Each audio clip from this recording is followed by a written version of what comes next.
Hi, Amy, can you hear me? Good evening. Hello.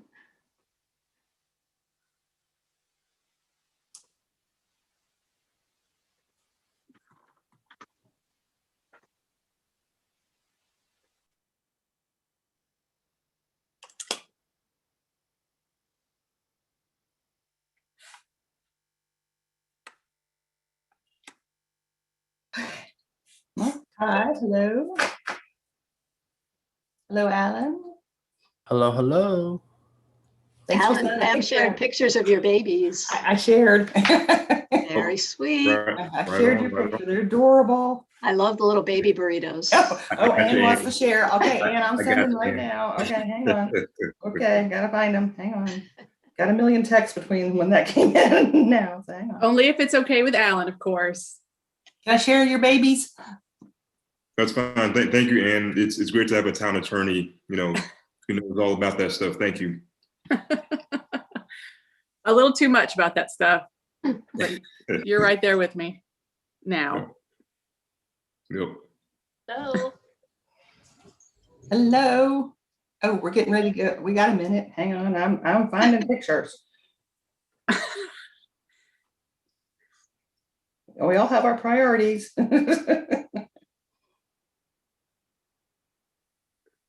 Holy smokes. Hang on. One of them together is so cute. Hey, where'd you go? All right. I need a faster texting mechanism. All right, there we go. Oh, now I gotta start a meeting.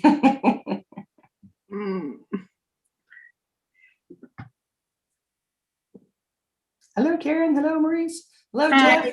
Hello, everybody. Welcome. All right, we're getting there. Everyone's buckled up, ready to go.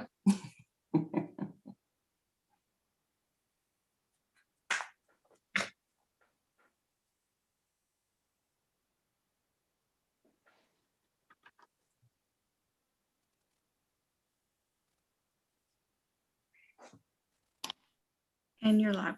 All right. Well, good evening, everyone, and welcome to the May 19th Town of Chapel Hill Council meeting. It was a beautiful day outside. I hope everyone was able to go outside and at least breathe in some of the warm air and sunny day. We do have a change to our agenda this evening, and I'll make this announcement again later.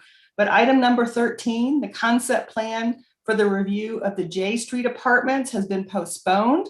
And when a new date is confirmed, we will communicate that information back out broadly. So we appreciate that we had people that wanted to speak. We just figured it was going to be pretty late and we'd like to do it at an earlier hour for folks. So that one has been postponed. We do have 5 items for discussion or review tonight. We're going to start off considering a land use management ordinance change to align our code with the state statute 160D, followed by the conditional use zoning application for 2200 Homestead, which is our proposed affordable housing project. Then we're going to open the public hearing for the 2021-2022 town budget. And then we can have the continued evidentiary hearing for the redevelopment of U Place Mall. And then we will have a public hearing on proposed land use ordinance changes relating to short-term rentals. So, and councils have all turned in their ballots, so thank you for doing that. And we'll make the announcements to our appointments at the end of the meeting as they're tallied during the meeting. For those of you joining us on Zoom, we want you to know that public input is important to us, and we appreciate you being here and working with us when we've all learned how to run meetings virtually. We do want to hear from you. If you didn't pre-register, that's fine. You may raise your hand to speak on the items that are open for speaking. It is a closed, we've already closed the public comment for 2200 Homestead. So that one will not have public speakers on that. We will have council questions and answers and deliberations on that one. But you can raise your hand and Mayor Pro Tem Parker will help bring you in. We ask you to stay within your 3 minutes where possible. I will tell you, we've had so many people sign up for short-term rental speaking tonight. We do want to hear from you that we're going to reduce it to only 2 minutes per person. And we did communicate that back out to the people who had pre-signed up.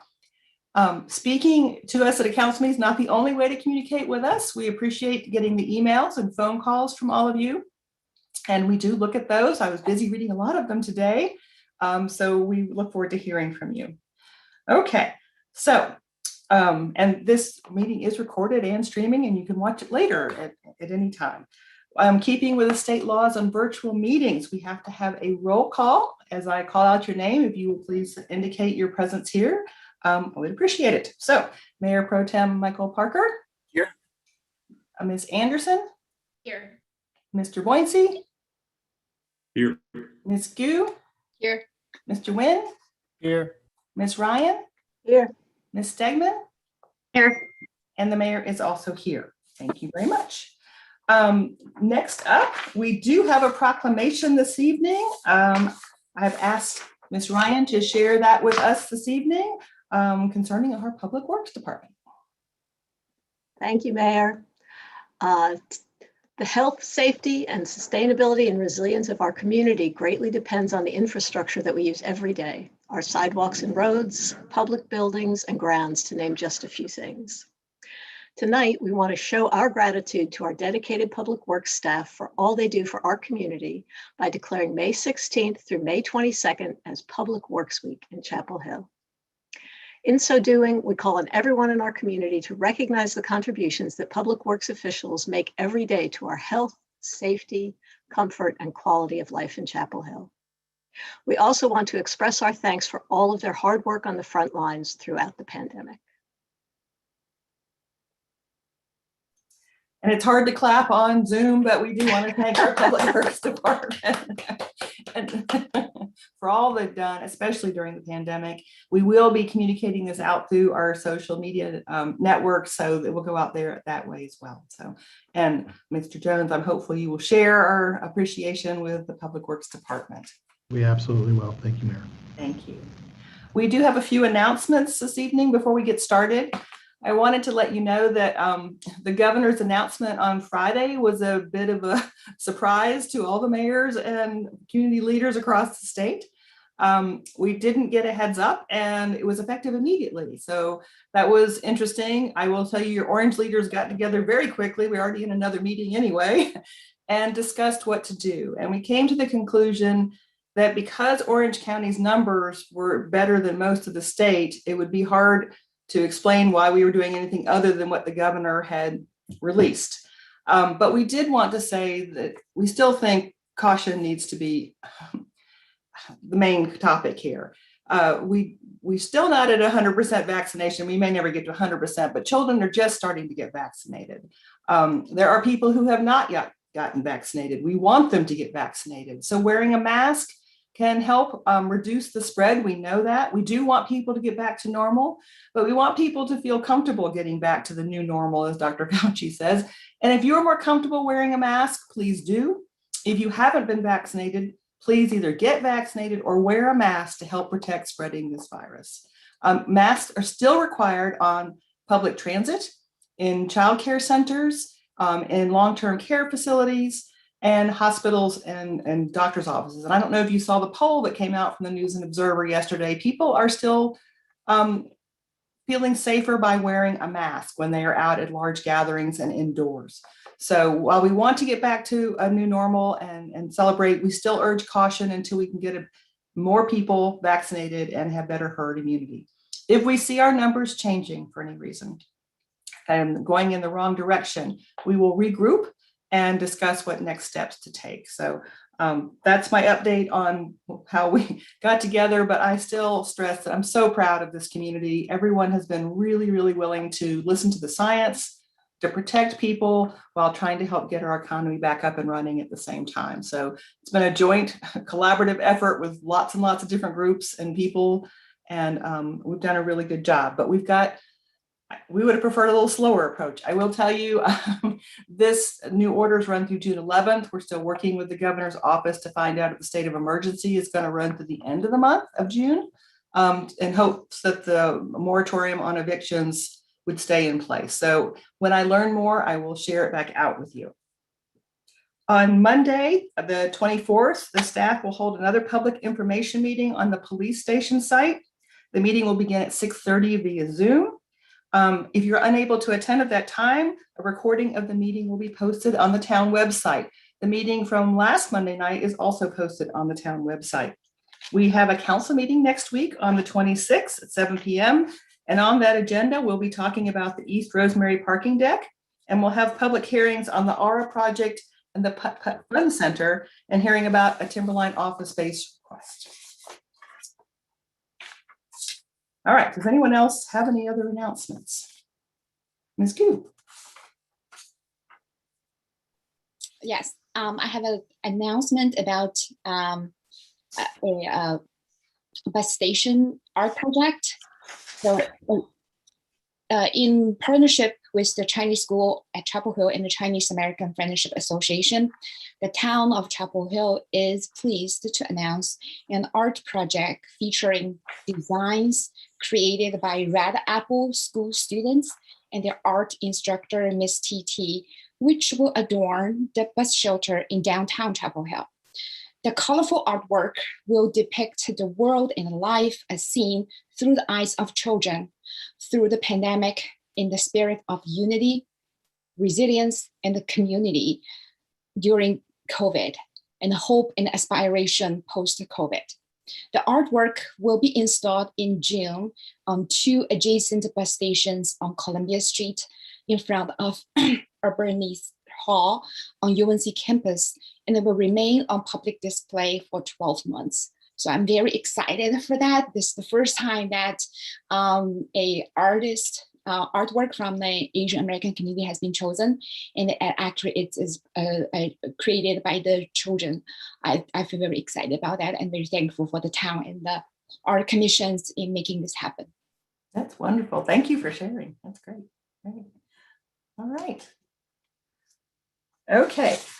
So now we have time for public comments on the things that are not on the agenda this evening and for petitions. I know we have a few petitions, so we're going to start off with those.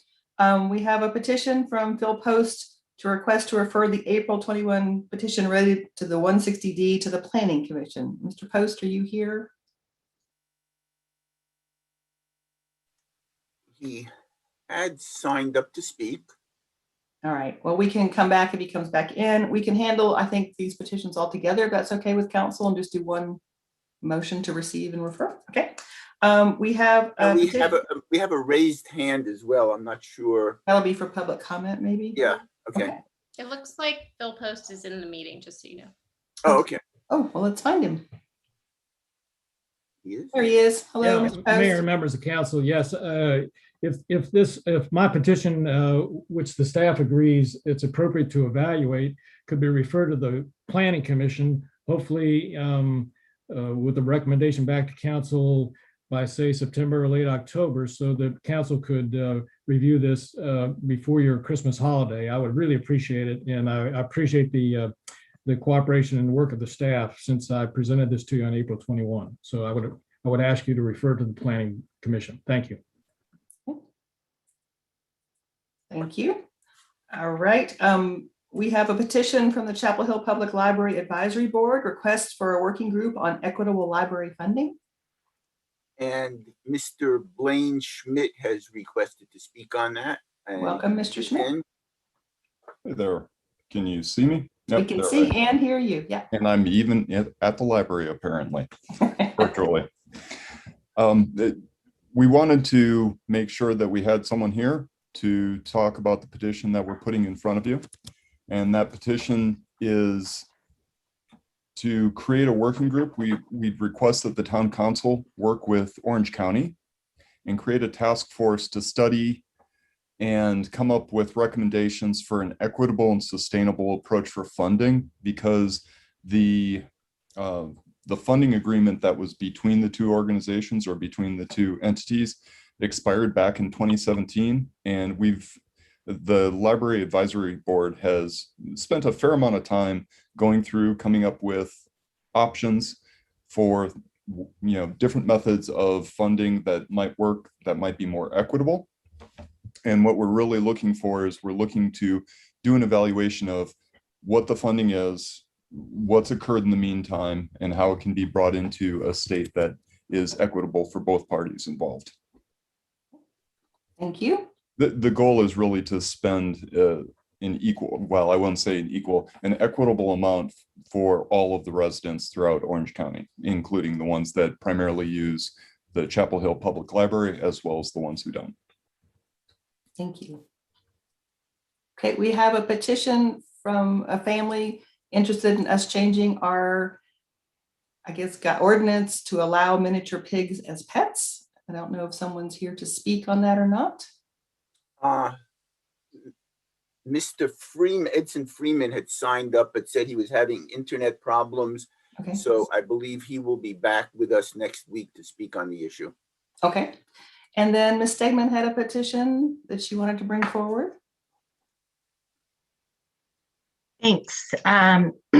Yeah, hopefully you all had a chance to look at this. I won't read the whole thing, but I will share a bit of background. So earlier this month, County Commissioner Sally Green brought a petition to the County Board of Commissioners and asked me to bring a similar petition to council. So that's why this is coming forward. And her petition was to create a fund to subsidize the county property tax payments for low-income property owners whose valuation has risen to unsustainable levels as a result of the recent revaluation that happened at the county level. And the purpose of the fund would really be to provide redress for the imbalanced and inequitable results that we have seen in the North Side and Pine Knolls revals, and that the community, the Marion Cheek Jackson Center and Empowerment have done a really great and effective job in bringing that forward to our boards. So we know that these issues are a result of gentrification and a history of inequitable local government policies that have led to this discrepancy between high values of investor-owned properties and creating artificially high and unsustainable tax values for the longtime homeowners in those communities. And Empowerment, Jackson Center, and the North Side community have been leading this effort to bring awareness, and hopefully the county will be able to change their approach to this reval to make it more equitable. But in the meantime, and if not, we want to have an option to help homeowners so that they are not priced out of our community. So that is what this petition is about. Thank you, and thank you for highlighting this. I did reach out to the Orange County leadership today to discuss the letter that I sent to them about finding a better approach and lending our support to Carborough and Empowerments and Jackson Centers, and everyone's taking a relook and figuring out a better path for the valuations in the first place. And then to ask them about the petition, which the county acknowledged they already had a fund to do this. So it wasn't apparent, I guess, to the commissioners that they already had the mechanism in place where they have a fund that they direct to self-help and the Jackson Center to help distribute these monies. So we're going to investigate that to see what that looks like, but it would be better to be able to not have these taxes charged at that level in the first place. And I think we all agree with that goal. So yeah. So there's more conversation. We did have a longer conversation today about what the process would look like. It's the formal appeals process, but that could be daunting for a lot of folks. So we're trying to figure out a better path forward. So thank you though for highlighting it. Is there a motion to receive and are there any more petitions? Sorry, I should say that first. I move to receive and refer. Okay. It's been moved by Mr. Nguyen and second by Ms. Anderson to receive these petitions, to refer them to the manager and the mayor for reviewing a pathway to discern how to handle petitions. So we will need a roll call vote, please. Mr. Parker. Aye. Ms. Anderson. Aye. Mr. Boyancy. Aye. Ms. Gu. Aye. Mr. Nguyen. Aye. Ms. Ryan. Aye. Ms. Stegman. Aye. And the mayor says aye as well. Thank you. Is Mr. Goodbread the one for the pigs? Is that? No, Mr. Goodbread, I don't know, he raised his hand, wishes to speak on something not on the agenda. Okay, apparently. that's fine. We're ready for that now. So we're ready for anyone who has comments for items that are not on the agenda for this evening. Hey, can you hear me? This is Gavin Goodbread. We can hear you, sir. Hey, I appreciate your time, and I don't want to waste any. I would like to speak about the J Street development, and I know that's on the agenda, but I saw that it was like number 13 So on I the made list. it's not on for this evening, Mr. Goodbread. So It's off. yes, correct. Okay. All right. Thank you so much. Thank you. That appears to be everyone. Was there anyone else wishing to speak on items not on the agenda? No, Okay. that's it. Okay. That brings us, council members, to the consent agenda. I move the consent agenda. Second. Been moved by Mr. Parker, second by Mr. Nguyen. Roll call vote, please. Mr. Parker? Aye. Ms. Anderson? Aye. Mr. Boyncy? Aye. Ms. Gu? Aye. Mr. Nguyen? Aye. Ms. Ryan? Aye. Ms. Stegman? Aye.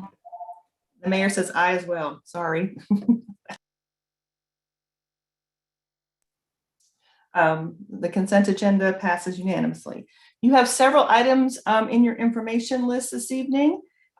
We decided we would send these as informational items. They'll be posted on the websites too, but you have the third quarter fiscal year for 2021 affordable housing report. You have an update on the town's efforts to respond to COVID. We're still doing a lot of work. Our staff's really working hard to make sure people are getting fed and have the resources they need, and other activities. And we have the petitions list in there as well, which we'll be going through and trying to make sure that we can move some of those along. It's a long list. There you go. All right. So that brings us to our first item on the regular agenda, to consider land use management ordinance change to the LUMO. I'm not going to read all this, but it's the 160D changes. And with us, I think for the last time, is Miss Elisa Duffy Rogers. Yes, ma'am. I'll share my screen now.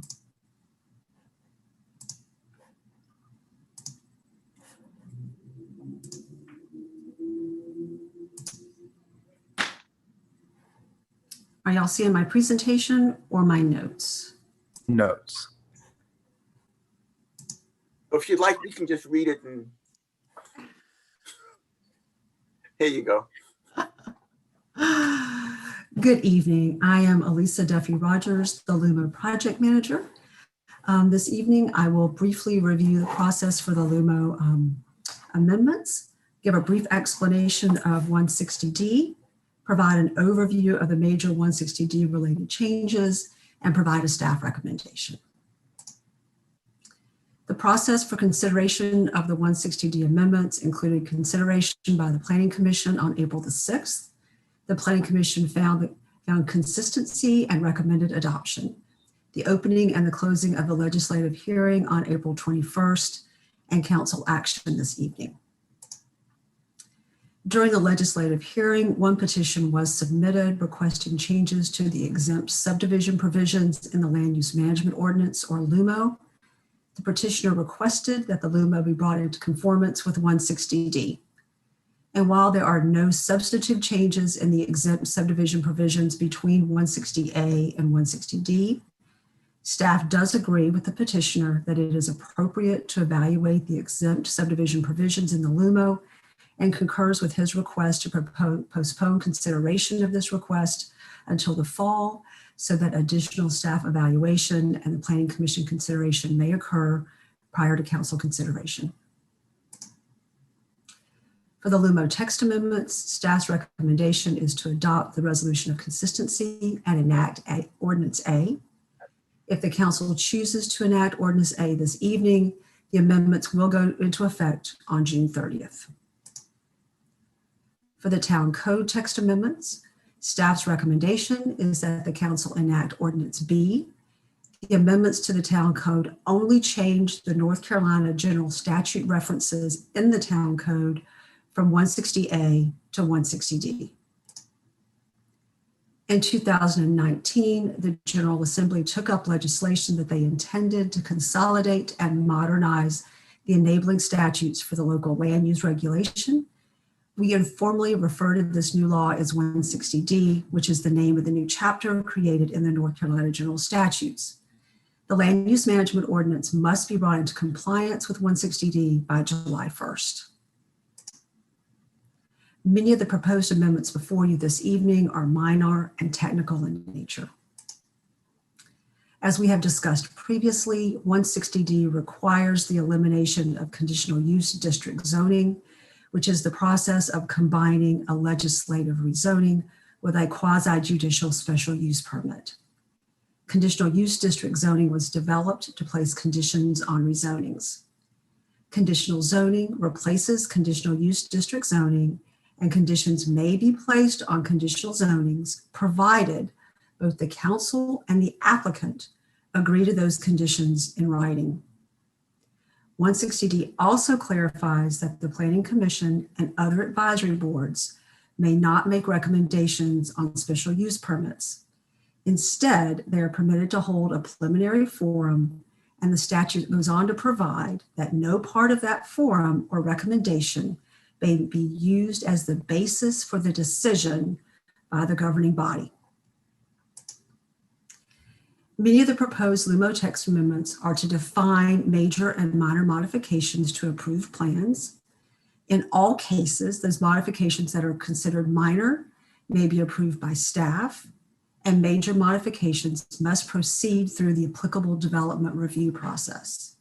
An example of a major modification would be the change to an approved use or a change in the overall project density. The Federal Fair Housing Act and the Americans Act with Disabilities has long required that governments make reasonable accommodations for individuals with disabilities. A notable change is that 160D allows those types of accommodations to be processed as a variance. Previous law did say that personal circumstances and the condition of the applicant could not be considered when the town was considering a variance. Our master land use plan provisions are only effectuated right now using special use permits. The changes that are before you this evening would allow our master land use plans to be implemented using conditional zoning. 160D also requires the alignment of certain definitions, like the definition of a special use permit, and suggests adding definitions for things like quasi-judicial decisions and evidentiary hearings. 160D also prohibits the establishment of a minimum square footage requirement for dwellings. This provision was included to prevent municipalities from prohibiting tiny homes. The unintended consequence is that we must delete the provision of our inclusionary housing provisions that mandate a minimum net livable square footage for our affordable units. The initial draft of the 160D amendments included a provision that the affordable units must be comparable in size to the market rate units. After receiving input from both the Home Builders Association and our housing and community staff who consulted with our affordable housing providers in town, this provision was changed to state that the suitability of the livable square footage for our affordable units would be evaluated as a part of the required affordable housing plan that must be submitted under our inclusionary housing ordinance. The authors behind 160D really wanted to help municipalities understand the nature of their development reviews. Therefore, 160D distinguishes between administrative, legislative, and evidentiary hearings, rather than just calling everything a public hearing. 160D also defines what type of development decision is being made by the applicable deciding body. So let me explain this idea of distinguishing between a legislative, a quasi-judicial, and an administrative hearing and decision. As you can see from this slide, land use decisions really are broken into three buckets, and those are legislative, quasi-judicial, and administrative. Legislative decisions are made by the town council only and involve policy considerations and include considerations of zoning regulations, conditional zoning, applications, and development agreements. Conditional zonings require discretion when applying regulatory rules and the rules of evidence and procedures must be followed. In Chapel Hill, the Board of Adjustment and the Historic District Commission regularly consider such decisions and have evidentiary hearings. When the town council considers a special use permit, they are also making a quasi-judicial decision. There are also administrative decisions that require the application of objective standards, things like setbacks, including building height and lot size. These decisions are typically made in town by staff and the Planning Commission and can also, when necessary, include an administrative hearing. There is no discussion, no discretion with these types of reviews. As I said, because of 160D, the LUMO amendments before you this evening call out what type of hearing is appropriate rather than just using that generic term of a public hearing. As with all LUMO text amendments, it is necessary to evaluate if the proposed amendments are consistent with the comprehensive plan. The proposed amendments are consistent with the goals in Chapel Hill 2020 in staff's opinion. For the LUMO text amendments, staff's recommendation is to adopt the resolution of consistency and enact Ordinance A. And as I said, if the council chooses to enact Ordinance A this evening, the amendments will go into effect on June 30th. For the town code amendments, staff's recommendation is that you enact Ordinance B. Thank you, and I'd be happy to answer your questions, and I will stop sharing my screen at this time. Thank you. Council, questions?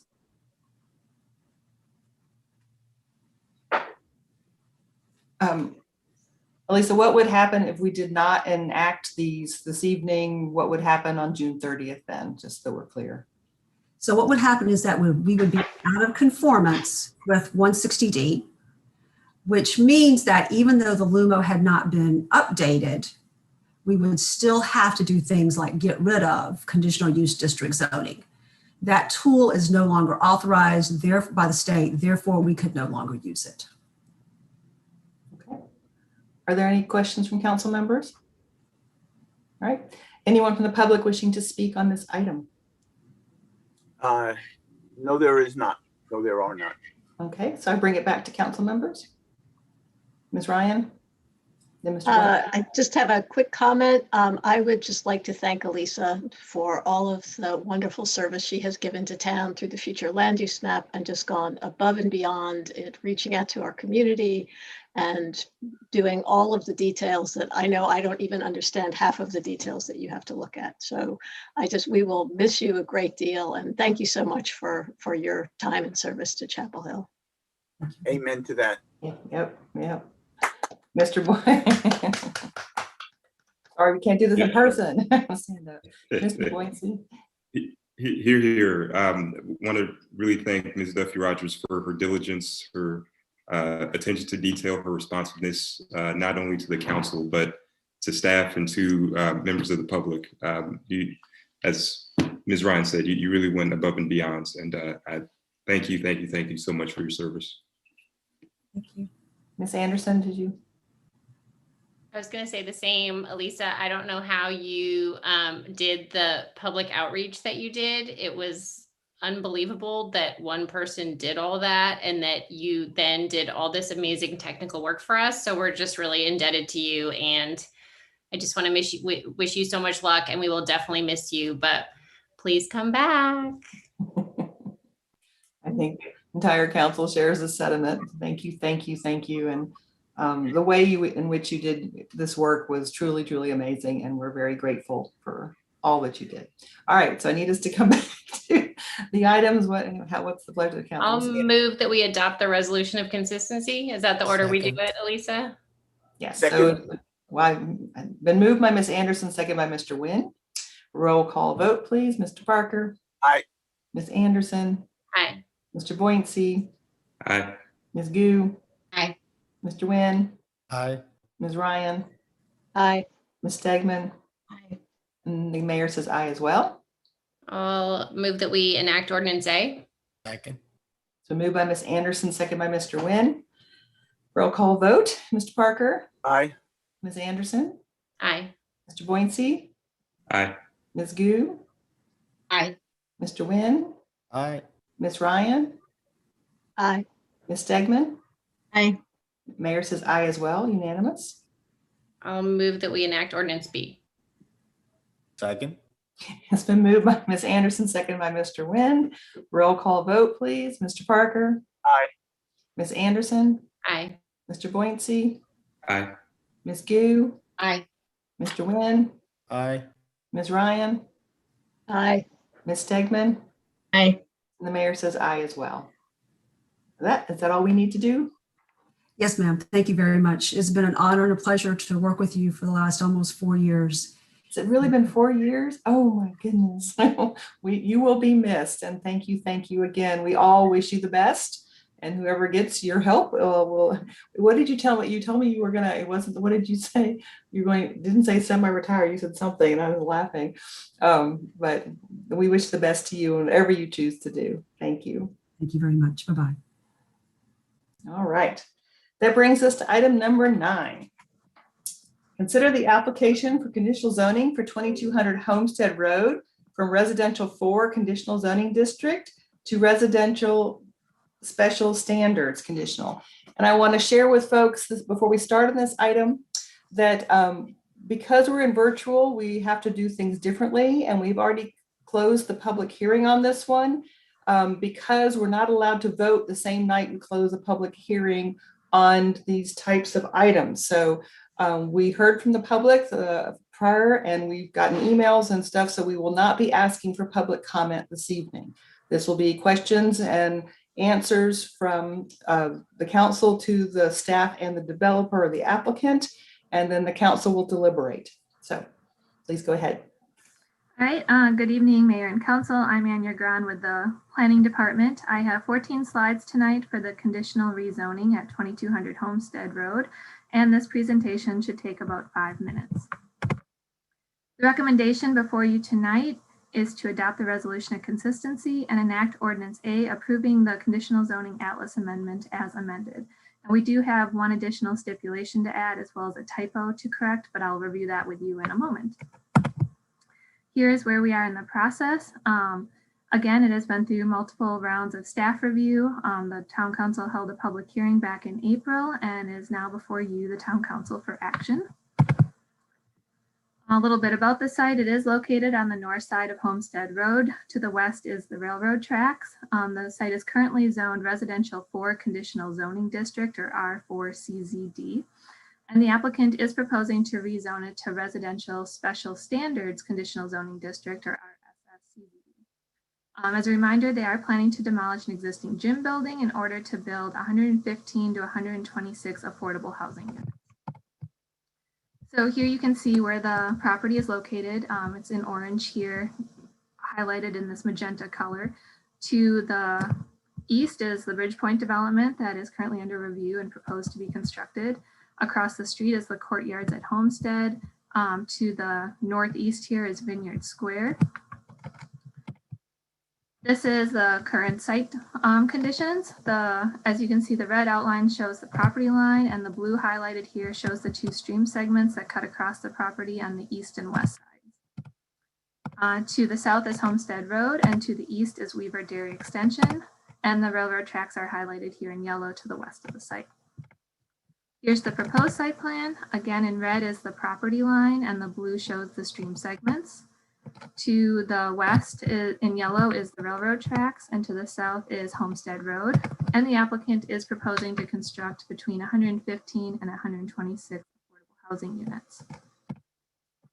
In August, they are asking for several modifications to regulations. And since we've talked about this before, I'll try to review these quickly. But in August of 2020, the North Carolina Department of Environmental Quality had conducted a stream determination and found an intermittent stream segment on the west side of the property, and that's shown here in this image and highlighted.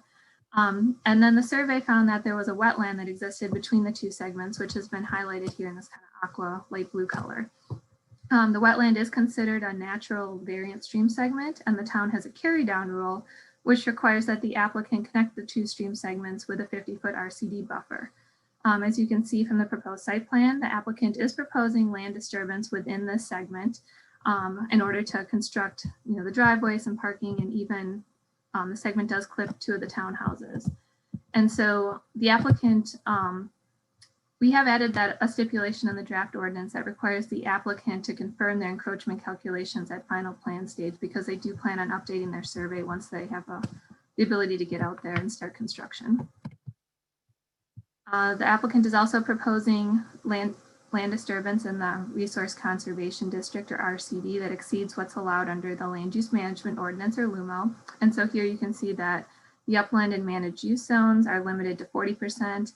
The applicant is proposing to disturb 92.4% of the upland, 42.1% of the managed use zone, and then they are proposing to disturb 25.7% of the streamside zone, which is typically limited to 20%. And the applicant has tried to focus the land disturbance to the upland and managed use zones, which would be the zones that are furthest away from the stream, so that they can protect the streamside zone. There are also steep slopes on this site, which are shaded here in gray. The LUMO requires that we do not exceed 25% of the area containing slopes measuring 25% or greater. There's about 13,894 square feet of natural slopes, and the applicant's proposing to disturb about 43.6% of these, so greater than that 25% limitation. Since the public hearing, the applicant has made several updates. The first one has to do with their calculations. There had been a miscalculation to the carry down rule, or the carry down area between the 2 stream segments. While this has changed the percentage of land disturbance and impervious surface, it has mostly reduced the amount of disturbance, as you can see here. They've only added 261 square feet of impervious surface to the stream side zone. The applicant has also been meeting with the neighbors to address the noise issues that we heard at the public hearing about the basketball court. And so staff is recommending that, should the ordinance be passed tonight, that we add a new stipulation that addresses the basketball court, saying that the applicant shall incorporate noise control measures around the proposed basketball court to mitigate noise to the Vineyard Square neighborhood. The applicant shall also consider relocating the basketball court to provide greater separation between this development and Vineyard Square. And I know the applicant's going to speak to you in a minute about this. And then finally, the last stipulation that we added, which is new since the public hearing, is number 4 about land use. We have been working closely with the applicant to learn more about UNC Horizons program.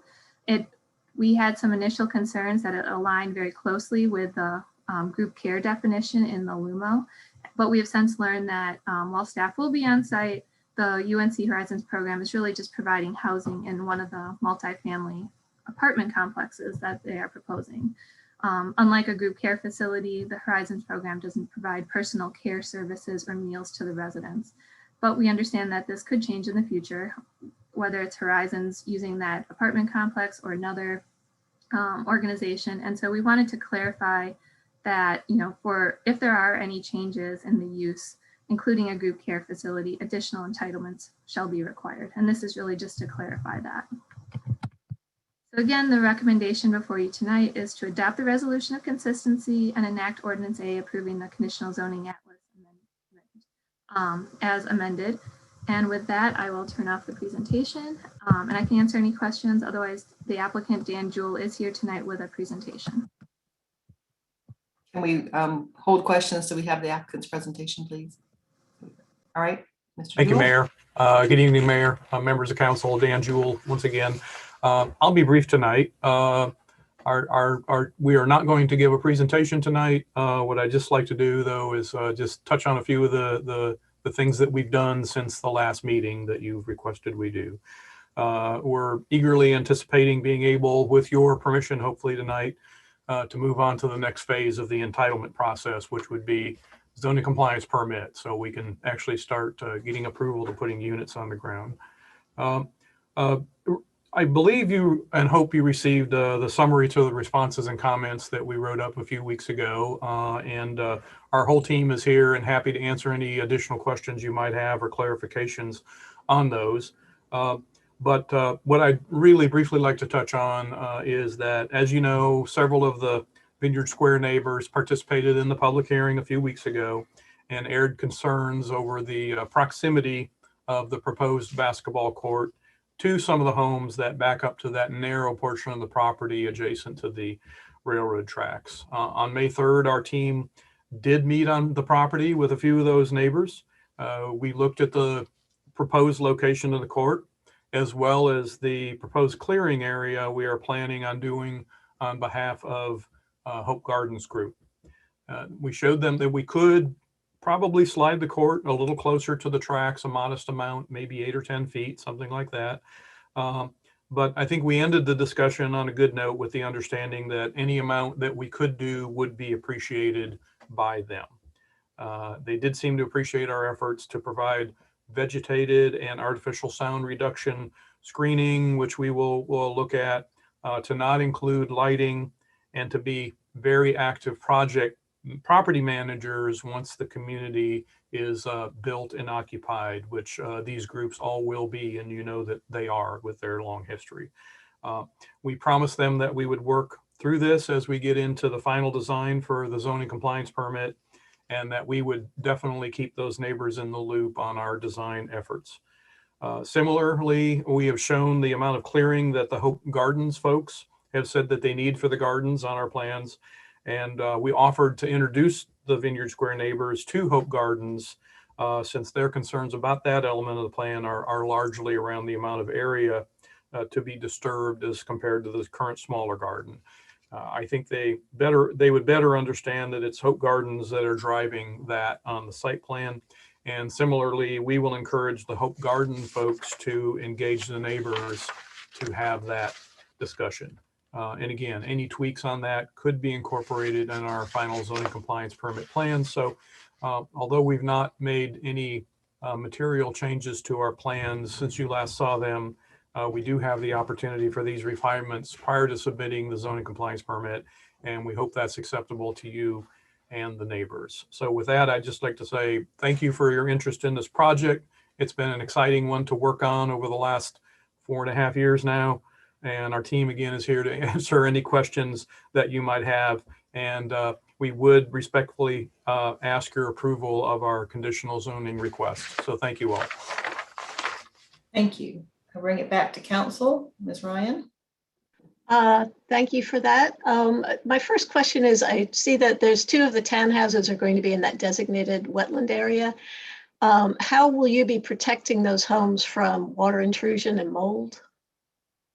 That's an excellent question. It's they are well above elevation wise the wetland area. The wetland, it's not a floodplain or anything like that. It's simply a damp place on the ground where water may pond a couple inches deep after a rainfall, something like that.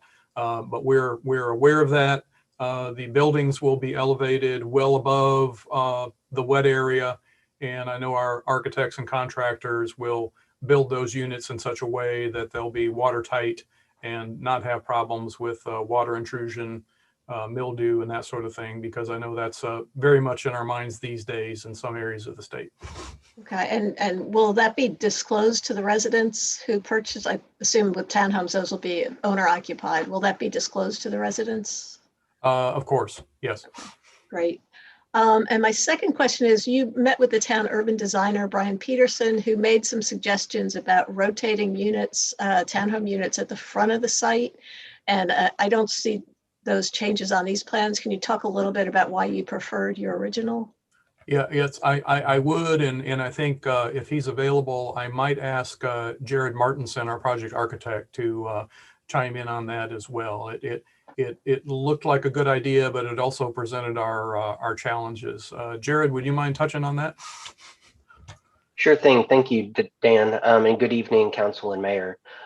We did have a number of discussions with the Community Home Trust about that topic, and ultimately they chose to maintain the orientation of the townhomes that you see on the drawings. I think that they saw some additional complications, and they also with that orientation, and they're also concerned about creating a variable grouping of side yards, front yards, and rear yards with those townhomes. And so ultimately, they reviewed and they decided to maintain the current course of design. And just to add to that, Councilwoman Ryan, I mean, I think for one thing, if you rotate the townhomes, you really lose the ability to have a kind of backyard for those end units. Just to kind of underline what Jared was saying. And then it also creates some design challenges in terms of really having consistency from the street in the look. And then the other thing I'd add, just to clarify, and Anya or Dan, you can jump in to correct me, but I think the two townhomes are not technically in the wetland zone, but in the carry down area, which is all based on kind of current survey estimates. So I just wanted to clarify that to the extent that distinction's relevant.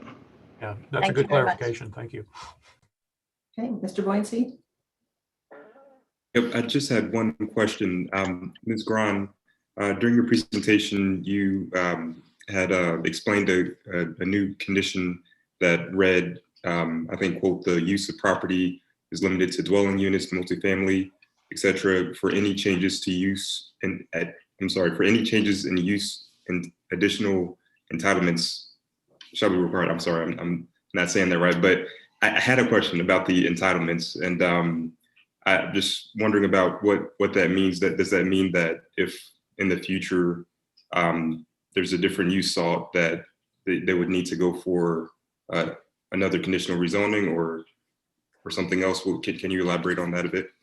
Sure. So the conditional zoning district, or the CZD, that we're possibly approving tonight locks in the uses that have been presented, which have been, the mix or the townhouses and duplexes and a couple multifamily apartment complexes.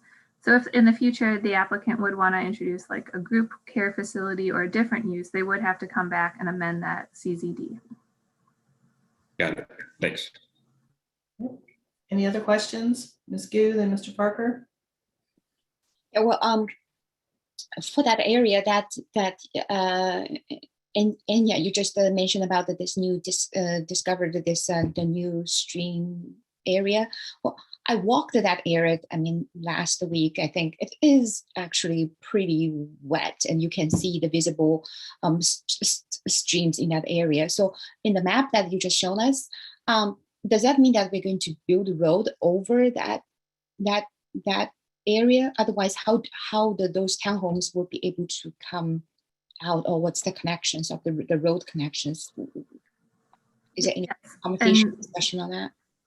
Sure, and I'll let the applicant fill in more here if I don't provide enough detail, but between the two stream segments is that carry down area like you described, and the applicant is proposing to build, the driveway over the top of or within that area, as well as some parking spaces and possibly the two townhomes. But we do recognize that that carry down area is an estimate of where we think it will be based on the ends of those two stream segments. And so once the applicant comes in with a brand new survey, that area might shift slightly or change in dimension.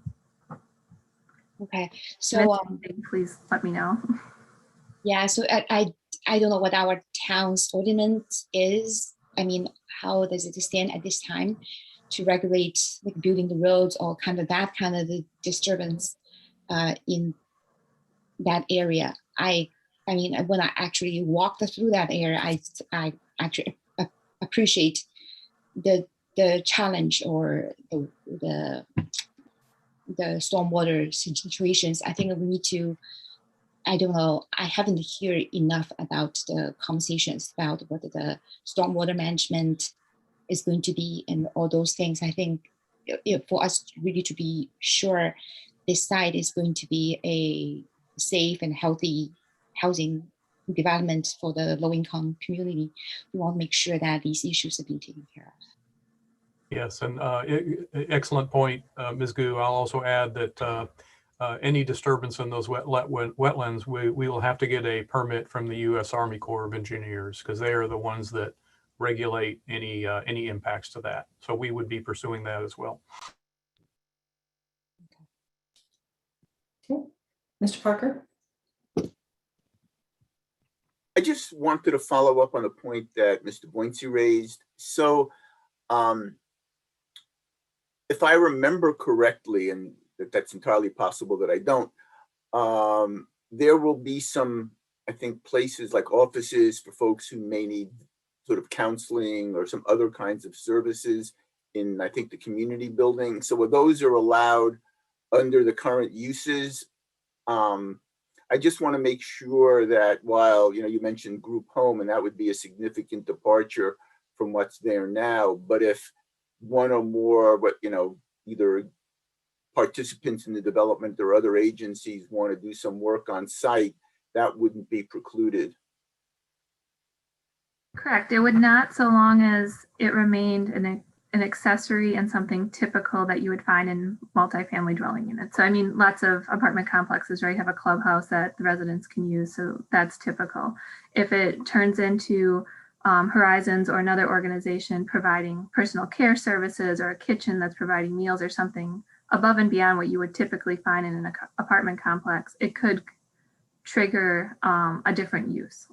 I guess what I'm thinking then, and I'm wondering if it might not make sense if we can expect that it's at least plausible that a fairly inoffensive use, you mentioned the kitchen serving meals, I'm not talking about, again, creating a group home or something like that, but if there are uses that are plausible that could happen there, although they're not, planned for today, rather than requiring them to come back to modify the entitlement, couldn't we include them now in the list of accessory uses so that, we take a more expansive view of what can go on there, as long as it doesn't, get to a point where it fundamentally changes the nature of what's being built there?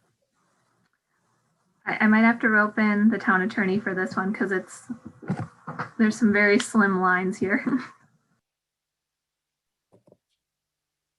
And I invite Colleen, our planning director, Ms. Wilger, to stop me at any time. But Mr. Parker, the central issue for us was whether this met the definition of a group care facility, which is a very specific definition in the LUMO. And a group care facility is not a permitted use in this district. And so it couldn't be allowed as part of this conditional rezoning. I will tell you, there was a lot of diligence in the background as to whether this use, as contemplated by the applicant, was going to be a group care facility, and we determined that it would not be. But in order to, sort of make it clear that small changes could bring it into that definition, that council would need to approve those small changes in order to allow that use. That's why we included, or the planning department included, that stipulation to make it clear to everyone going forward, so that there were no surprises in the future. As to the accessory uses question, I'm not sure that is actually what we're talking about. So I would leave that to planning to clarify. Yes, that's accurate. We are not talking about it as an accessory use. It's our understanding, based on the information that the applicant has provided us, that it is not an accessory use. And so that's why we have not put any type of language around that in the stipulations. I wasn't talking about converting or developing a group home, but it seemed like, and maybe I'm just misunderstanding, that the permitted uses were being drawn very narrowly. And so things that might, like if one needed a space for counseling, or one wanted to use a space so that once a week, perhaps a nurse or a doctor could come to help folks out, I just would hate for this to be drawn so narrowly that things like that would have to come back to council. It's my understanding that those types of things are already contemplated by the applicant, and that I really do want to answer your question thoroughly, if possible, Mr. Parker. I think those are the types of activities that are already contemplated in this structure, and as currently contemplated by the applicant, those would not bring this building into the definition of group care facility. But a few steps further, and different occupants could do that. And so that's, that line could be crossed in the future. And just wanted everyone who read the conditional zoning in the future to bring it back to council. Okay, thank you. As I understand it, there's a fair amount of flexibility already in what they can do in that building as a multifamily unit, a multifamily dwelling. All right, council, if you're through with your questions, we to figure out what action you'd like to take. Ms. Gu? Yeah, well, just to follow up with the questions, has this project been reviewed by Stormwater Committee? No, it has not. I don't believe it went to the Stormwater Board.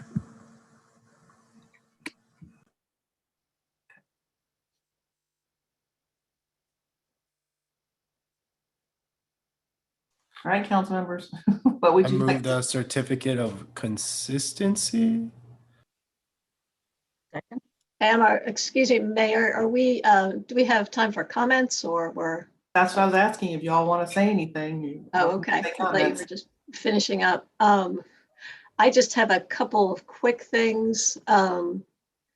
First of all, there was, I believe it was the CDC is asking for a fence along Homestead.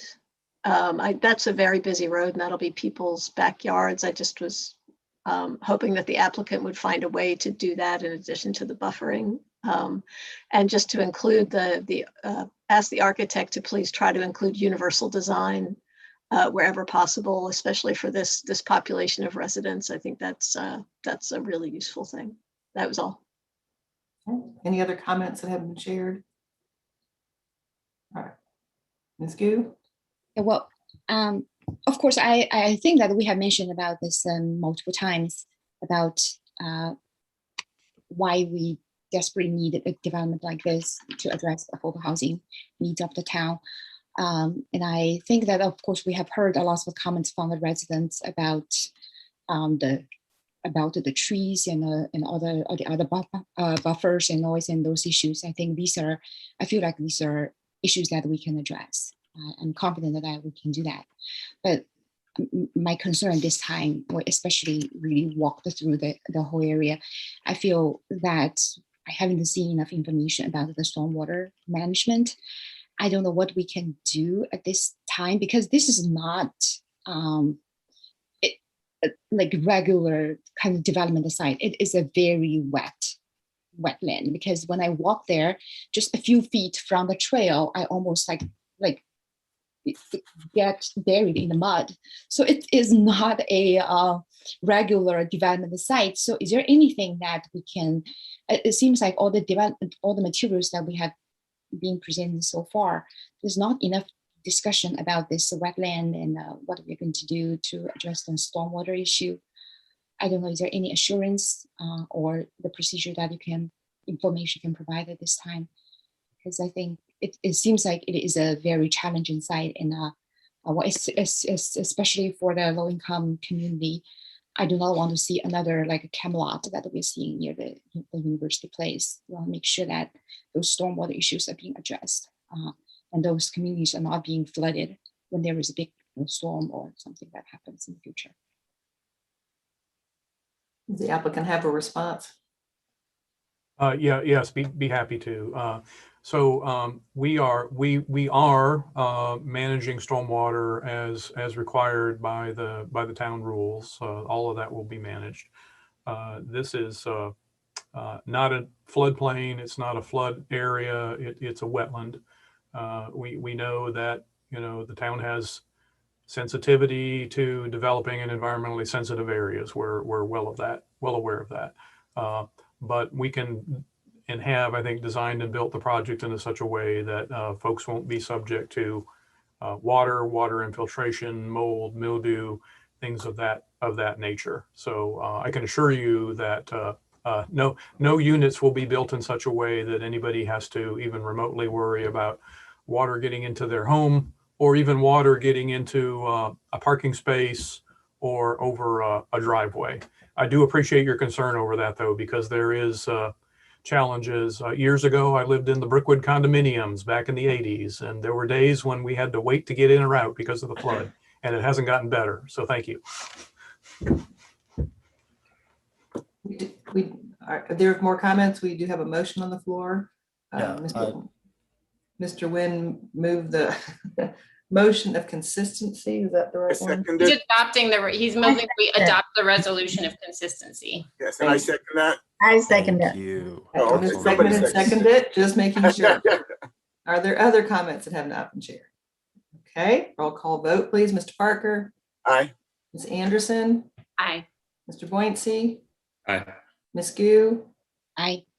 Mr. Nguyen, Aye. Ms. Ryan, Aye. and the mayor says aye as well. Need to vote. Oh, Ms. Stegman, I'm so sorry. I'm looking at the boxes and then my brain goes, ooh, sorry, Ms. Stegman. Aye. Okay, motion is unanimous. Sorry. I'll move we enact ordinance A. Second. Been moved by Ms. Anderson, second by Mr. Nguyen, that we enact. Any comments that haven't been shared? I'm just going to say I'm very excited that we have worked out such an amazing partnership to take on this project on town-owned land.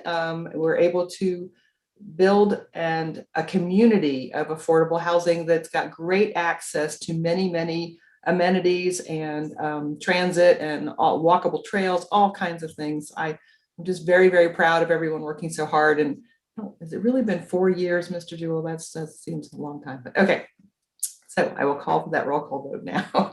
Mr. Parker. Aye. Ms. Anderson. Aye and yay. Mr. Boise. Aye. Ms. Gu. Aye. Mr. Nguyen. Aye. Ms. Ryan. Aye. Ms. Stegman. Aye. Mayor says aye too. Your box moved again, so I'm keeping. You'd think I'd have it down alphabetically just naturally, but I do look at the boxes. Okay. On behalf of the team, thank you all so much. We're Thank gonna get you. this We're done right. excited. We're excited to see you get started on this. Thank you very much. All right. We're on to item number 10. Open the public hearing on the recommended budget for fiscal year 2021, 2022. And we have our manager, Mr. Jones, and our finance director, Ms. Owen, with us this evening. Thank you, Mayor. Good evening, Mayor and Council. We are back before you this evening to continue our discussion of the fiscal year 21-22 budget and to open the public hearing. The total proposed budget is nearly $117 million for all of our funds, with the general fund accounting for roughly $69 million. That is a 5% increase from the current fiscal year. The increase is due in part to the growth associated with the property evaluation revaluation conducted by Orange County. Our proposed property tax rate is 52.4 cents, which is almost halfway between the existing tax rate and the revenue neutral tax rate after the reval.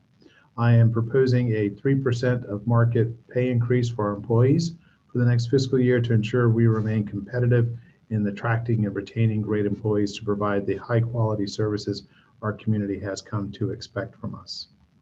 So here's a look at the anticipated revenues for fiscal year 22. The property tax is expected to make up the bulk of our revenues at $36 million, followed by the sales tax at $16.5 million. State shared revenues are at $7.7 million, and charges for services is expected to bring in a little over $4 million in revenue.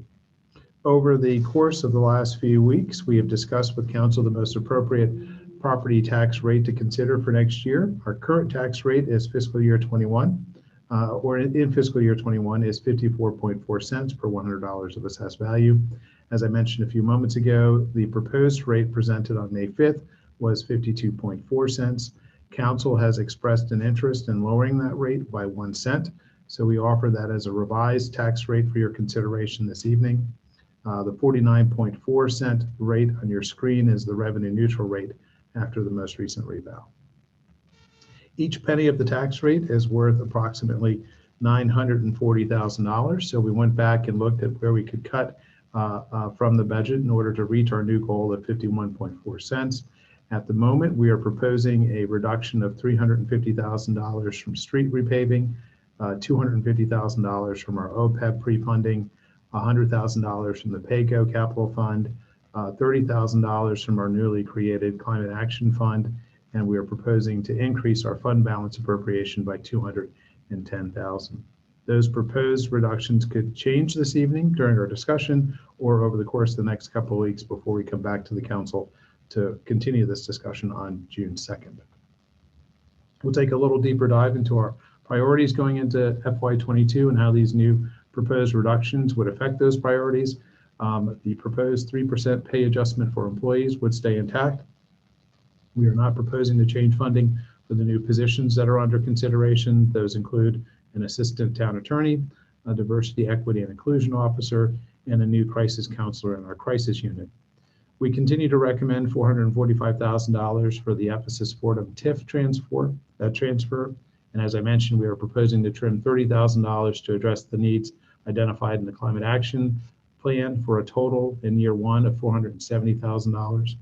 We continue to offer $100,000 to the Human Services Fund to address growing needs in our community. If approved, the fund will now increase to over $556,000. We put aside $100,000 to help address recommendations that may come out of the work of the Reimagining Community Safety Task Force.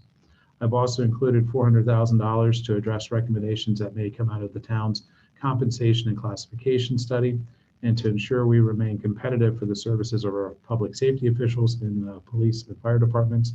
And we anticipate implementing those recommendations midway through fiscal year 22. Originally, we were proposing to restore $250,000 for OPEB funding. Now we're recommending to keep the amount at the level we funded in FY21. Offsetting some of the costs associated with our pay adjustments and other new investments is about $1 million in position savings, primarily in the police department, where we have used vacancy savings in the past to help balance our budget. We are hoping that this budget will also help lay the groundwork for the town's 5-year budget strategy. As you know, the cuts we've made in the past few years have put us behind in the maintenance of our buildings, the resurfacing of our streets and our bike lanes, the replacement of an aging and costly fleet, and the cuts continue to put us at a disadvantage in recruiting and retaining our most precious resource, our employees. So we look forward to continuing this discussion with the council later in the fall to map out a plan for how we would get to where we need to be over the course of the next few years. So next steps, we'll hold the public hearing this evening. After the public hearing and council discussion, we'll ask council to consider a motion to close the public hearing and receive comments for 24 hours. And we will continue our discussion with the council on June 2nd to review the latest on the parking fund and to put the finishing touches on the budget with the goal of having council adopt the budget on June 9th. Amy Oland, our Director of Business Management, and I will take any questions that you may have before you officially open up the public hearing. Thank you. Council members, clarifying questions or questions? I'll just say thank you for preparing an alternate budget so that we can take a look at that and compare and to see where we're going. I do know we have members of the public wishing to speak tonight, so let's hear from them and then we can bring back to our deliberations. Mr. Parker, would you help call in the people who are wishing to we have so far 2 signed up, Susan Friedman followed by Lori Palicelli.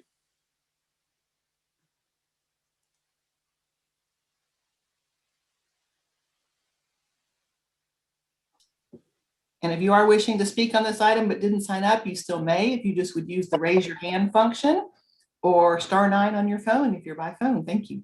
Welcome, Ms. Palicelli. Oh, hi. Good evening. Thank you. I'm first. And I said, Actually, Susan Friedman is first. Okay. There we go. Welcome, Ms. Friedman. Hey, hi, I'm Susan Friedman, and I'm the co-interim ED for Compass Center. And I just wanted to thank the town for including us in the human services portion of the budget, and let you all know that Compass Center's domestic violence, self-sufficiency, and community education and civic engagement programs served more than 6,700 people in fiscal year 2019-2020, and engaged more than 200 volunteers in our community to work alongside our staff to provide services. Since COVID began, Compass Center staff have worked to provide all of our services remotely and in person when necessary for safety reasons. Compass Center has seen a much higher level of lethality among clients experiencing domestic violence during the COVID period, and a greater demand for community education and more economic concerns from our self-sufficiency clients. All that's not really unexpected given all that we've been through. We are expecting that, as the COVID restrictions lift, the eviction moratorium lift, and supports like unemployment disappear, that we are expecting to see a higher demand from both our clients needing economic support as well as our DV survivors. And so, again, we really appreciate the town's support of the Compass Center during this time. Thank you. Thank you. And thank you for the good work that the Compass Center does. We appreciate all that you're doing. And now, Ms. Palacelli. Good evening, Mayor, Council. Thank you. Every year at budget, I take this opportunity to give you a brief 2-minute overview on the state of your tourism industry. And I want to do that briefly tonight. Needless to say, it's been the toughest year in history of your local hospitality industry. The $120 million loss doesn't really speak to the lost jobs, the devastation of families, of our frontline employees, of the near closure of your 12 hotel properties in Chapel Hill.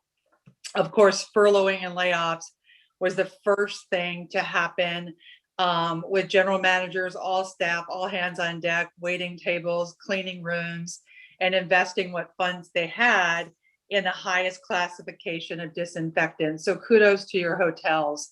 They did it right, they did it safe, and they made sure that your guests were protected. Of course, the Visitor Bureau really ran out of funds, and the county is sustaining us now with general funds and knowing that we will turn the corner. And so what does turning the corner look like for you? I'm happy to say that it's coming back. And so when people on the street ask me, Lori, when are we going to see the herds of people walking on the streets and the glasses clinking and the brides hugging and the reunions occurring and the Terravitas of the festivals coming back? And when are we going to see that tourism and travel industry that we've learned even more is so vital here? Well, close, but not quite yet. What you'll see this summer is a pickup, a return of your visitors, a spike in weddings. I don't know if that's hardwiring, the need to procreate, the need to be together as a family, but weddings are the first sector to come back. What's coming back next is fraternal gatherings, family reunions. Of course, when the university starts, you'll see that college business back. The good news is that college business will be back. The challenging news is that to really sustain the tourism industry, you need people here during the week, Sunday through Thursday. That's not going to come back. Any of you who work for corporations or nonprofit know that your travel's been suspended. We're not allowing business travel yet. We're not seeing it yet, but we will in 2022. Two things I want to update you on before I close, and thank you for your support of our agency and the tourism mission in Chapel Hill. One is that to address the future, we've partnered with James Taylor. And so what that means is that in our new 308 West Franklin Street office, which we'll take possession of in December, James Taylor has agreed to do a large interactive LED, think Times Square, video wall there, singing Carolina in My Mind and inviting guests there to sing along with him. He's blessed a recording welcoming people to Chapel Hill and telling them about where he grew up. We worked very hard this past year to get Mr. Taylor's involvement because you've told us music's important, and you told us that respecting our heritage and Chapel Hill's unique history with items like music and folk singing, environment, and notable families here in our historic district is important. So we will concentrate on that. We will concentrate on getting the Sunday through Thursday business back. We thank you for your beautiful town. The street widening is great. People love Chapel Hill. So kudos to you all for what you're doing. We hope to continue to be a partner, and we thank you for recognizing our role in your economic sustainability plan. Thank you for having me. Thank you, Ms. Palacelli. Thank you for the Visitors Bureau. They work hard to promote our community. Thank you very much. Make our visitors feel welcome. Yeah. Next, we have Kimberly Sanchez. Welcome. Hi there, good evening. It's very nice to see all of you. And I just wanted to also give my gratitude and thanks to keeping us as part of your budget as well. We're very proud to administer the town's inclusionary housing program. And I think, you've seen a lot of that advocacy recently. And we're very, very happy to be a part of the Homestead project as well as the upcoming J Street project. And we really look forward to continuing our relationship with you all and all of the partners It's been one interesting year for me, being a new ED remote from my staff, but I think they've done a fantastic job, and I've really enjoyed getting to meet each one of you via the computer, and I look forward to when we can all meet in person. So thank you again for continuing to trust Community Home Trust. We're really here to do your work. Thank you. And wait, no, that's Kimberly. Okay, that is the end. There are no more folks who wish to speak. Okay, I'll bring it back to council. You're welcome to make comments, and then we're being asked if you're ready to consider closing the public hearing. We were hoping to vote on a finalized budget by the June 9th. Sorry, someone's at my window. What's going on? Miss Anderson, followed by Miss Steck. Yeah, I just had a question that I didn't ask before.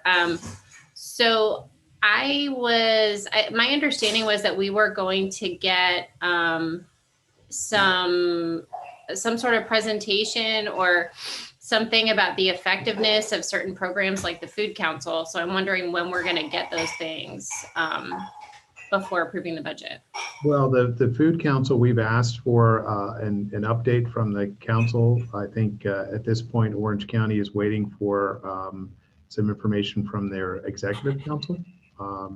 And we'll ask again as to when we can expect to see that report. So are we keeping the Food Council in the budget even if they don't provide the information? At this point, it is in the budget, and I believe one of the stipulations of the agreement is that we would need to give, I believe it's 6 months notice for discontinuing our support for that. And so we can do that at any point, even if we have the money in the budget. But at this point, we would need to keep it in the budget for at least for to cover 6 months at this point. So it's currently in the budget, but if at some point council decides you all would like to go in a different direction with the Food Council, you certainly can do that. And we would just need to support it for a period of 6 months and then withdraw our support after that. Okay. And so, well, all right. I guess my comment is I don't know if they're not willing to provide information. I guess I just don't understand that, especially given that that was part of the agreement when we first signed on to be part of the Food Council. So I don't understand why they wouldn't provide the information. And I have no idea about, I guess I really have a concern about, especially in this year, but really any year, supporting projects that don't prove to be effective. We've had a major food insecurity issue through COVID, like everywhere else in the world. And so we need to use our money wisely. I think the money should absolutely go, that we should be supporting food initiatives. I just don't understand why we can't get the thing that was part of the agreement, that we would get an evaluation. So that's my comment. Ms. Stegman? I just wanted to make some comments on the budget, but I hadn't heard this question about the Food Council before. I didn't hear you say, Maurice, that they aren't willing to report back. What is the issue? We just haven't received the report. We haven't got it yet, but they haven't said they're not willing to. Is that? We just have not received the report. Okay. So, is that report usually due at the end of the fiscal year? We've asked, there wasn't a specific date, although we did say within, I think it was 18 months of approval that we'd have a report, and we've been asking for several months. Okay. Don't we have a liaison to the Food Council? Yeah, I was just about to say I can follow up with Ashley, the coordinator, about that. I just wasn't aware that was an issue. Thanks for clarifying. I just want to make a few comments on the proposed budget because I haven't really, I don't think, before, just to say that I appreciate the kind of helping us find a middle ground in terms of where we're going next year with the tax level. And I think that balance is really important. I think the pay increases for our staff is critical. We've got an increasing volume of emails about, the tennis courts and the parks and the sidewalks. And we know we have to invest in those things for our community that are so important. And I also really appreciate that the police department budget, there's been a topic at the community safety task force that the budget does reduce the number of officers, but pays the officers we do have better, which I think is really a very good goal and moving in the right direction. And then having funding for our climate action and follow up in the community safety task force are really high priority for our community. So I'm really glad to see that we're able to do all those things and still try and keep our taxes as balanced as we can. And also just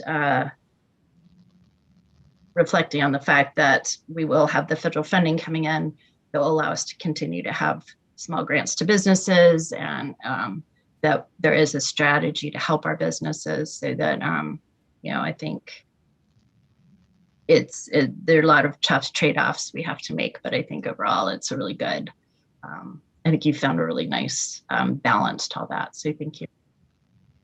Our pleasure. Thank you. Ms. Ryan, Ms. Gu?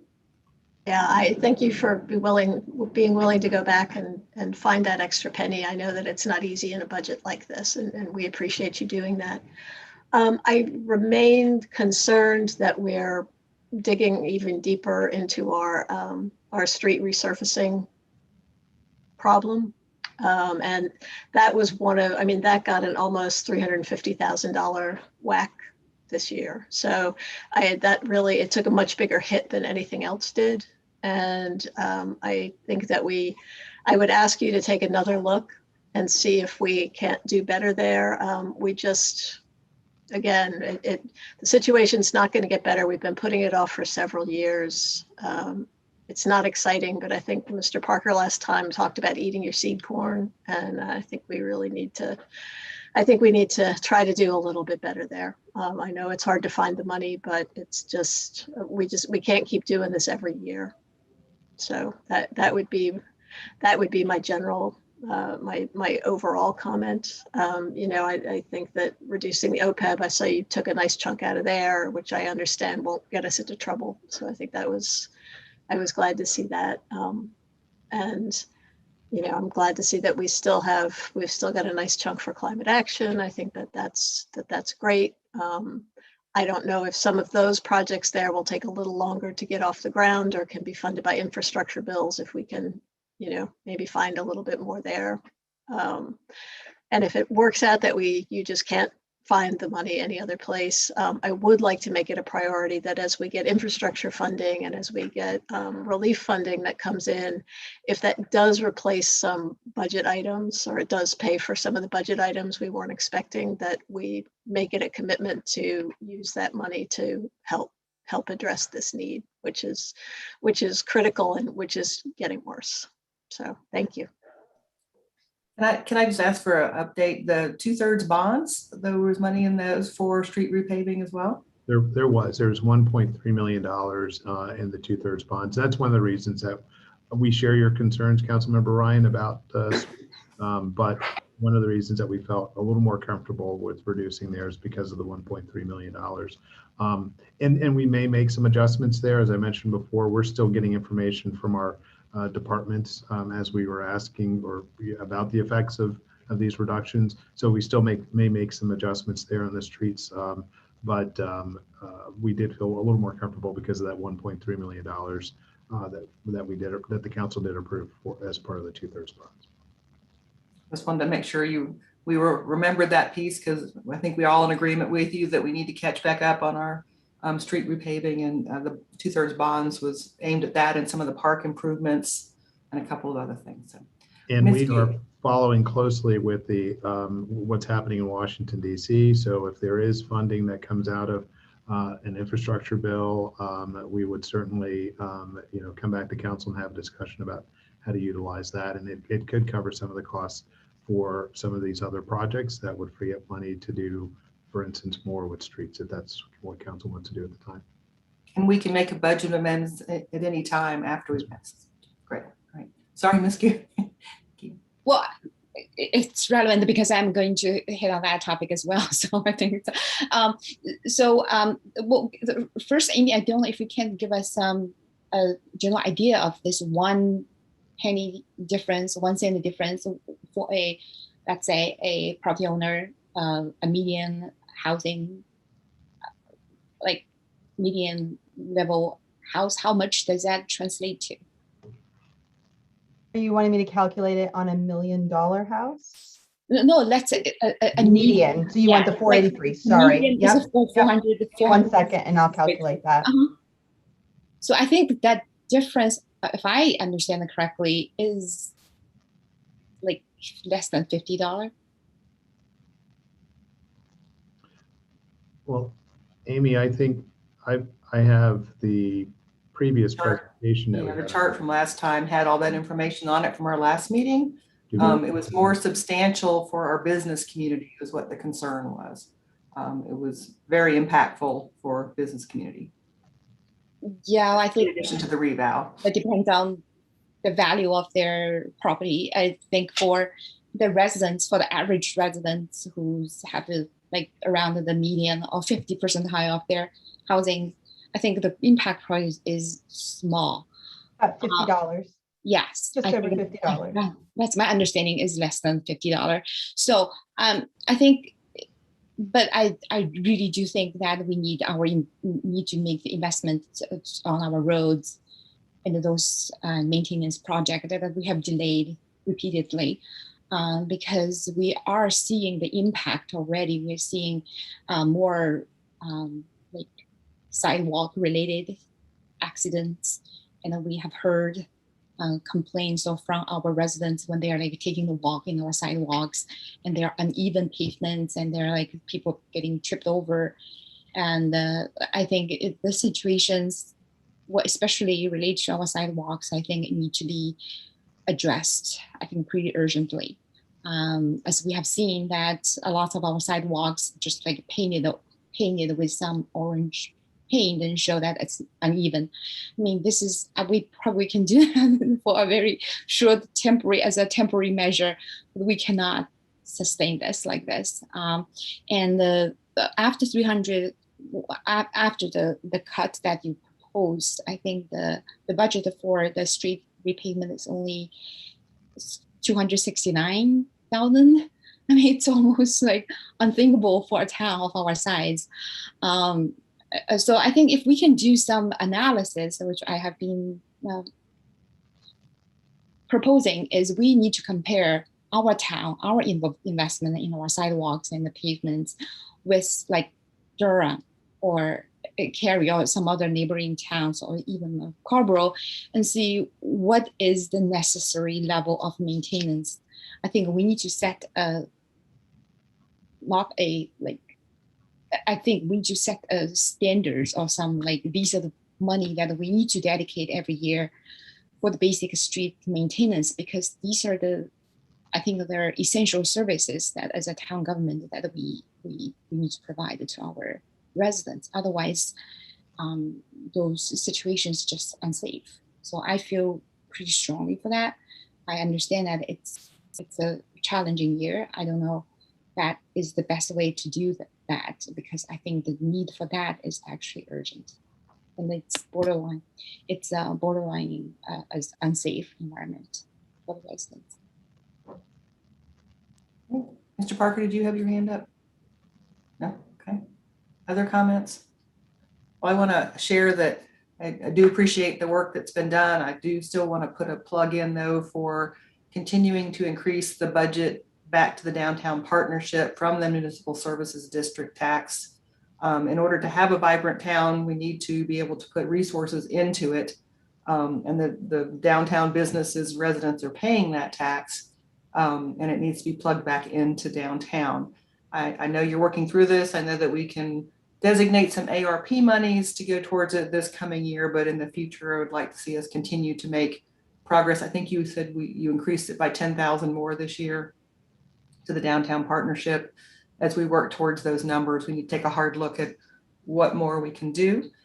And to that end, we will be coming back to all of you with a discussion about first steps with American Rescue Plan monies for our Revive program, because they could not wait until September if we're going to have impact on our businesses. So look for that discussion to be coming sometime soon as we move, hopefully get the monies. Unfortunately, there was an amendment filed to the bill today to take away the city's authorization of those monies. So we're keeping an eye on all these things. I know it's we don't have the check yet, so it's hard to know how to spend it when that's going on. So, all right. There's no more comments. Are you ready to close the public hearing? And this item would come up for a vote. We can still deliberate on June 9th, but Mr. Parker? I said I move we close the public hearing. Second. The move by Mr. Parker, second by Ms. Anderson. To close the public hearing, we are still taking comments via email after closing the public hearing, but the public would not be speaking at the next time this is on our agenda for June 9th, just to make sure everyone's aware of what's involved. All right, roll call vote. Mr. Parker? Aye. Ms. Anderson? Aye. Mr. Boincy? Aye. Ms. Gu? Aye. Mr. Nguyen? Aye. Ms. Ryan? Aye. Ms. Stegman? Aye. And the mayor says aye as well. Thank you, and thank you for working hard to sharpen your pencils a little bit more. Appreciate that, and we will be looking to see this topic back on both the June 2nd work session. There'll be some updates, and on the June 9th agenda. All right. That brings us to our next item on the agenda, which is an evidentiary hearing continued special use permit modification for University Place at 201 South Estes Drive. And in order for any additional applicants to speak, and then we have some people signed up to speak, they'll need to be sworn in. So where did Ms. Anderson go, or Ms. Sabrina? Who's swearing them in? Ms. Oliver is swearing in additional applicants who've not been sworn in before. Mayor, that would be David Schwartz, Aaron Nelson, and Charles Humble. And anyone else from the applicants team that hasn't been sworn in? Casey Cummings, I do not believe has been sworn in. Jeff Kurtz, Rich Kirkland. Okay. We'll need to bring in the other speakers to be sworn in. If you want to go ahead and swear in the ones that are here now from the applicant while we bring the others in, we can do 2 batches if that makes sense. Okay, can y'all raise your hand, please?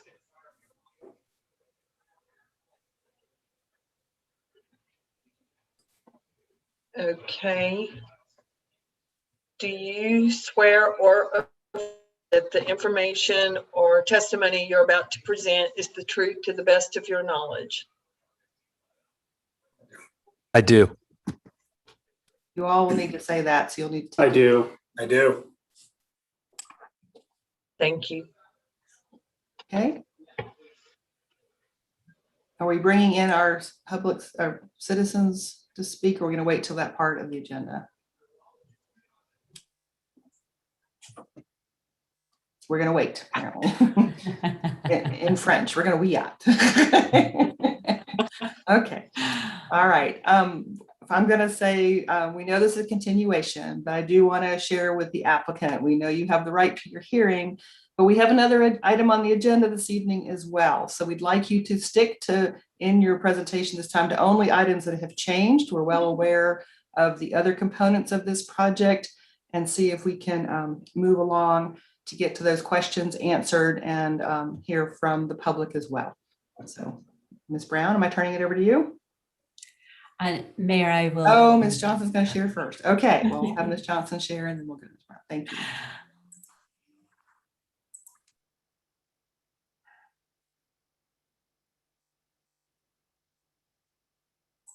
So are you seeing my screen? You're only seeing the dark screen that says you're sharing.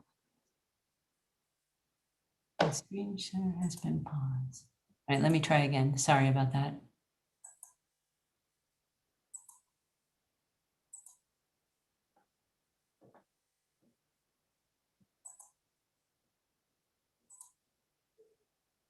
Wow, I don't know. We could, Judy, we can see it. We could see it. It was just in, it wasn't yet in presentation mode, but we could Because see it's it. not showing up on my screen as being shared. Okay, we can see it, and I think you would all have to do, yeah. All right, so I have a brief presentation. It's only a handful of slides just to give you a little bit of background and a couple of the changes that have happened on this application or this project since the previous evidentiary hearing. So just to, I mean, you've seen this slide many times. I just want to reflect the dates. This has been before you as the evidentiary hearing back in the beginning of April, beginning of May, and then again this evening. So our recommendation is that you continue the evidentiary hearing and continue this hearing to the June 9th meeting. We would anticipate tentative action or potential action on the June 9th meeting. To remind you, this is a special use permit.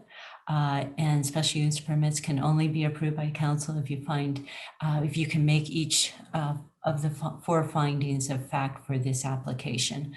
It's incumbent upon the council to make these findings must be made in order to approve this application. Briefly going to describe the plan just to give you a 10-second overview. It is a block plan. They have proposed design standards.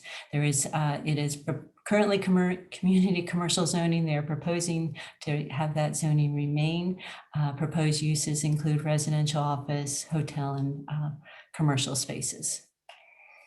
And I know you're familiar with this site, surrounded by Fordham Boulevard, Estes, and Willow. The property is shown in green. The adjoining property to the north, there is the Binkley Baptist Church. A significant portion of the property is encumbered in our resource conservation district or the floodplain.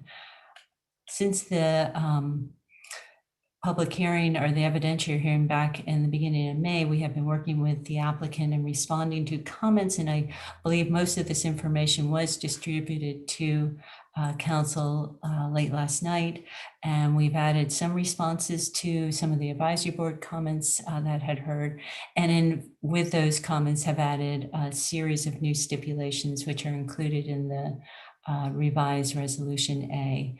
And I'm not going to go through each of these, but just briefly hit them. So adding some bicycle parking monitoring to ensure that there's enough parking in the future, building a minimum building height to those buildings, new buildings in Pod C, working with Chapel Hill Transit to look at bus routes, looking at our internal traffic calming to ensure bicycle and pedestrian safety, adding a little bit of language to the energy management stipulation, encouraging the applicant for solar readiness in any new building construction, and if there's artificial turf, that they look at alternate rubber crumb alternatives.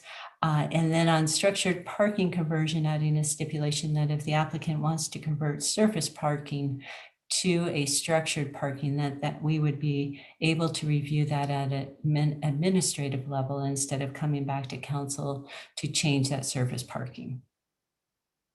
And that's the end of my presentation. Just again, recommending that the evidentiary hearing be continued to June 9th, where we would anticipate potential action. Thank you. Can you bring us back? Thank you. Okay. Who's next? Good evening. I believe we would be next in the order. My name's Leanne Brown, and I represent the applicant for this modification of special use permit. I want to let you know who from our team is on the phone tonight.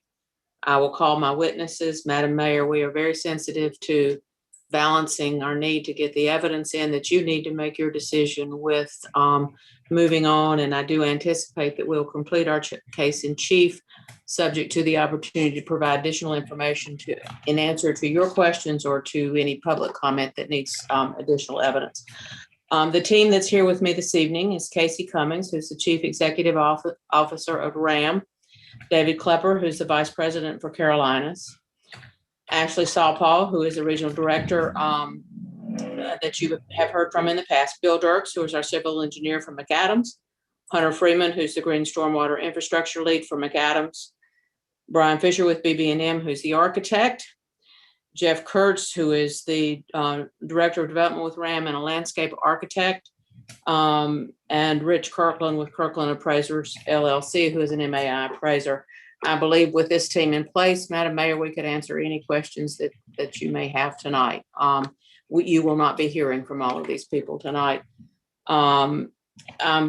First witness I would like to call is Casey Cummings, who will give you a few brief evidentiary information. Thank you, Leanne. Thank you, Madam Mayor. Thank you, council members. Appreciate you giving me an opportunity to put what we're doing in context and explain why we're why we're here and without repeating things you've already heard. Brief context about the company. We've been in business since '78. We've been active in the Triangle since 1999.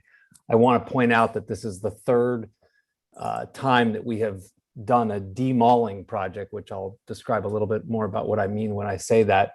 We acquired the property in 2018, and it's important to note that we bought it for three reasons. First is that we believe in Chapel Hill. We already have significant investments in Chapel Hill. In fact, we have an aggregate $80 million investment in the Blue Hill district alone, not including our investment in the mall.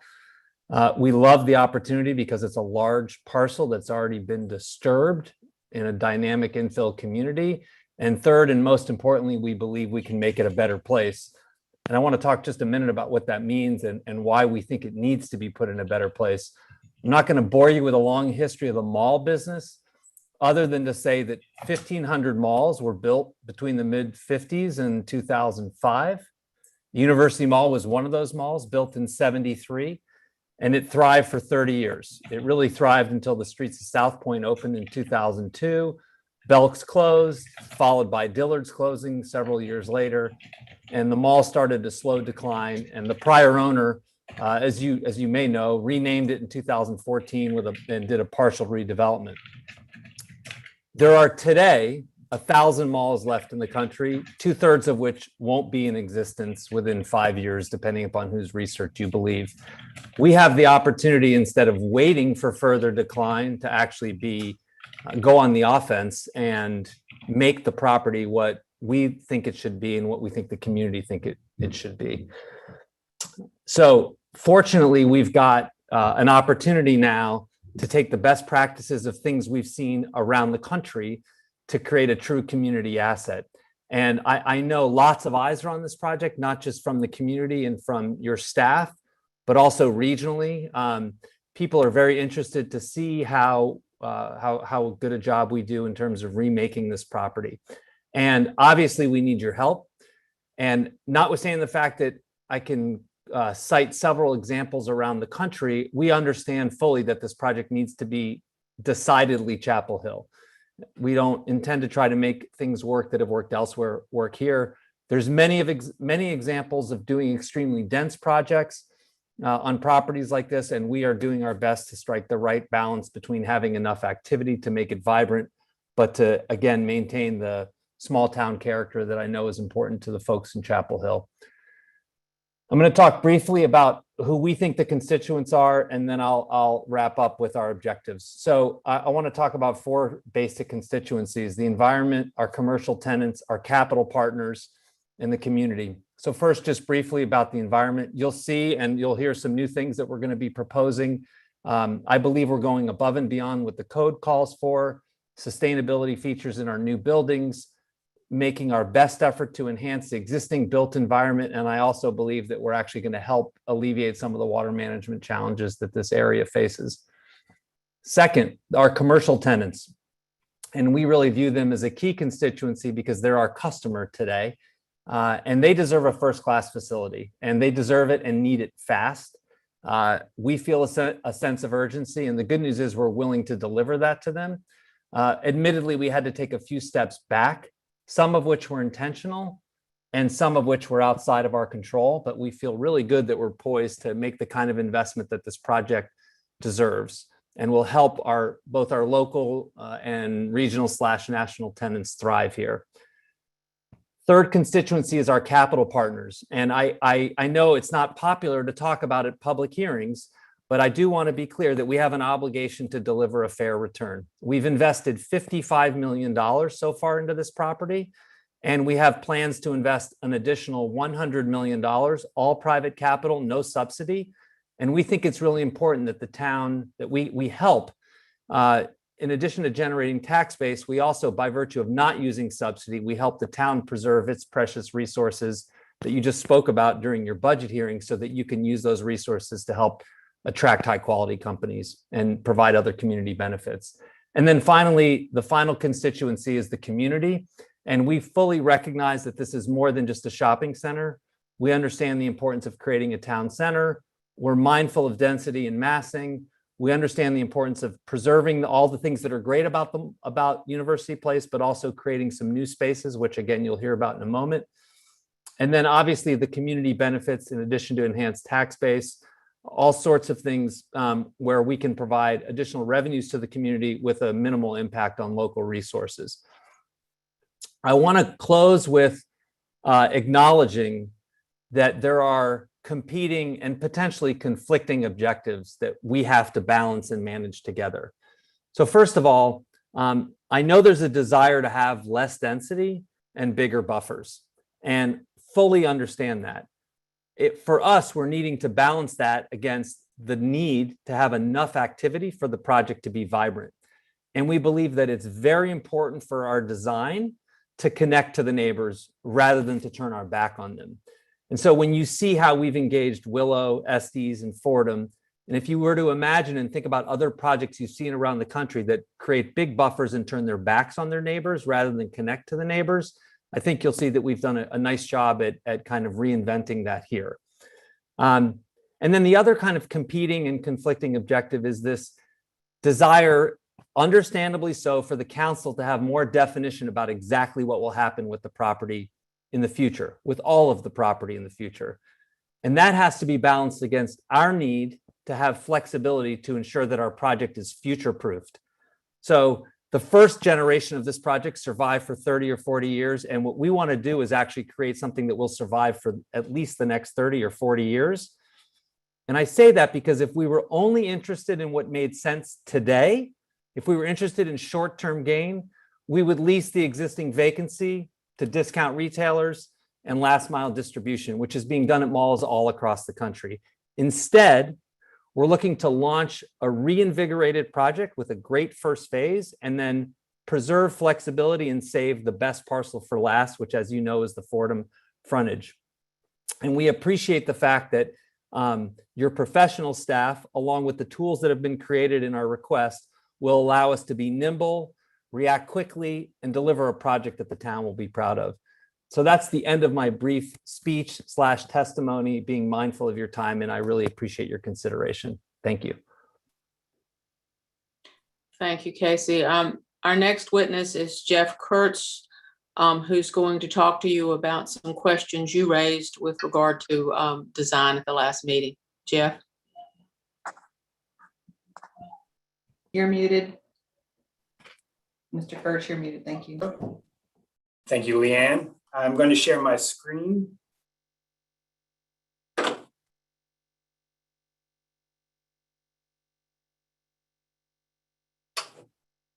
right. So I am Jeff Kurtz. I recently joined the RAM team to lead the development projects in the Triangle region. I'm based in RAM's Chapel Hill office and am a Chapel Hill resident. I have a degree in landscape architecture from NC State University and a master's degree in city planning from the University of Pennsylvania. Mr. Kurtz, we're only seeing a blank screen.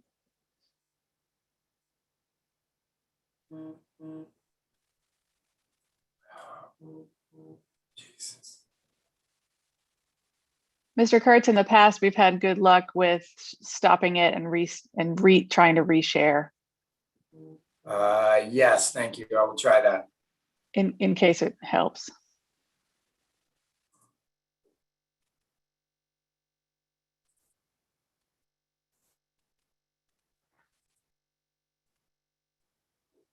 Any luck? Yep, we have it now. Thank you. Great. Great. Yeah, so I recently joined Ram's team in the Chapel Hill office. I am a Chapel Hill resident. I have a degree in landscape architecture from NC State University and a master's degree in city planning from the University of Pennsylvania. I focused with a dual concentration in urban design and public-private real estate development. Over the last 10 years, I worked in Philadelphia, first as a planner and then as a developer. I focused on projects ranging from master plan communities to small urban infill projects, spanning markets up and down the East Coast. Really happy to be a part of the RAND team and excited to work with the town on the execution of this project in our community. I'm going to speak this evening primarily about placemaking, the existing conditions of the site, some circulation, block length, and how these elements relate to the pedestrian experience. The main pieces that I will focus on is the connectivity, the building's height and mass, specific to the buildings in Pod A, and again, how these relate to the pedestrian experience. You're familiar with the phasing plan that we have shown in the past, so I'm going to skip showing that again today. I know that everyone here is familiar with this site, but it is important to note that this redevelopment of the property and the work that we are performing goes beyond just the renovation of the existing spaces and the adding of new buildings. This plan is really about making connections and linking the property to the community. The property as it sits today was designed for automobile use with little to no existing pedestrian connections. There are limited access points, and the site fronts the adjacent neighborhood with empty parking lots and a steep grade change. As we zoom in to look at Pod A, the site proposed of the multifamily building, it is important to point out that there are 2 vehicular access points and only 1 pedestrian street crossing. There is a single sidewalk that connects to the commercial spaces. And as it sits, this is a very poor pedestrian environment that does little to encourage walkability. The proposed multifamily building is really our opportunity to enhance the pedestrian experience and to improve the connectivity between the site and the adjacent neighborhood. The plan shown here accomplishes this by doing the following. Most notably, it brings the uses right to Willow Street. We eliminate the Great Divide, which is caused by the surface parking lot. The plan activates the 3 street edges along Willow and along the 2 vehicular entry points with new uses, including residential and commercial uses. These commercial uses are shown here in red and will be a focus that we'll talk about more later on. We're providing new crosswalks across Willow Drive, enhancing this crosswalk here and providing a new crosswalk here in front of the residential entrance to the drive. We're also proposing to create a market pavilion, which is shown here on the plan, to help activate the south side of the entrance off of Willow Drive. This slide shows the proposed circulation routes linking the key spaces I just described. These routes provide new access and link to the existing commercial uses. The circulation routes are intended to bring people to where the activity is, which serves both the pedestrian experience and helps with the viability and the success of the proposed retail spaces. In short, it is important to really steer pedestrians through these retail spaces to help generate foot traffic and to create a workable, livable, and active retail frontage. Now, one of the comments that we've heard is that a building pass-through should be incorporated as a means of breaking up the building. The insertion of a building pass-through is really intended to create porosity in the building facade and to assist in the walkability by providing a pedestrian with a connection to areas of interest. A pass-through really acts to serve as a focal point for the physical and visual connections. What I would like to point out with this image is that the connection through the building would bring pedestrians to the service alley and the trash enclosures at the rear of Silver Spot. Rather than focus the view on this blank wall and bring pedestrians to the service alley, we want to be more deliberate about where we make our connections, which we feel will enhance the overall pedestrian experience. In lieu of the building pass-through, we're proposing to provide connectivity through a series of landscape spaces that link the 3 main areas. The first being the residential entrance and retail spaces on the north side of the building. The second is the main building frontage, and the third is the incubator space, retail spaces, and the market pavilion. These pedestrian links will include high-quality materials, site furniture, and soft landscaping. The spaces are linked through a series of garden rooms that help create a public amenity and a park-like feel along Willow Street. These images are used to illustrate the planned look, feel, and quality of the proposed public spaces. Also, you will see here that the sidewalk connection along this drive edge is important not only for access into the site, but also for the visibility and foot traffic of the retail spaces I discussed earlier. The second main connection to discuss is along the main building frontage at Willows Drive. This area will serve as a linear park, linking the two main entry points into the site, providing a lush, walkable pedestrian environment. The environment will be enhanced by the presence of the mature trees along Willow. This approach is successful because it breaks down the scale, not just of the scale of the landscaping, in order to create new, smaller spaces, and it increases the walkability and engages the community by providing an active edge along Willow. This blow-up plan highlights the new uses that are proposed along the incubator retail spaces, which are shown in red on the right of the plan, and the new park market pavilion, which is shown on the left. Both of these spaces will be active and will be places that encourage pedestrian activity. They need this pedestrian activity for survival and to make them, a real community benefit. These images show the active street edge that we are proposing. A key piece to the walkability is to have something to walk to. By incorporating retail into the building's ground floor, we're bringing new uses to Willow Drive and creating new destination points. The sidewalks and retail spaces are designed in a way that creates small, comfortable plazas that can be used for outdoor activities by the retail spaces, but also serve as public amenities and public plazas. The other main point to discuss, and that we've heard and are responding to, is the building mass and scale. Component of the building mass and scale is the articulation of the building. The articulation is shown here in this diagram, where you can see the breaks in the facade that have been incorporated. This level of articulation reduces the longest length of building facade to 168 feet. In addition, with the recesses that are provided, it means that almost 40% of the building frontage sits in relief and off of the main right-of-way. This diagram further emphasizes the articulation of the building in a way that we have essentially split the building facade into three segments. These segments occupy three different planes, providing a sense of separate offset buildings along Willow Drive. While it is not possible to create the building pass-through, we do believe that this articulation helps to create the impression of a pass-through by breaking up the building facade. The articulation, combined with the increased connectivity that I discussed earlier, meet the spirit of a pass-through, if not the technical definition of one. This street-level perspective shows how the building occupies different planes rather than a single unbroken facade. This really does a good job of showing how we have provided interest on each of these facades, limiting any blank areas of the building by providing kind of the porosity and the transparency through windows and ground floor uses.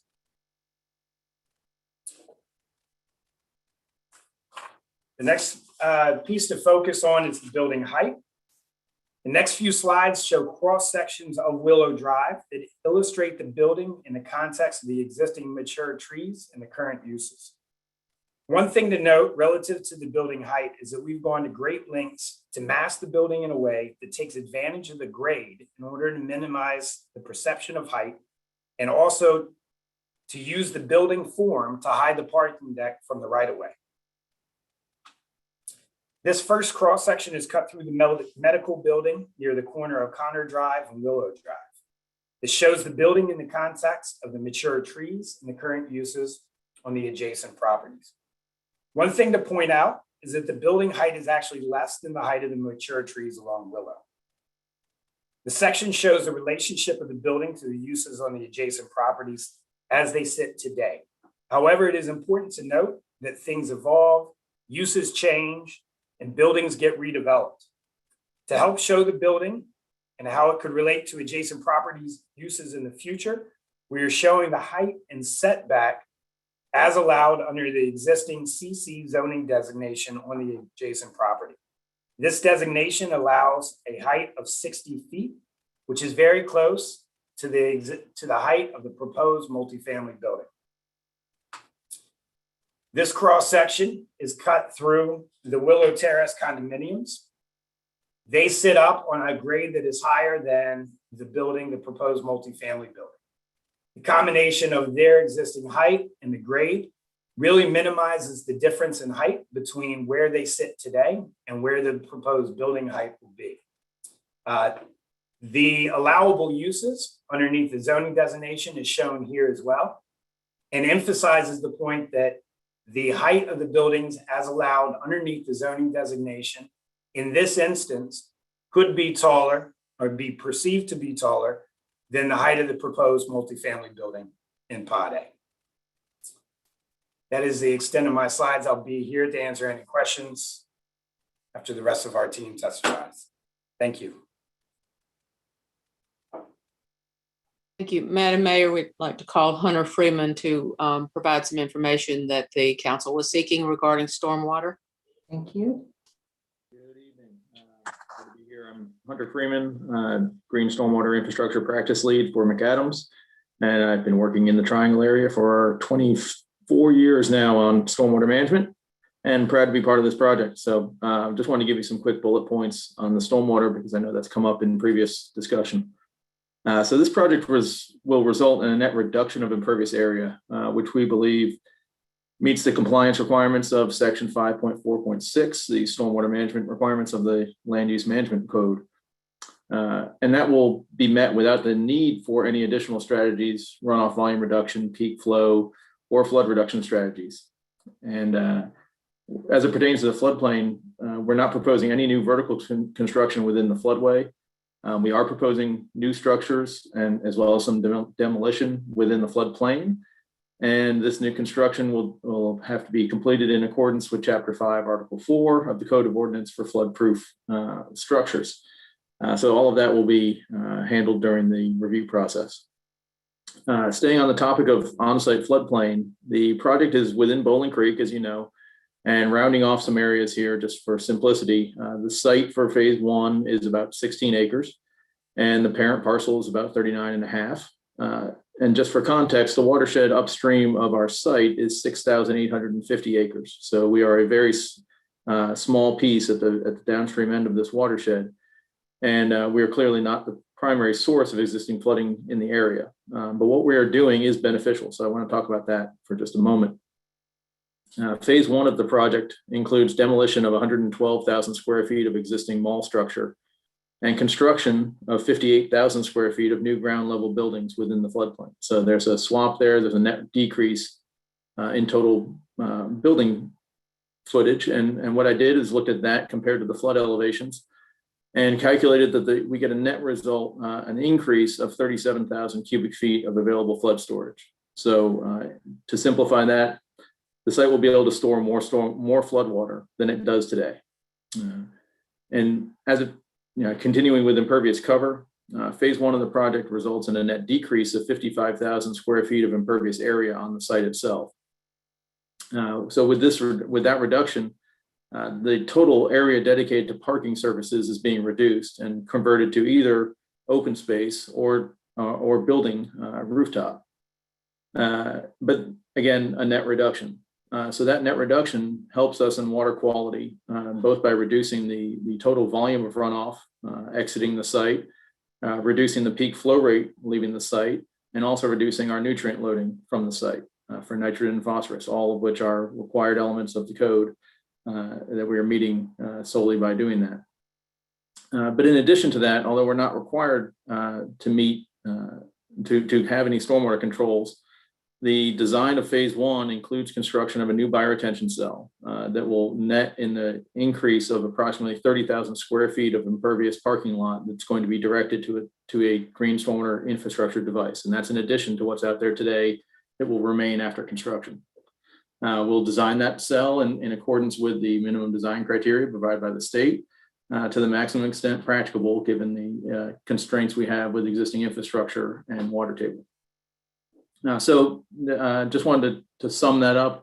And in summary, phase 1 of this project is a direct benefit to the water quality in Bowling Creek, and it increases the available flood storage volume. It's as simple as that.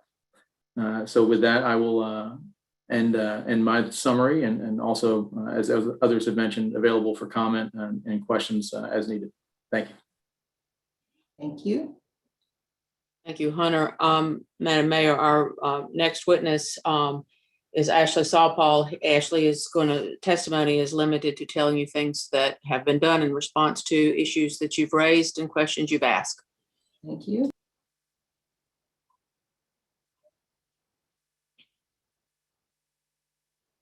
Ashley, we can't hear you.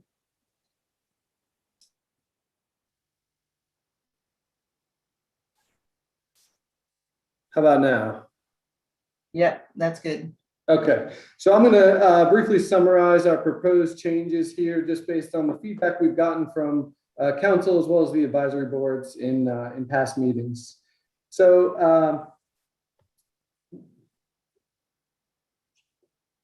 there we go. So Hunter touched on the stormwater, so I won't spend too much time on that. What we're proposing is adding 30,000 feet of additional drainage area. We talked about last time the incubator retail in Pod A and our commitment to dedicate 20% of that to minority-owned businesses. The Main Street being a big focal point that it is, we've agreed to remove the word optional from our cross-section. And again, because it is such a focal point, we're committed to a minimum width there of 50 feet for the green space itself.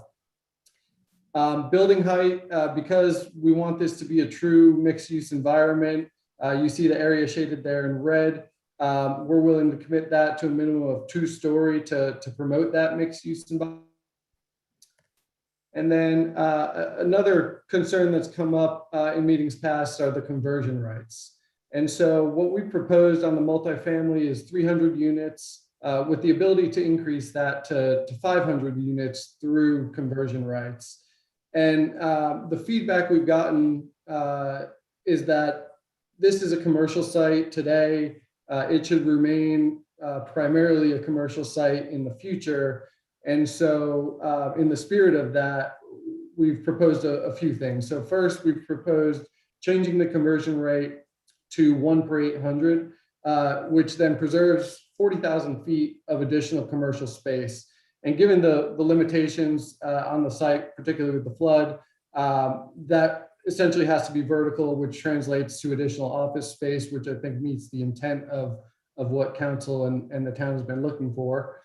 And then second, on the conversion rights, again, because there's the desire for this to be a commercial first site, we've included a threshold to be able to use those conversion rights. And that threshold is 375,000 square feet.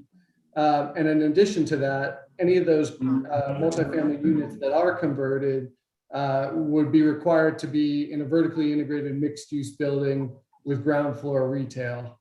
We proposed this last meeting, and one additional item that came up was the fact that we would still be able to essentially build 500 units on day one. And so to address that concern, what we're adding tonight, as you see here, is that we would essentially have a lockout period of 3 years. And so those rights wouldn't be able to be used until at least July of 2024. And just given construction timeframes being 2+ years, those units wouldn't come online for at least 5 years from now. The other benefit of the conversion rights, obvious one, is more affordable units. And so with that, I think one thing we heard in last meeting was that there was the desire for the town to have some flexibility or potentially look at, rather than what we proposed with 15% of units at 80% of AMI, is the potential for less units at a lower AMI, just given the town's needs. And so we're certainly open to that. And so just what we'd like to propose there is the option. Our previous proposal with 15 at 80%, or the option to do 10% of units at 65% of AMI. The gateway sign, I think, was another item we received some negative feedback on, and we're willing to remove that from the request. The farmers market has also been an item that's come up, and we've been working with them for some time now. And while we had thought we could make it work with the Main Street green space, we weren't quite able to meet all their needs. And so we've revisited the site plan and think we've found a really good solution that works for them. And this is over on the Willow side near the incubator retail. And so what you see here is just a covered structure. We have some outdoor multi-use area that could potentially be beer garden, event space, and think it meets all of the requirements for the farmers market, and hopefully will be suitable for them for a long-term home. We also have really focused on furthering connectivity on the site. And while we're adding bike lanes on Willow, adding the multi-use path on Estes, as well as on the Fordham frontage of our site, we want to take that a step further. And so what we're proposing is to complete connectivity of this essentially block with the one other piece that's missing is about a 625-foot span along Fordham that will connect our property across the frontage of Binkley Baptist up to Willow Drive. And we think that's a key connection point. And so we would propose that with our plans and our redevelopment here, we would build that out. And then the last change here we're proposing, we, as Casey mentioned earlier, we're committed to making sustainability efforts. And so to show our commitment to that, we're willing to commit to the use of solar energy for the common areas of the multifamily that we're proposing on Pod A. And so with that, I will wrap up and give the screen back here and give it back to Leanne. Thank you, Ashley. I would ask the council at this point in time to receive into evidence that there are additional materials that we've provided you that will save us some time in putting information on. We provided information from Rich Kirkland, who's an MAI appraiser, with regard to the finding about maintaining or enhancing the value of contiguous property. We only have one contiguous property, but we have that for you to receive into the record. We provided the comparison chart to look at the design guidelines and how they compared to other design guidelines that have been used and block design that's been used.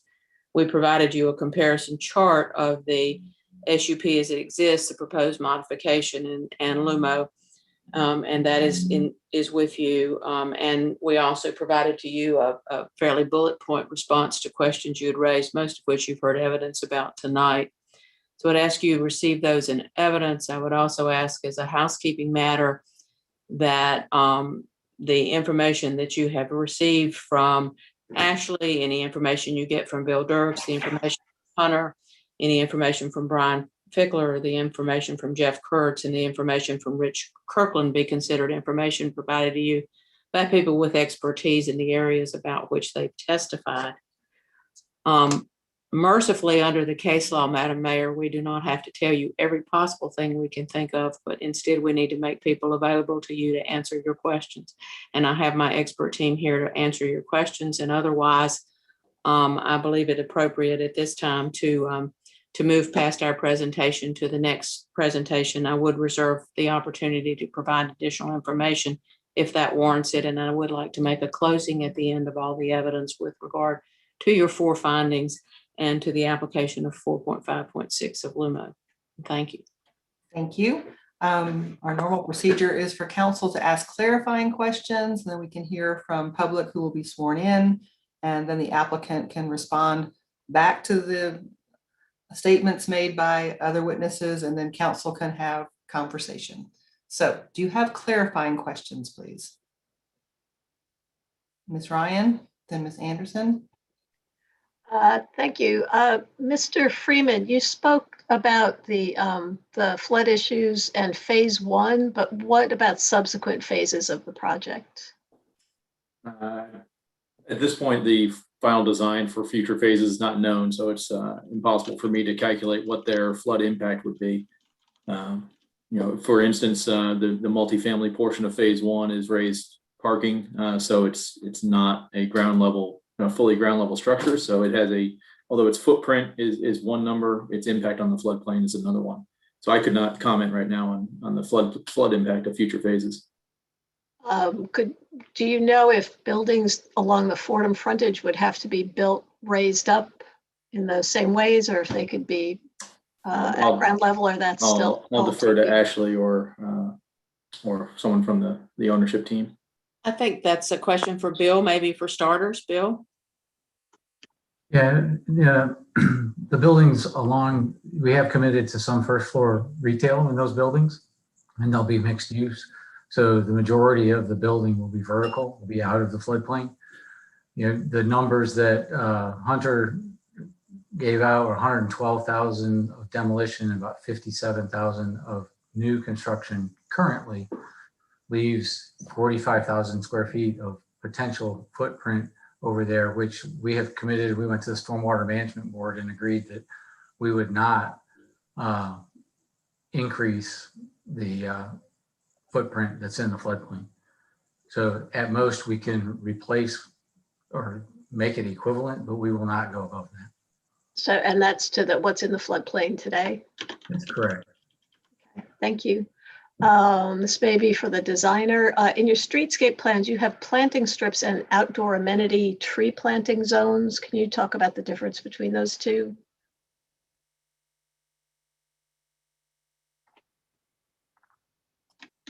Yes. So the tree planting zones are specific to, are we in the multifamily section or the overall site plan? Sorry. I think mostly along that Willow frontage.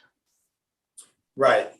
So the Willow frontage right along the edge, we'll have the tree planting zone, which is taking advantage of the mature trees and then other trees. The additional planting strips in the landscape zones would have a combination of shrubs, ornamental plantings, and decorations, which are lower in scale, but meant to enhance the pedestrian environment. Okay, so the tree planting zone then it's on the street and large enough to support substantial street trees. That's correct. Okay, thank you. This is probably for staff. We've seen a lot of numbers recently for the Aura development on the townwide traffic model. And one of the things that keep getting pointed out to us is that the Franklin Estes intersection will be in trouble as development occurs. Has there been any comparison of those traffic numbers with the numbers in the current TIA for this project? I'm not aware of any, but it certainly is something we can get some information to bring back to you. That would be great. Yeah, I'd like to see that. Thank you. And that's all I have. Thank you. Ms. Anderson, and then Mr. Parker, then Mr. Boyd. Thanks. My first two questions are just quick. Mr. Southpaw, when you were talking about the changes, were you saying that the solar portion, and I think you said section 2, would that be solar ready or solar? No, so we're actually committed to installation of solar to power the common areas of the multifamily. Great, thanks. And I think on one of your earlier slides, you talked about 2 stories on one of the frontages, but to me, it looked like that was on Fordham. Is that right? That's correct. And so my understanding was that some of the interest was in having the height be a bit lower on Willow to match the other side of the street there. So why would the height be lowered on Fordham? So we're actually not lowering the height. We're installing a 2-story minimum requirement on the Fordham. Piece. I see. Oh, that makes a lot of sense. Okay, I think my other questions are are for staff. The first is in terms of the stormwater issue, how much more pervious space would be needed to meet our 70% goal? I believe in looking at Bill, because I think he knows them. And I remember the percentages, they're at 75%. And so it was a reduction of about 55,000 to get from 78 to 75. So extrapolating that, probably somewhere in this 75,000 to 100,000 square feet reduction. I mean, I'm completely ballparking that. Yeah, rough, I think it's about 90,000 additional above the 55,000 we're proposing. Okay. And could you give us information on the difference between the capture for the 25, 50, and 100-year storms? Just a little bit of clarification on the how much stormwater we're capturing on site for those, or how much? No. So I know that you're meeting the required minimum, correct? Mm-hmm. So could you talk about what the difference would be, like, yes, for capture, and also what kind of facility would be needed, or what the extent of the addition would be? To clarify, we're meeting the code requirement for peak flow and reduction and volume capture by reducing impervious, which generates less volume than is out there today. So there would be no additional volume needed to extend that to the 25, 50, and 100. All of those would go down as well because of our impervious reduction. I have not calculated the total volume generated by the existing impervious for those numbers, for those storms. So I don't have that number at hand. Okay. And can our staff provide us with kind of information or recommendations of what we should be asking for in terms of stormwater? Yes, I would say we've had ongoing conversations regarding other projects, and we actually had a great conversation earlier this week, and I'd be happy to have our stormwater staff will work with them to come back with some ideas, and we'll talk with the applicant about them. Okay, that would be great. And then I had heard that previously, there may not be enough room for queuing along Fordham. So kind of to expand on Amy's question, could our traffic engineers provide us with kind of a more complete traffic analysis? And in terms of that flexibility, I understand the new kind of 5-year lookout to potentially having the residential switch out with the commercial, but what are the traffic counts and impacts of each of those uses when we talk about that flexibility? And finally, how are we integrating bus service? Yeah, so I can touch on that. I did have a call with Chapel Hill Transit, and I think in one of the previous advisory board meetings, the subject or the proposal of either centralizing the existing bus stop or potentially adding additional bus stops came up, and the feedback was that the current location and configuration was the most operational because it didn't require going through the entire site, making additional stops, potential delays.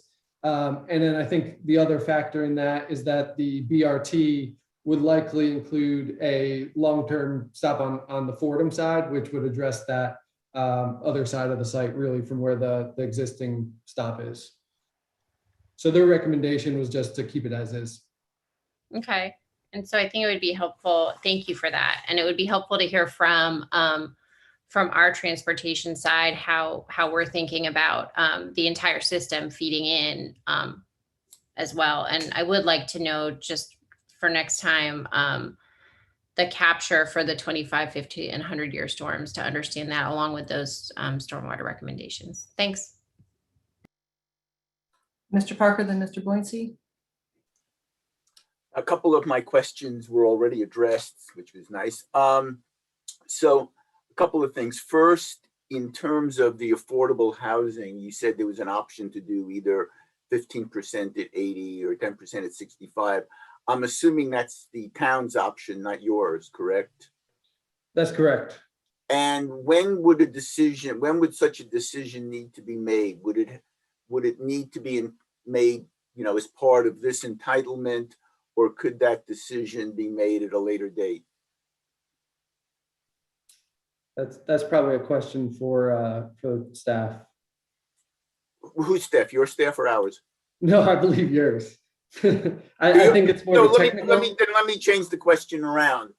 Are you willing to defer that decision to a later date, assuming that our staff is okay with it?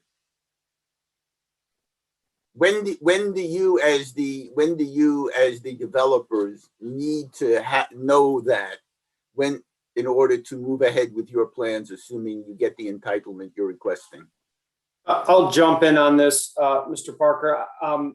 From our perspective, I think we'd like to have that decision as part of the ZZP approval. So once we go through that process with the town. Okay, that's helpful. Thank you very much. You've talked about the, what at least in your pictures looks like a very lovely space for the farmers market. Without going into details, how is that going to be paid? Are you going to be charging them rent? Are you giving it to them? How will that work? And to the extent that they have to make payments, have you worked that out with them so that you and they know that it's mutually affordable? Yeah, so we have not worked that out yet, but the current setup is they pay a nominal fee to operate on the property, and it would the structure would be essentially the same as it is today. So you're not going to raise what they have to pay today? It likely will, because it'll be an expanded market, and what they pay today is probably change you could find in the parking lot. So I think for I have to spend more time in the parking lot. So I don't think we can commit to the exact same rate, but it'll be a reasonable rate. I mean, we view the farmers market as an amenity and not a profit center, and we will continue to view it that way. Okay, this is probably a fairly not all that bright question, but I just want to double check. So when I looked at your frontage along Willow and the sort of the indentation, for want of a better word, that's closest at the end of the building, closest to Fordham, you had something in blue. I'm assuming that's not a swimming pool. So what was it? What is it?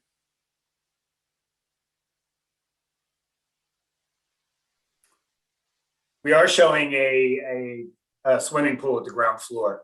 Now that is actually sunk below the grade of Willow. So using the grade is at a lower level. So then what will people who are walking along the sidewalk there, will they be looking down into a swimming pool, or how's that going to work? Yes. So it would be sunk down about 7 to 8 feet. They'll be looking past landscaping, then down into the courtyard of the amenity space. They'll see, the swimming pool and the rest of the uses there on the amenity level. And you're not concerned about security or any of those things. Okay. The last question that I have for now is, and I'm not asking you to commit to this, but I'm assuming you probably know, is the building, number one, is the building the residential building on Willow expected to be made of stick-built construction? Yes, it'll be stick-built over the top of a podium. Okay, thank you. Mr. Blancy, and any other council members have clarifying questions? Ms. Gu?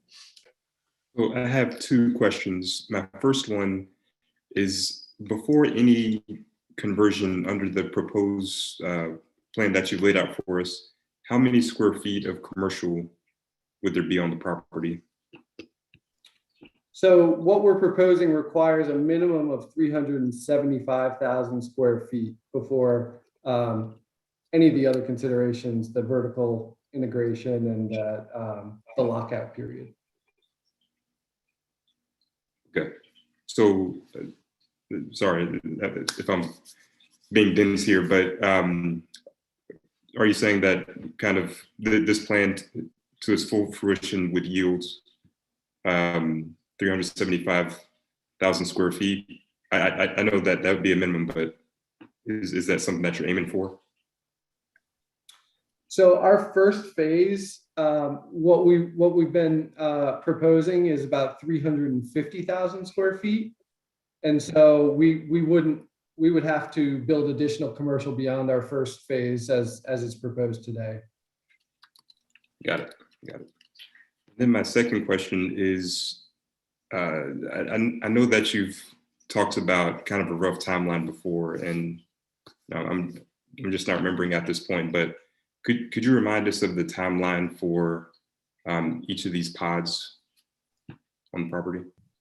Yeah, sure. So I think under the assumption that the SUP was approved in June, I think our first phase would likely be mostly infrastructure along the SD side, which we would hope to start right around the first of the year next year. And we have to complete some of that parking lot work in order to free up the parking lot on the Willow side, since we do have operating tenants there today and they need parking.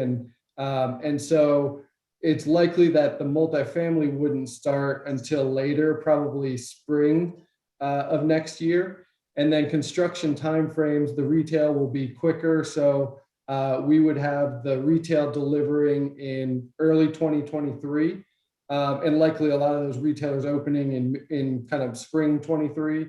And then the multifamily side, since that's about a 2-year construction timeframe, that would be likely spring to summer of 24 before that would deliver. Thank you. That's all I got for now. Ms. Gu? And then I didn't know if Ms. Stegman or Mr. Nguyen had any questions they wish to ask. Okay. Yeah, well, I heard that you talked about this bioretention facility for stormwater. Can you tell us more about that structure and how does it work and where it is going to be built and what's the impact it's going to have on the stormwater? Sure. Actually, I'm not sure if you have that graphic available, but it's generally just north of the gas station site, and I guess east between Fordham Drive and the proposed main mall work that's proposed to be done in phase 1. And so that matches the location of at least 1, if not 2, stormwater inlets. So the grading of the parking lot now, water is already flowing to that location. So the idea there is to obviously remove the pavement, correct any soil deficiencies we have in that area that might be left over from pavement rubble. Obviously, want to clean that all up, get a layer of bioretention soil, hopefully greater than 30 inches deep, if not 36 or deeper, and have an upturned elbow on an under drain there that ties into that existing catch basin. So the idea being in dry conditions, small storm events where we don't have, obviously we don't have any parking lot flooding, but also don't have a water table constraint, that we would get full treatment of the runoff going to that area. And so it will be a revision both to the pavement layout that you see there. It's the large red rectangle just north of the gas station. And the exact shape is not known right now. Obviously, we have to work that out with traffic patterns, but the idea would be to maximize green space in that area, to maximize the surface area of the bioretention that we can put in there. So when you call that the bioretention, just like a sod or some kind of like? It'll likely be landscaped with a mulch layer. Okay. So I don't know that we've gotten to that detail. It could be sod by the manual, but I mean, I think to match the other one. It's just some kind of pervious surface. Yes, absolutely. I just want to make sure I understand correctly. It's not some like retention kind of underground retention facility kind of thing. No. This is some. Yeah, this is a layer of sand that the water can flow through for treatment and then be discharged from the site. Yeah, but it will be vegetated and mulched and Okay. So and I heard that you mentioned that multiple times that it is an improvement. The development is a reduction in impervious surface, it's an improvement. But I think that the LUMO, we have to counter LUMO, we have to acknowledge that what you're proposing is or does not meet what the current LUMO standards. Do you agree with that? If this was new development, yeah, yes, I would agree. It does meet the code of ordinances for stormwater management requirements for redevelopment. For redevelopment, but and we all acknowledge this is a very sensitive area. It's a floodplain, and okay, so I think that I would think, or it's the expectation from the community that we need to uphold that the LUMO standards, or especially for those sensitive, environmentally sensitive areas. So I think you understand that as well. So is there any possibility, well, as you mentioned, I think that sometimes during both this conversation, this presentation and previous one, that you mentioned about, this is a developed area, has already been like this. So, that's the current condition that you have emphasized that. But is there a plan, because it is a multi-phase kind of development, when all the phases are completed, is there a commitment that by that time you're going to increase the vertical elevation and development? So is there a plan or commitment that you are going to gradually bring this development to conform with what the impervious surface standards or stormwater standards at that time? The request that the applicant has made is for the council to use the power it has in section 4.5.6 of the ordinance to recognize that where actions, designs, or solutions proposed by an applicant cannot literally be in accordance with the special use regulations, that the council can find that public purposes are satisfied to an equivalent or greater degree. And because this is an existing development, and because we are working with a design from the 70s and trying to take up what we can, we're seeking that modification, believing that what our evidence demonstrates is that in this case, we are showing that the public purposes are satisfied to an equivalent or greater degree. Reminding the council that the alternative is for the project to continue to exist as it does under the current special use permit as modified previously. And we believe that modifying it to allow us to change our stormwater protections to a higher level allows you to make the finding you need to make under 4.5.6. Well, I don't know, it's a legal question. The council, of course, we are asking you to conform to what are the current LUMO standards. We're not asking you to go exceed the standards. That is definitely not something we're asking you to do. And I think even I'm willing to say that given it is a redevelopment project, if we can have your commitment, say you're going to bring it to conformity with the LUMO standards when all the phases are complete, I think that will give me another level, or at least some level of assurance that you are aware of the issues and are committed to address that issue.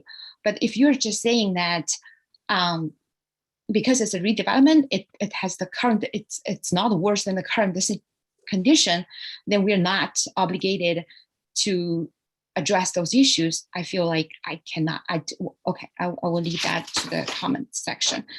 Yeah, you also talked about the connectivity. You talk about because of the frontage along the Willow Drive. If my recollection is correct, is over 500 feet front break frontage on the Willow. There's no penetration along the Willow Drive. It's over 500 feet. Is that correct? The building frontage is 540 feet. The longest segment of building is 168 feet. You're saying visually, the block, the continuous block is less than 100 something feet. But I'm asking, there's no penetration. There's no like going through this building, like someone, let's say a pedestrian, trying to go from Willow to get into this university development. There's no other way. They have to walk past this 540 feet in order to get into that development. Is that correct? Based off of the site conditions and the way that we are developing the site, we have made a concerted effort to push development or push pedestrian activity to the edges where the retail is and where the active uses are, rather than providing an opening through the building that would bring pedestrians to the service alley in the rear of Silver Spot. We are enhancing the pedestrian environment and bringing them to the areas that we think focuses the greatest attention and provides the best pedestrian experience. Well, I understand that you said that you have this design background and the planning background. So what is the regular size of a city block? This city block, as it is deemed as like a walkable city, what's the regular, like what is the city block supposed to be? It all depends upon the city. What? Let's say it all depends upon the city. They vary. Well, I mean, some can be as long as 600 feet long. Oh, well, I'm just to give you some statistics. In New York, the average city block length is 260 feet. So you're doubling that length. I'm not saying that we have to use the New York standards. I'm just giving your experts in that, you have expertise in that area and just giving that information. So also, okay, so is there any safety concerns given this very long block? There's no penetration. Is there any safety concerns both for the residents and for the pedestrian if something like emergency situation that happens with this no penetration, kind of very long, like almost double the standard, the city size of New York City? Do you see any concerns, safety concerns in that kind of design?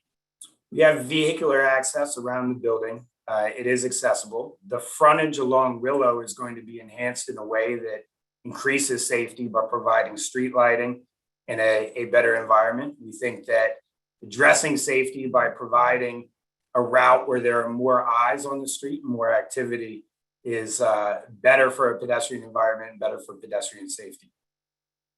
But if a pedestrian or a resident has some situations, they want to get out or get in the building or get across somewhere to somewhere, they're not able to do that without like walk past through this 540 feet in order to get to another place.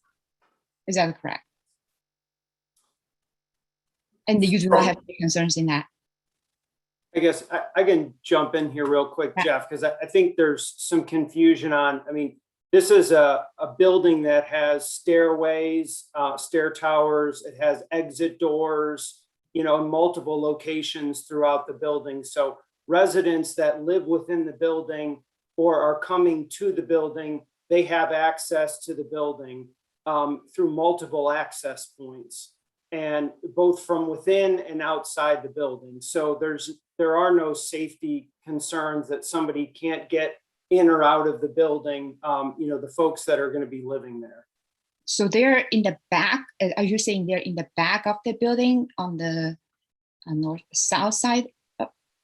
Is that on the back? Like, yeah, and there's multiple Okay. multiple access points to the building for the residents throughout on all four sides of the building.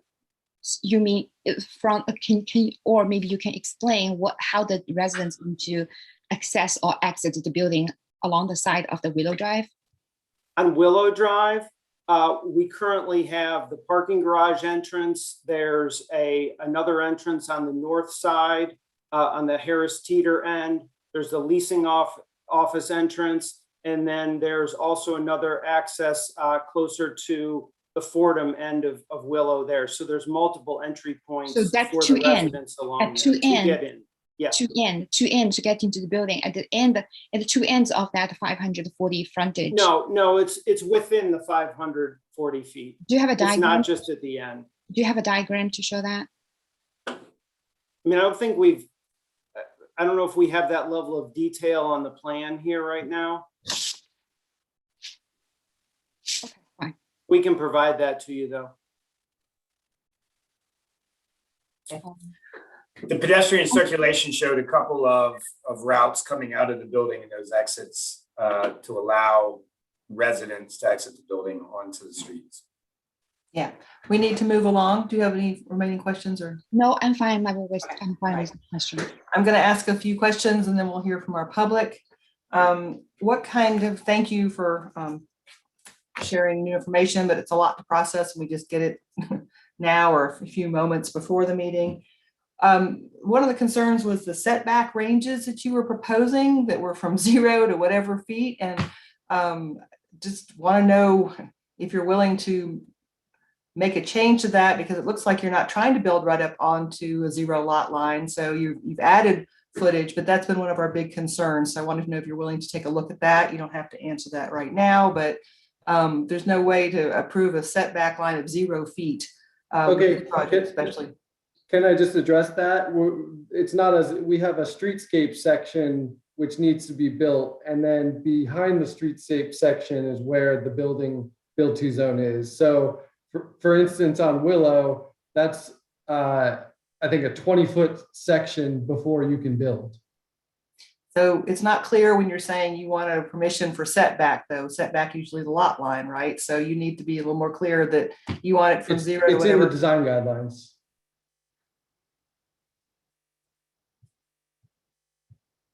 All right. How do we get a commitment from you that you will preserve the trees, the mature trees along Willow? We need to have the assurance of that because construction can damage trees, as we know, especially when you're talking about that. And then I wanted to know, I'm going to follow up with same with Ms. Gu. People are getting off the bus on Willow Drive across this project. How would they enter this project somewhere off Willow Drive? Is there an entrance way into the building at all that's not on either end from Willow? If you're walking along Willow and you just got off the bus at the intersection of Connor is where the school bus ends there too. So There's actually an entrance right at aligning with Connor. Okay. And have you worked with our urban designer? Because we spent a lot of time with block lengths, and I'm sorry to say this community came to the conclusion that 360, we've never approved anything at 540. It sets a precedent for us. So I challenge you to take a relook at that, to some kind of break in that building. I understand not bringing pedestrians and walk through to the back of a service alley in the building, but there's an opportunity to cut an end to go to the either end of the silver spot. So I just wanted to know if you'd taken a look at that at all. I understand your site constraints, but wanted to know if you had looked at that at all. We did, and we actually met with Brian Peterson and have exchanged notes with him in the past, but met with him, I think, last week and explained the site constraints and what we were trying to accomplish and what we were trying to avoid. And his response was that what we've done is an appropriate response to address all the existing constraints that we have at the site. All right. Wanted to know if you'd actually talked to the farmers market about the placement of the pavilion. Really excited for you to have some kind of pavilion, but in looking at other farmers markets, there's usually space behind a pavilion for them to bring their trucks up and unload the produce or to have the trucks back up. And so having the pavilion back up to the roadway doesn't seem like what they would want. So I didn't know if you'd ask them how they would use pavilion and where they would think it would work. Yeah, so this new space was designed between last meeting and this meeting, and we've been making tweaks all along. So we actually just got the final vision for it yesterday. There are spaces on the SD spacing side of it, I think about 16. And given one of the requirements is that their purveyors have direct access for loading and unloading, the thought is that those will be dedicated for the vendors to be using on the farmers market days. Okay. Everyone's asked some of the other questions I had too. Let's hear from our public. We'll need to bring them. Oh, Ms. Anderson, you had another question first. Just really quickly to follow up, have we heard from our urban designer on this? We have not. So I think that's going to be really important for if our urban designer has reviewed and has been working with the applicant, I think we need to get some sort of report from him, please. Noted, thank you. All right, can we bring in the public that has requested to speak on this item and swear them in, please? Okay, we have, assuming they're still with us, David Schwartz, Aaron Nelson, and Charles Humble, all of whom need to be sworn.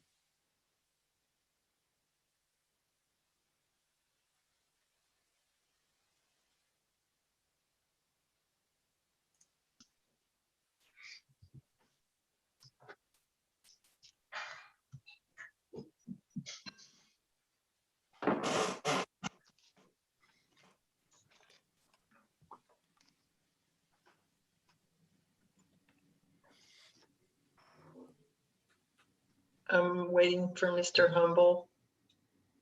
I just moved him over. Thank you. Charles, are you with us? Mr. Humble, are you with us?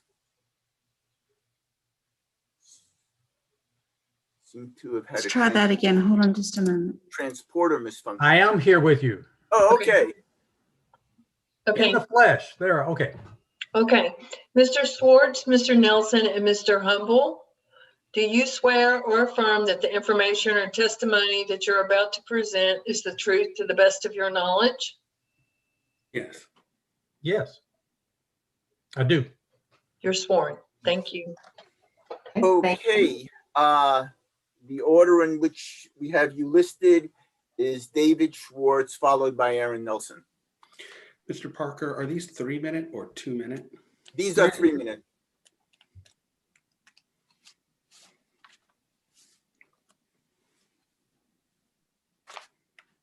David, you are.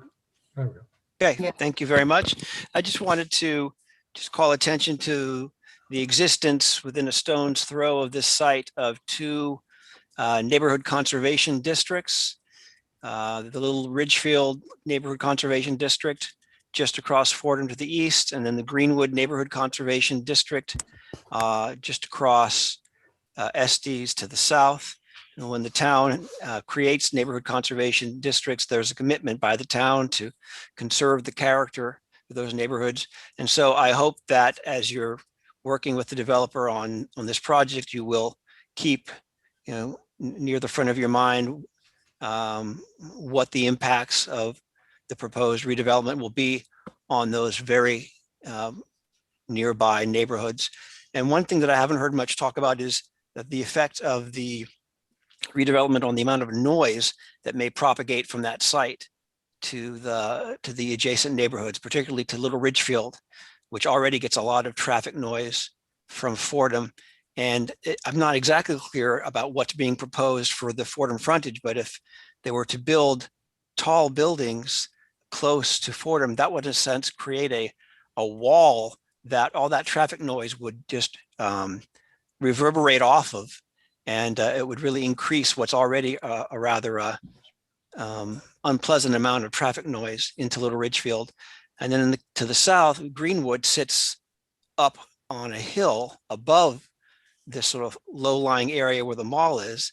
And the mall kind of sits in a bowl, and the sound there also propagates up to the neighborhood there. So while I think there's a lot of attractive opportunities to create destinations for the people who live in those neighborhoods, we also want to redevelop in a way that's not going to impose a lot of nuisance noise on the residents of these neighborhood conservation districts. Thank you. Okay, Aaron Nelson, followed by Charles Humble.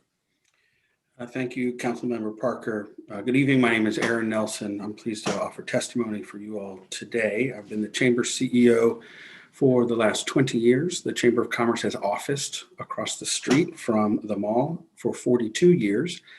We moved to be there near the shiny new mall, the new second economic center of our community in 1979.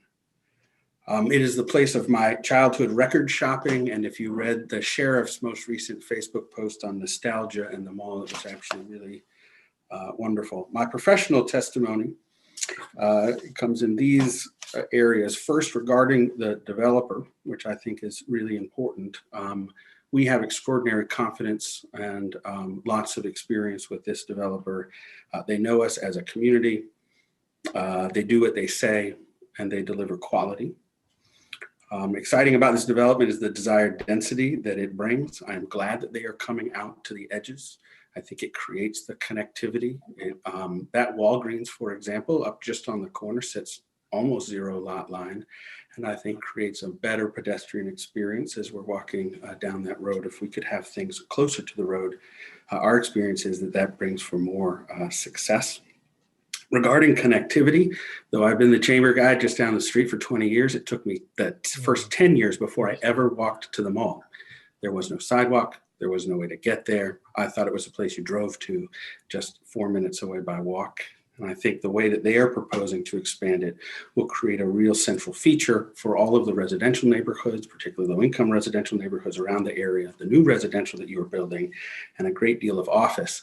We sort of think of this as a East Franklin Innovation District, just down the hill from the university, right?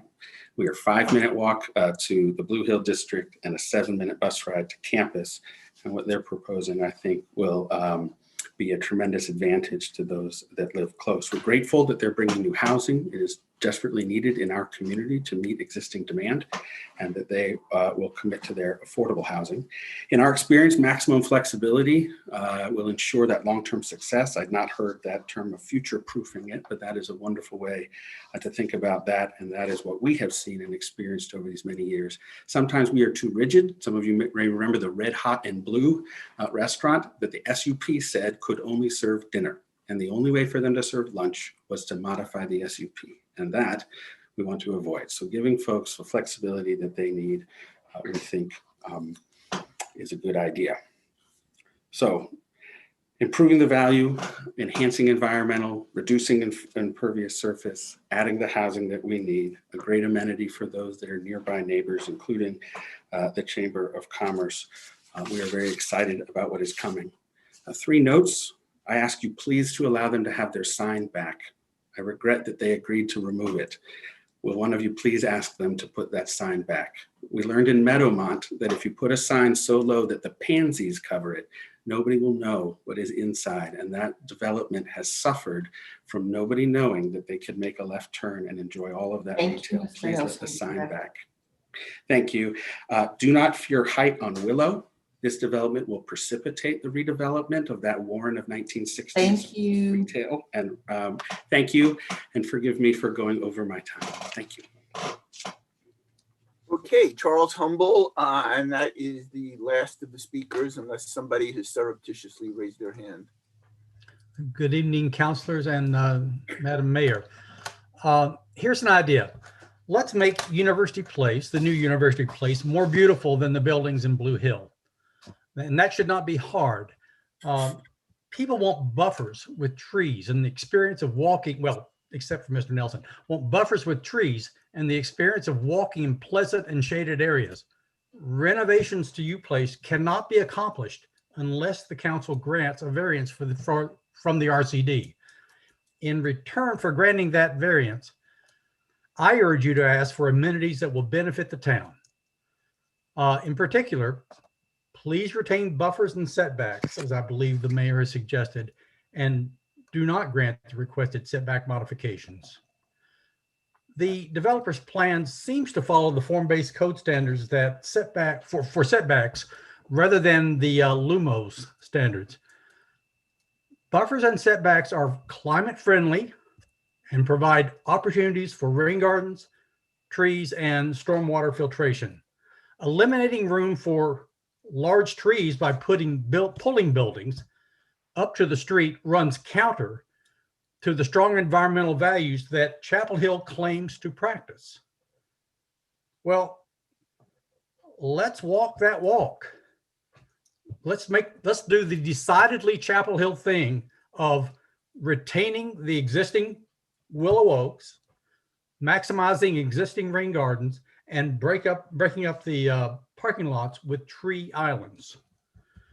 Now, my next paragraph was going to be about flooding, because I live downstream of this place, and I watch my neighbors' houses flood in high water events.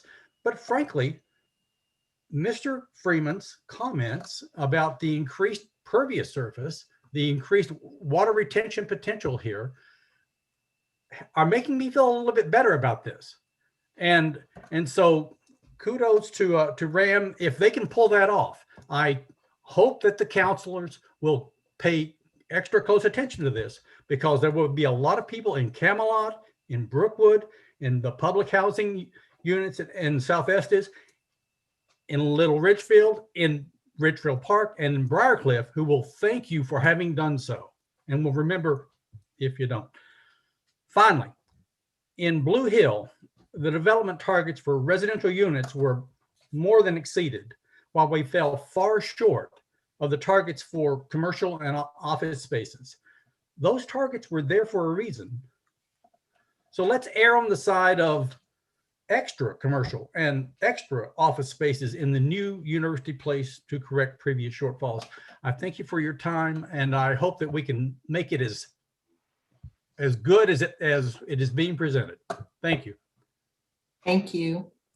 Ms. Brown, you have a right to respond to the comments, or I'll bring it to council for their comments. I think we're ready for council comments, Madam Mayor. Thank you. Council, I'm going to ask you for lightning round again. I know you're tired of hearing that, but we have another item, and this particular item is recommended to be continued to June 9th. If you have some rapid fire comments you'd like to make, that would be helpful to the applicant. I encourage you to do so, but we're going to be quick about this. So who'd like to start us off? Ms. Ryan, then Mr. Parker. I have to learn to speak more quickly here. Okay, so number one, thank you for the spreadsheet comparing your design standards to that of the other areas. I appreciated that. You have new language about the two-story buildings. I think that that's good, but right now it says any new standalone building shall be constructed, at the minimum height of a two-story building. We want to make sure that those are two functional stories, not simply 2 stories high. So I think we need a little language tweaking there. I disagree with Mr. Nelson. I'm very happy that that 24-foot sign is gone. You're allowed a 12-foot sign. I don't think the pansies are going to obscure that. I think that's fine. I'm not super comfortable with a parking garage being an administrative approval. I think that's a very big change on the site, and it would imply a lot more density coming in. So I think that should be an actual modification to the SUP. You heard comments last time, the height on Willow being incompatible with surrounding development. I think that that's true. I know that you showed us pictures today of the heights allowed across Willow, but those are not the frontage heights. Those were that bigger height is the step back height. So right now you're going straight up 5 stories right on the edge of the road. And I think that's too tall. So I think street, in the Blue Hill district, you have to have a step back. I think it's to the 2nd or 3rd story to kind of ease that road. And I would encourage you to think about doing that. Showing the modules you did through that building, I think a building of 500 feet without any kind of any sort of permeability is an issue. We've had issues with that in Blue Hill. You showed modules 2 and 3. A pass-through through there would take you right to the entrance over at Alfredo's. So I think that it's not, I think it's a little disingenuous to say that it's only would take you to the garbage. Thank you for extending the Fordham multi-use path up along the Baptist Church. I think that's wonderful. And I have major concerns about not meeting the impervious and tree canopy goals on the site. Thank you. Mr. Parker, followed by Ms. Gu. Yeah, just a few things. I think I'm, generally pleased with, the changes that have been made for the most part. I think are positive ones. I think I would, in reference to Ms. Ryan's comment about the, a new parking structure, while I'm not sure it should be administrative, I don't, on the other hand, think it should be, applicable for a full SUP process either. That can take pretty near a year. So maybe there could be for a limited review SUP that would fast track it. Since one of the goals. No, Mr. Southpaw, this is council comment. We didn't propose that condition. Thank you. Okay. So anyway, but however, we can deal with that later. I think my ongoing concern is the Willow Drive building and the Willow Drive frontage. And I think that, you know, the combination of height, but more from my perspective, the length is problematic. I think it's not good for the area. It's not good for the folks. And to say that, development will happen there. Maybe it will, maybe it won't. The condos certainly aren't going anywhere anytime soon. So that is my major concern, and I hope we can work something out that gives us a better outcome there. I think, but as I said, I'm pleased with, the optionality on the affordable housing, and having some time to make that decision. So I think we're moving in the right direction, but we still have a bit of a ways to go. Okay, Ms. Gu, followed by Ms. Anderson. No, well, my concern, I'm from the very beginning, is on the stormwater and the flooding in that area. So that I understand that your presentation that includes some improvement, but I don't think that standard to say it is an improvement is sufficient to grant that kind of variation that you're requesting from council.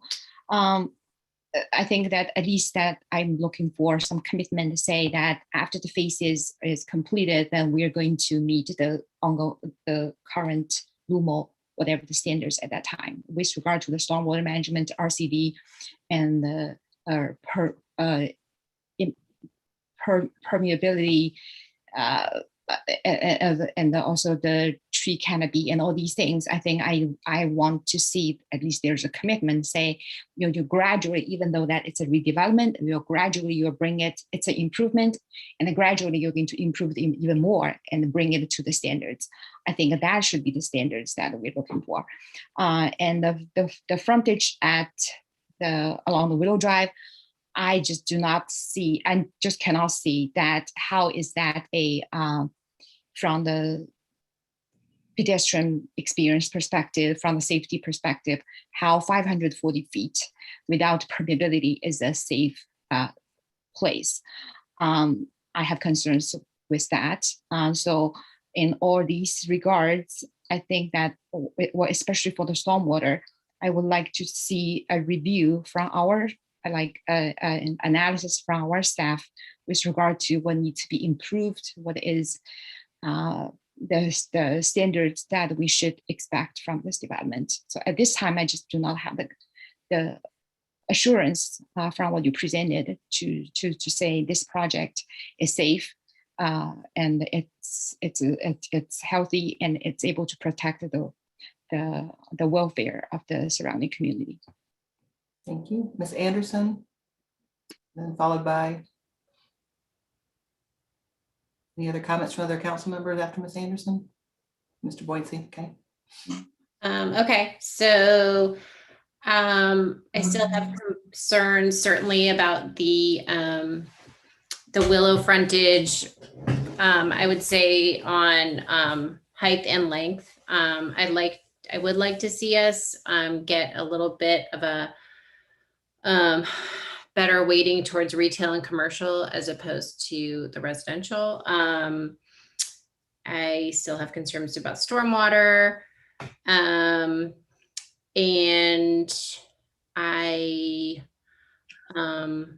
really would like us to hear back from the CDC, as well as hearing from our stormwater, traffic, and sustainability staff on what we should be asking for. That I'm hoping that we can definitely hear from our staff in particular. And anything that the applicant can do to get us materials included in our packet on Friday, then I will have a much better chance of reading them since I have kids and a job. So thanks. Mr. Boydsey. Yep, so I appreciate the responsive changes the applicant has made since we last discussed this at a public hearing, including the options that you presented for affordable housing and the different levels of AMI. I do share the concern with other council members regarding the frontage along Willow. Just right now, at its proposed height, it's considerably high relative to the condos right across the street. I'll leave it at that. Okay. Ms. Stegman. Just be super quick. I also appreciate the direction this is heading. Similar to what Councilmember Bointy said, and I appreciate the increased green space, the farmers market space. I just want to sort of second Ms. Anderson's request to hear from urban designer, especially about the Willow design and what options there are there to make that a little more user-friendly. Mr. Nguyen? I don't have anything new to add. Echo the same Okay. concerns. Okay, same concerns, is that what you said? Okay. Yeah, and definitely want to hear from Brian. Okay, so we're hearing that. I do want to say that we are excited about RAM's proposal to redevelop this space. We understand and desire to have a much better, and we're appreciative that you see the opportunities there to have a creative and wonderful space. We have been working towards a better outcome here. I share some of the same concerns that you're hearing there, mostly about the Willow frontage, just because it's out of character. And I know you're preparing for the future. I totally get that. And I understand site constraints, but I think we can still do something to make it better. I understand the stormwater constraints because of where the mall was built, the type of soils it sits on, and there may not be much more to do that you can do, but I think doing anything there is going to be a huge improvement, as you've heard. So you've heard a lot of comments from us. We would expect to hear back some information. And as we said before, it does help to get the information ahead of time whenever possible, so we have time to process it and to ask our staff questions. It's really difficult when we get it so late to be able to have thoughtful conversations and be able to track when you're making a presentation. So I reiterate that. I will need a motion from council to continue the public hearing. Ms. Brown, did you want to add anything before? No, ma'am. I do not tonight. Thank you very much. Okay. Motion to continue I the public move hearing. that we continue the public hearing till June 9th. Second. It was second by Mr. Bointy. I heard him first. We have Mr. Parker making the motion, Mr. Bointy second. Roll call vote, please. Mr. Parker? Aye. Ms. Anderson? Aye. Mr. Bointy? Aye. Ms. Gu? Aye. Mr. Nguyen? Aye. Ms. Ryan? Aye. Ms. Stegman? Aye.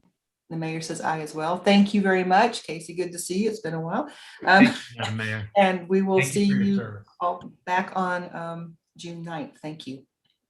All right, folks. Thank you. That brings us to our next item, which is to open the public hearing for land use management ordinance text amendment, proposed changes to Articles 3, 4, 6, and Appendix A related to short-term rentals. All right, good evening again, Mayor and Council. I'm Anya Gran with the Planning Department, and I'm here tonight with Rebecca Badgett, who is an attorney with the UNC School of Government. Rebecca has been working with us over the last 2 years to help us develop a short-term rental ordinance. And tonight I'm going to be presenting the proposed land use management ordinance, or LUMO, text amendments related to short-term rental, or STR, regulations. I have 18 slides, and this presentation will take about 12 minutes. So the recommendation before you tonight is to open the public hearing, receive comments in this meeting and up to 24 hours after via email at planning@townofchapelhill.org. Move to close the public hearing at that point, and then enact the ordinance on June 23rd. Here's where we are in the process. The Planning Commission has reviewed this item, and tonight it is before the Town Council for public hearing and then possible action on June 23rd. In your agenda packet, you'll find the staff report, the resolution of consistency, Ordinance A to enact the amendment, Resolution B to deny it, as well as the Planning Commission's recommendations. A little bit about background, and I know you're all very familiar with this, but I'll reiterate it. Short-term rentals, or STRs, are the rental of residential dwelling units for periods of less than 30 days, and these rentals are typically listed on hosting platforms such as Airbnb, VRBO, and HomeAway. The current land use management ordinance, or LUMO, only permits STRs if they fall under the definition of a home occupation, a tourist home, or overnight lodging. And overnight lodging is exclusive to Blue Hill. And as you all know, the LUMO predates the rise of the shared economy, and it doesn't specifically address this use, and that's why we're here before you with a short-term rental ordinance. A little bit of history on this project. We began talking about short-term rentals back in 2019. In June of that year, CHALT, the Chamber and Local Hoteliers, requested that the Town Council develop a regulatory framework to address short-term rentals. And the council then directed staff to develop updated standards as our current definitions in the LUMO largely prohibit the short-term rental use. So then in fall of that year, council appointed a 13-member task force to study whole house non-owner occupied rentals, which we've come to know as dedicated short-term rentals. And that task force was made up of different community stakeholders, including hoteliers, short-term rental advocates and operators, neighborhood residents, and advisory board champions. Council charged this group with developing a final set of recommendations, and the task force met monthly from October through February. At these meetings, staff and Rebecca Badgett provided an overview of different topics related to STRs, and the task force discussed possible ordinance provisions. The task force then created a final set of findings in February of last year, and the council reviewed these at their March CCS meeting right before the COVID shutdown. In June of last year, council accepted the task force findings and dissolved the task force. And since that time, staff has been meeting with council to receive input on possible ordinance provisions. So like I said, staff has met with all of you in October and December 2020, as well as March of this year, 2021. During those meetings, staff has heard from council that there is support for primary residence STRs, and these were the ones where they were either the hosted short-term rental or the unhosted, but where there's actually a resident in the house. We've heard that dedicated short-term rentals do not belong in residential neighborhoods, but they might be appropriate in mixed use and commercial areas. We've heard interest in having a cap on the number of dedicated STRs. There's also been some concerns for the impacts of STRs on residents and residential neighborhoods. And we've all shared this interest in requiring permits in order to collect data and then clarify the number of STRs operating in the community and learn a little bit more about our short-term rental environment. So staff held a public information meeting on August 19th and presented a draft ordinance at that time, and we received feedback from the community. Some of the things that we heard at that public information meeting were concerns for protecting residential neighborhoods from the impacts of STRs. We heard that there is a demand for STRs, as not all guests are interested in staying in a hotel, and STRs often provide a home-like experience, particularly for those that might be staying for longer periods of time. We heard from residents that short-term rentals actually provide opportunities for them to save for home ownership. The neighbors expressed fear that the enforcement responsibilities would fall on them, as our enforcement is complaint-based. But short-term rental operators found that the review system on hosting platforms would prevent neighborhood nuisances because of the rating system. And if a guest has a negative interaction with a neighbor, that reflects poorly on the short-term rental operator and their rating.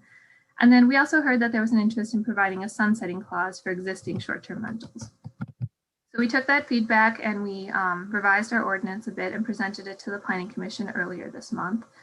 The Planning Commission said that they did not find that the proposed changes were merited. There was support for a sunsetting clause. They thought if we did move forward with an ordinance, it should allow existing STRs to maintain their operations.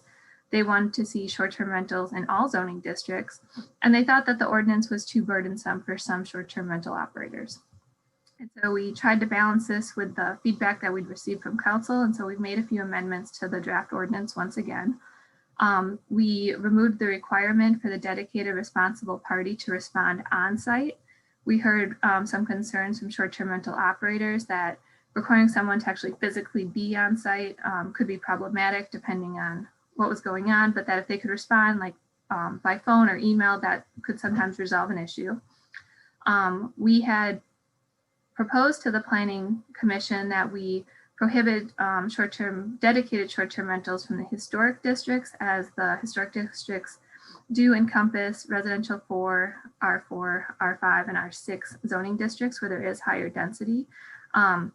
But we did hear some pushback on that. And so we've removed that provision to allow dedicated short-term rentals in the historic districts, but only in those high density residential districts. And we'll talk about that in a minute. We did remove the 100-foot notification requirement from the LUMO. However, we do plan to maintain it as a policy. Looking at our other applications, we do not specify the notification requirements within the LUMO. It's just a policy that we have. And so we're going to treat this the same way. We also removed the reference to trash and recycling, as there are requirements for this already in the LUMO. And many of the short-term rental operators found that it wasn't necessary to advertise how to put the trash recycling away, as that's the responsibility of the short-term rental operator, not necessarily guests in the unit. And then we just added some clarifications to the definitions and requirements. So here's a quick summary of all the proposed changes. The current ordinance before you does require zoning compliance permits or short-term rental permits for both primary and dedicated short-term rentals. It would allow primary residence STRs in all zoning districts that allow residential uses. We have expanded the requirements to permit dedicated short-term rentals in high density residential, mixed use and commercial zoning districts. And we did that for a couple of reasons, but one of the main reasons was that we found that most of the high density residential developments, so the R4, R5, and R6, are often adjacent to mixed use and commercial areas that provide amenities for guests and access to transit. We looked at it and we found that there were some 27 multifamily developments in these residential zoning districts. And, you know, like I said, that they're often adjacent to commercial areas and other guest amenities. We also limited the dedicated short-term rentals to only 2 units or 3% of units, whichever is greater in a multifamily development. And so, you know, we had heard from the council that there was some concern that multifamily developments would turn into unofficial hotels due to the number of dedicated short-term rentals. Per the LUMO, multifamily development can be anything with 3 units or more. And so we've chosen to lower the number of 2 units or 3%, whichever is greater. We recognize that the 3% cap is very low and council can choose to increase the cap. Should the cap be set any higher, any changes to lower the cap later on could create legal nonconformities. And so we're trying to set the bar low because it's easier to expand the ordinance than come back and limit it later. We've also provided operational requirements for short-term rentals and a 3 strikes you're out clause. So here's the proposed definitions, and I'm going to go through these very quickly. The short-term rental, again, is just the renting of a dwelling unit for 30 days or less.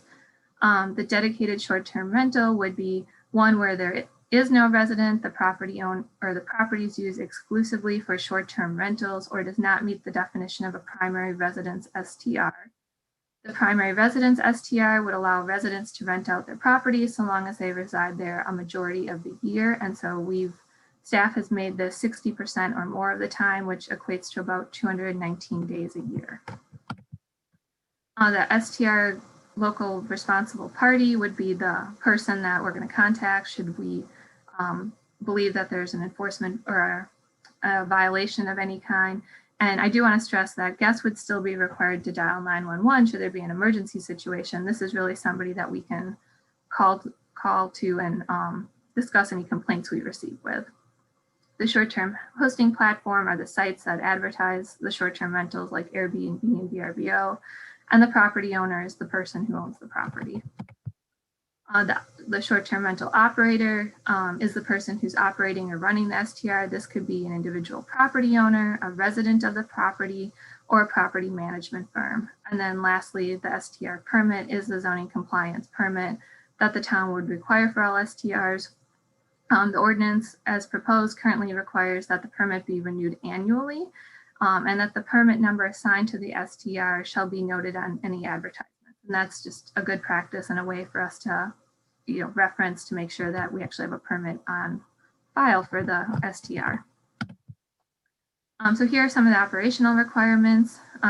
Again, the primary residence STR, under this provision, we would allow the operator to rent out the accessory apartment and or a bedroom within their house, like if they had a spare bedroom, They could have simultaneous rentals if the operator is on site or at home with the guests. If the operator is not on site and they're doing an unhosted rental, we would say no simultaneous rentals.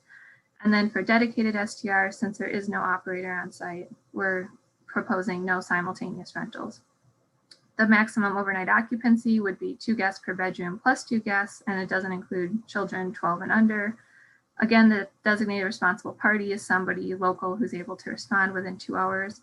And we did include a reference to the noise ordinance within the proposed ordinance, but it's really more of a, we've heard a lot of concerns about parties and noise, and it's really more of a reference. We understand that we can't necessarily enforce the noise ordinance for those properties that are outside of town limits. We ask that parking be provided on site for guests and not in the right of way, so no on-street parking. We don't want to see signs advertising the STR use like you might see in beach towns. Short-term rental operators are responsible for paying the state sales tax, personal property tax, and occupancy tax. And we do recognize that many of the hosting platforms do already collect that tax, but it's just one more reminder that if you're not using a hosting platform, you're responsible for paying whatever taxes you owe to the town. We've lowered the minimum rental age to 18 years of age. And then we've been saying overnight, or a minimum rental duration of overnight, but we've actually specified that to be no less than 18 hours. And then finally, we're proposing a 3 strikes you're out clause. So if the short-term rental operator would receive 3 separate violations related to the use of the property as an STR within a rolling 12-month period, then the town would have the right to revoke the STR permit. And if they are out of compliance, then and then the next thing that we are proposing is to bring all STRs into compliance with the ordinance within 6 months of the effective date of the ordinance. So if it's an existing STR, we would try to get them to come into compliance with these new LUMO standards and receive a short-term rental permit. But if they're out of compliance and can't conform, then they're going to have to cease operations. And so we are asking council for some direction. So here are the 3 things that we're hoping you can give us some feedback on, in addition to any other feedback that you might have. So for the primary residence STR, is 60% sufficient? Should it be higher? Should it be lower? On the operational requirements, we were hoping to have some discussion around simultaneous rentals, and this would be the renting out to multiple individual parties that are not related on a site. And then, under the current proposal, we're proposing a 6-month sunsetting clause. But we've also recognized that 6 months is probably going to come up a lot faster than we were expecting. And so, is a 12-month or 18-month amortization more appropriate? One of the other things that we've heard a lot about is grandfathering. And I did want to clarify that grandfathering is really just a way to describe legal nonconformity. So those uses that were legal under a prior code, the code changes and then it makes them illegal. Those would be legal nonconformities. So because short-term rentals are largely illegal under our current ordinance, staff has opted to do this amortization or sunsetting clause to allow operations to phase out. And so again, our recommendation for you tonight is to open the public hearing, receive comments in this meeting and up to 24 hours via email at planning@townofchapelhill.org. Move to close the public hearing at that point and then enact the ordinance on June 23rd. And I'm here and I believe Rebecca Badgett is still here and we can both answer questions. Thank you, I'm Anya. still here, yeah. Okay. Council members, do you have clarifying questions? Ms. Anderson, followed by Mr. Parker, Mr. Nguyen, and Ms. Stegan.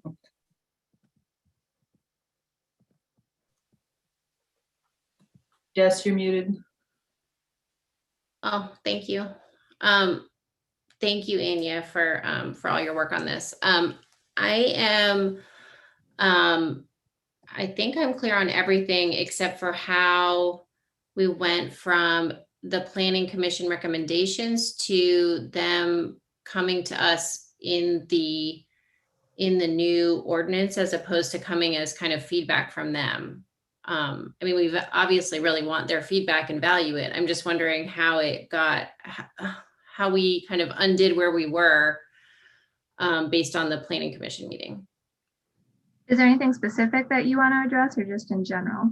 Well, the dedicated in residential and historic district, I think is the one that seems like the most different, but I don't know, are there other big changes based on the planning commission?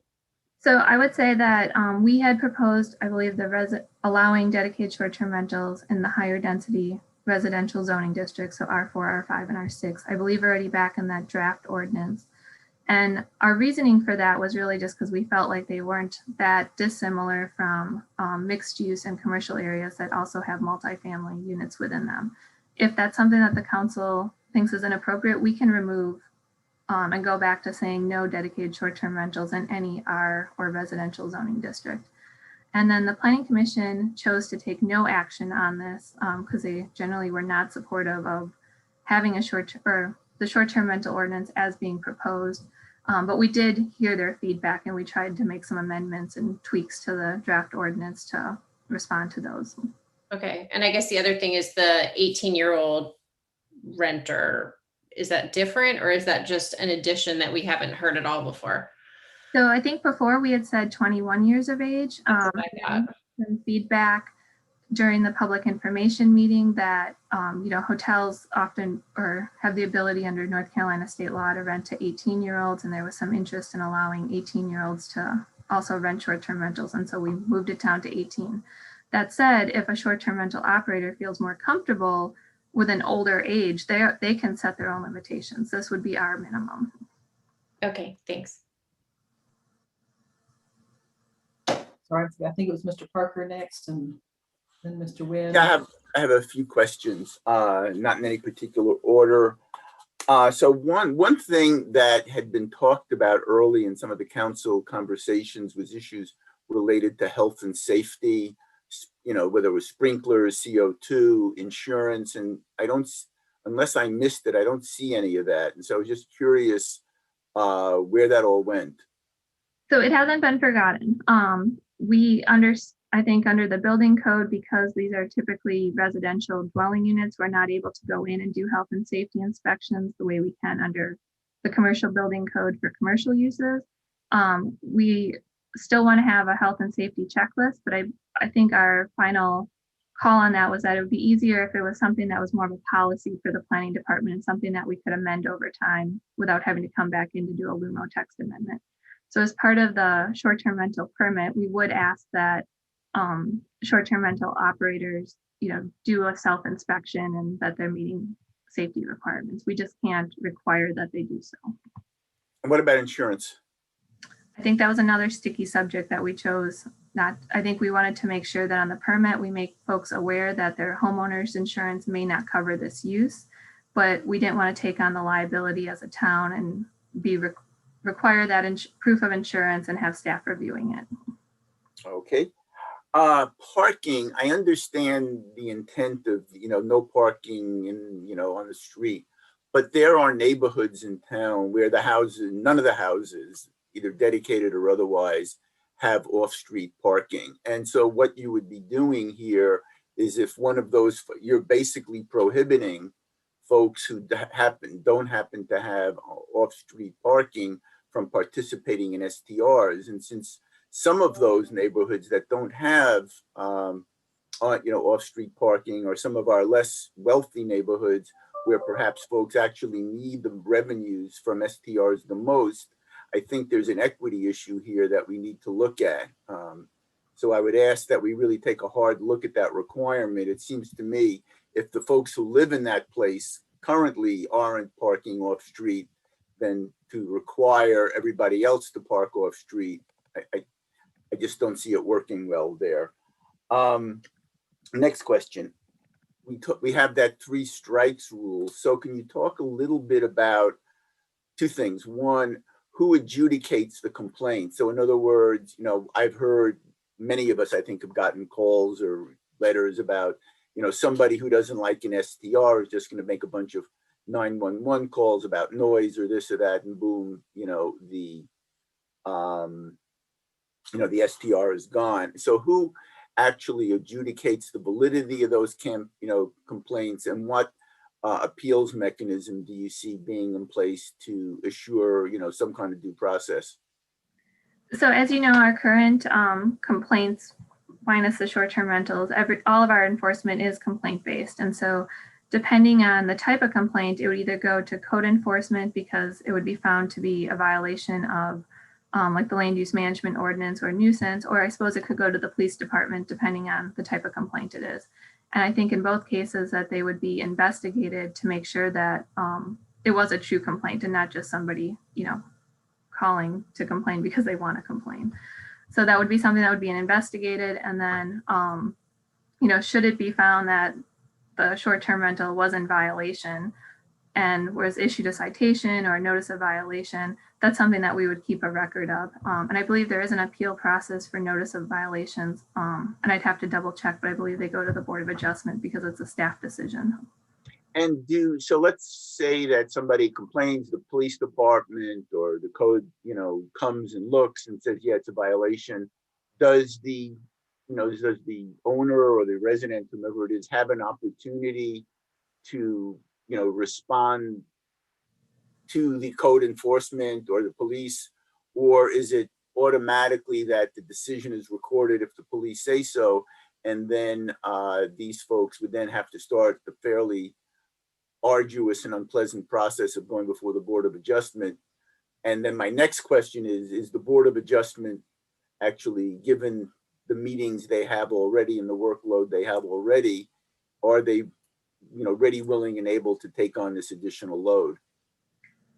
So I'm going to try to break it into two questions for you. So the Board of Adjustment reviews any appeals of staff decision for our other applications. So we haven't spoken specifically to them about short-term rentals because they're already the appeal body for staff determinations. When it comes to our code enforcement with violations of the LUMO, typically the code enforcement officers and the planners work together pretty closely to work with the property owner or the person who has a violation to either resolve it or investigate it. So I don't think we're very quick necessarily to issue notices of violation unless we actually have found that one exists. And I would have to come back to you with more information about how the police department investigates their complaints. Okay. And getting to something about the ETJ, since we don't make nor do we enforce nuisance ordinances, all we have in the ETJ is zoning and land use control. So basically, whether it's a good idea or a bad idea, I'm not commenting on, but basically the 3 strikes and you're out rule won't apply in the ETJ. I think it would only if it was a land use management ordinance violation, because you're right in that anything I think of the municipal code for nuisances doesn't apply to the ETJ. So if you're like, for instance, you're found operating a short-term rental without a permit or, anything that's listed in the LUMO. And I guess my last question relates to, enforcement and information. So as of today, we keep hearing that we don't know exactly how many dedicated STRs we have in town. We just have made some hypotheses. And so once this goes into effect, if folks who have dedicated STRs and it's in R1 or wherever it is we finally choose to prohibit them, how are we going to know? That's a very good point. As we initially when we started talking about this topic, we had talked about getting some enforcement software because they do a good job of scrubbing the internet and, finding Airbnb listings and comparing it to who has permits. That's something that's probably going to fall on staff, at least initially, and we're going to do our best to respond to it and investigate as complaints are received. Okay, well, thanks, Anya. I really appreciate your hard work, and certainly this is probably sort of from a regulatory perspective, I think the hardest thing I've had to deal with since I've been on council. So I really appreciate how hard this has been and how hard it's going to continue to be for a while. So thanks. Mr. Nguyen, followed by Mr. Boyensing, then Ms. Gu. Okay, some of my questions are already answered. I think the only one left was clarifying that notification of the neighbors. On the slide, you said you removed it, but so would the notification still happen? Yes, where you were trying to align the draft ordinance more with the LUMO, and in the LUMO, we don't currently list the notification requirements for all the different applications. It's more of a policy, and so we were going to treat this notification as a policy. So it would still occur that we would mail a courtesy mailing notice to property owners within 100 feet. We just didn't make it a requirement in the LUMO. Gotcha. Thank you. Mr. Boynton, then Ms. Gu. Yep, I've got 3 questions. So my first one is, can you elaborate on what you mean by simultaneous rentals? Sure, and I'm going to use an example, but if I mess this up, Rebecca, feel free to step in.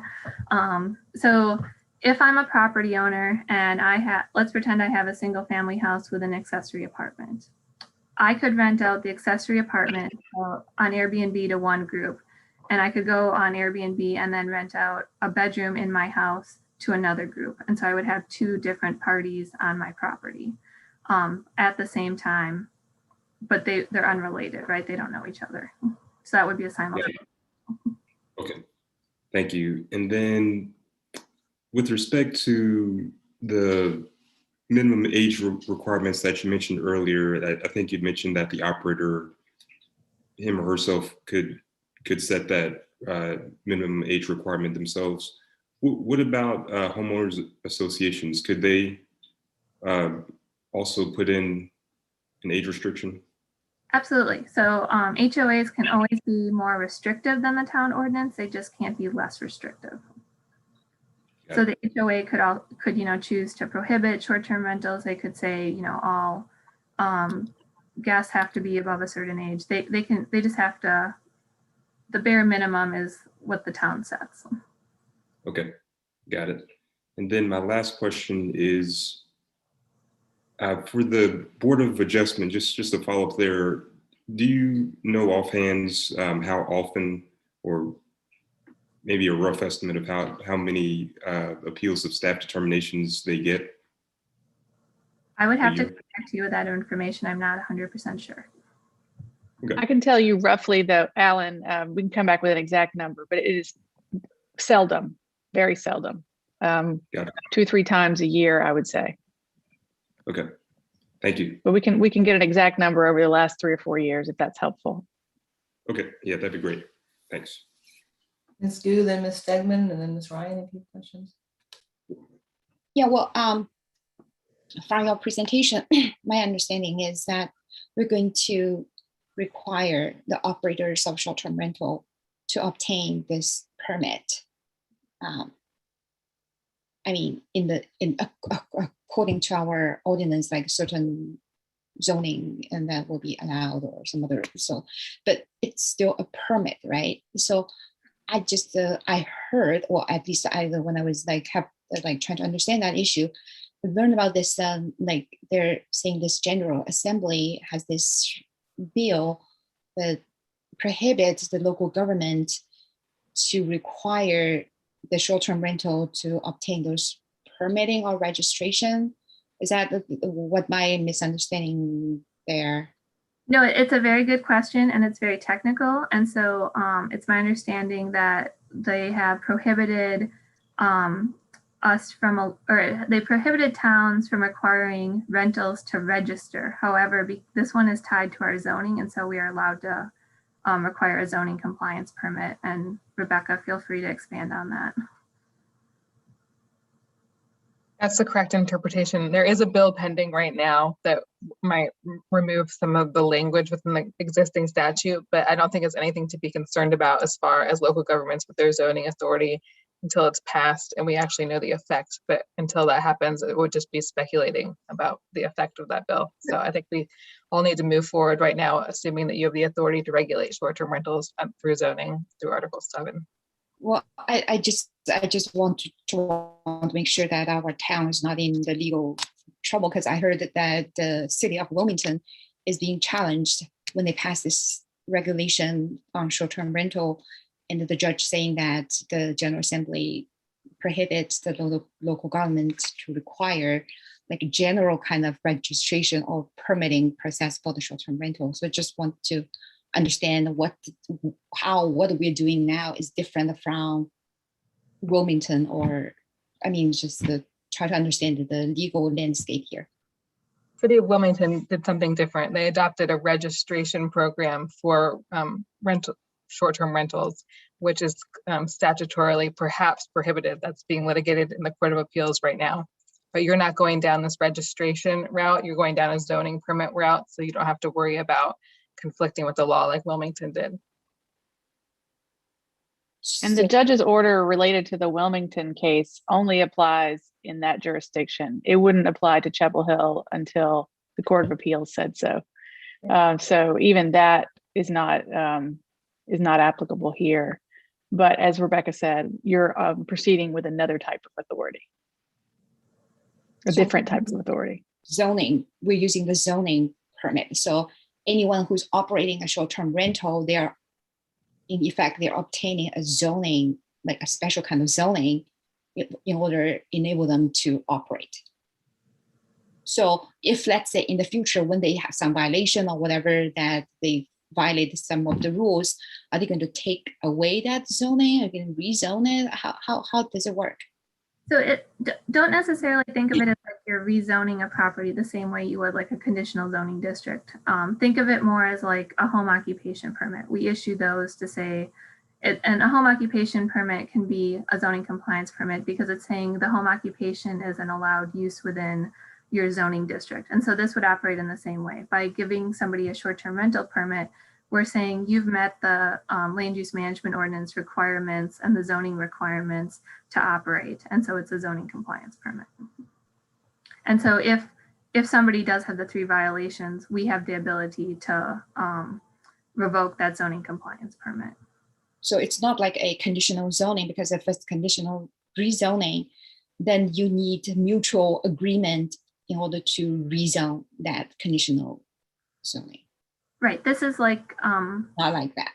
Yeah, I don't want to broaden and say it's like every other entitlement, but it's a separate thing. We're not going to be changing the colors on the map or anything if you have one.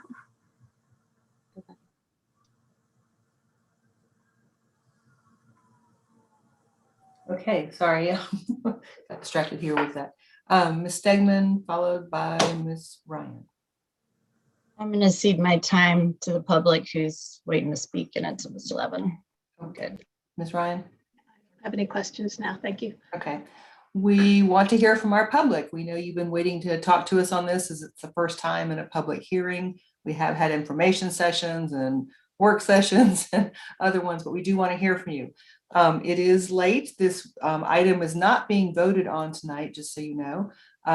So there'll be other opportunities to talk, but we are going to have to limit, because of the numbers of speakers on this item, to 2 minutes each. So we ask for your cooperation in this, and there are other ways to communicate with us. You have been sending us emails. We read those. So, and you're welcome to call us as well. So Mr. Parker is going to bring you in 2 at a time and be ready to speak. And thank you. Okay, good. We have Eric Plow followed by BJ Warshaw.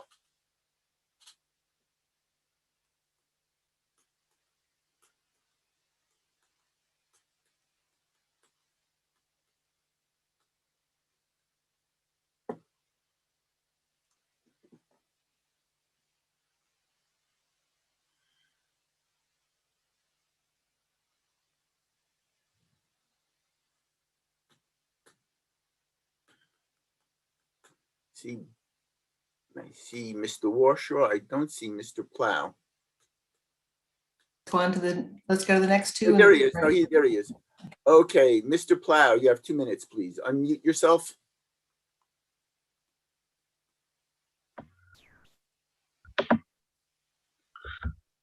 I don't know why this happens every time. Sorry about that. But several council members have expressed interest in grandfathering. A few of us who, like myself, have been doing short-term rentals for many years. I've worked very hard over the past 20 years in providing accommodations for out-of-town visitors with absolutely no complaints or problems whatsoever. My attorney, who is an expert in municipal law, recently sent a letter to you explaining why certain existing STRs, including mine, are operating legally and should be grandfathered as a non-conforming use. On Monday, I emailed you 2 minor revisions to the ordinance. These would protect short-term rental hosts from false allegations, some of which have already been voiced by special interests who clearly have hidden agendas, and we all know what those are. This would also provide natural attrition over time for existing dedicated STRs in Chapel Hill. But for STRs in general, keep in mind that many families and other individuals who wish to rent more than a few days desire a full apartment or home instead of a hotel room. Does Chapel Hill really want to lose occupancy taxes and revenues for local businesses if Carver and Durham steal away most of our Airbnb visitors? These aforementioned special interest groups with hidden agendas continue to insist that a dedicated STR is a commercial business because its sole purpose is to earn income. If you buy into that, then every single one of the thousands of rental apartments in Chapel Hill are commercial and may no longer be permitted in residential zones. Of the 1,500 911 disturbance calls over a one-year period, only 3 minor complaints were attributed toward STRs. To conclude, if there's one person in Chapel Hill who knows about STRs, it's me. In my 20 years of experience, STR guests are responsible adults, such as researchers, hospital contract medical professionals, families visiting their students at UNC, families pursuing relocation or retirement in the area, and families supporting patients undergoing medical treatments at UNC hospitals. Thank you. Okay, BJ Warshaw, followed by Ed Burke. Hey everybody, I'm BJ Warshaw and I'm an STR host. With my wife, I've been successfully running a 5-star Airbnb for over 5 years with 0 neighborhood complaints or incidents. In my opinion, the draft ordinance still goes too far. My most urgent specific concerns are number one, the three strikes you're out, license revoked rule. This is ripe for abuse by neighbors with an axe to grind.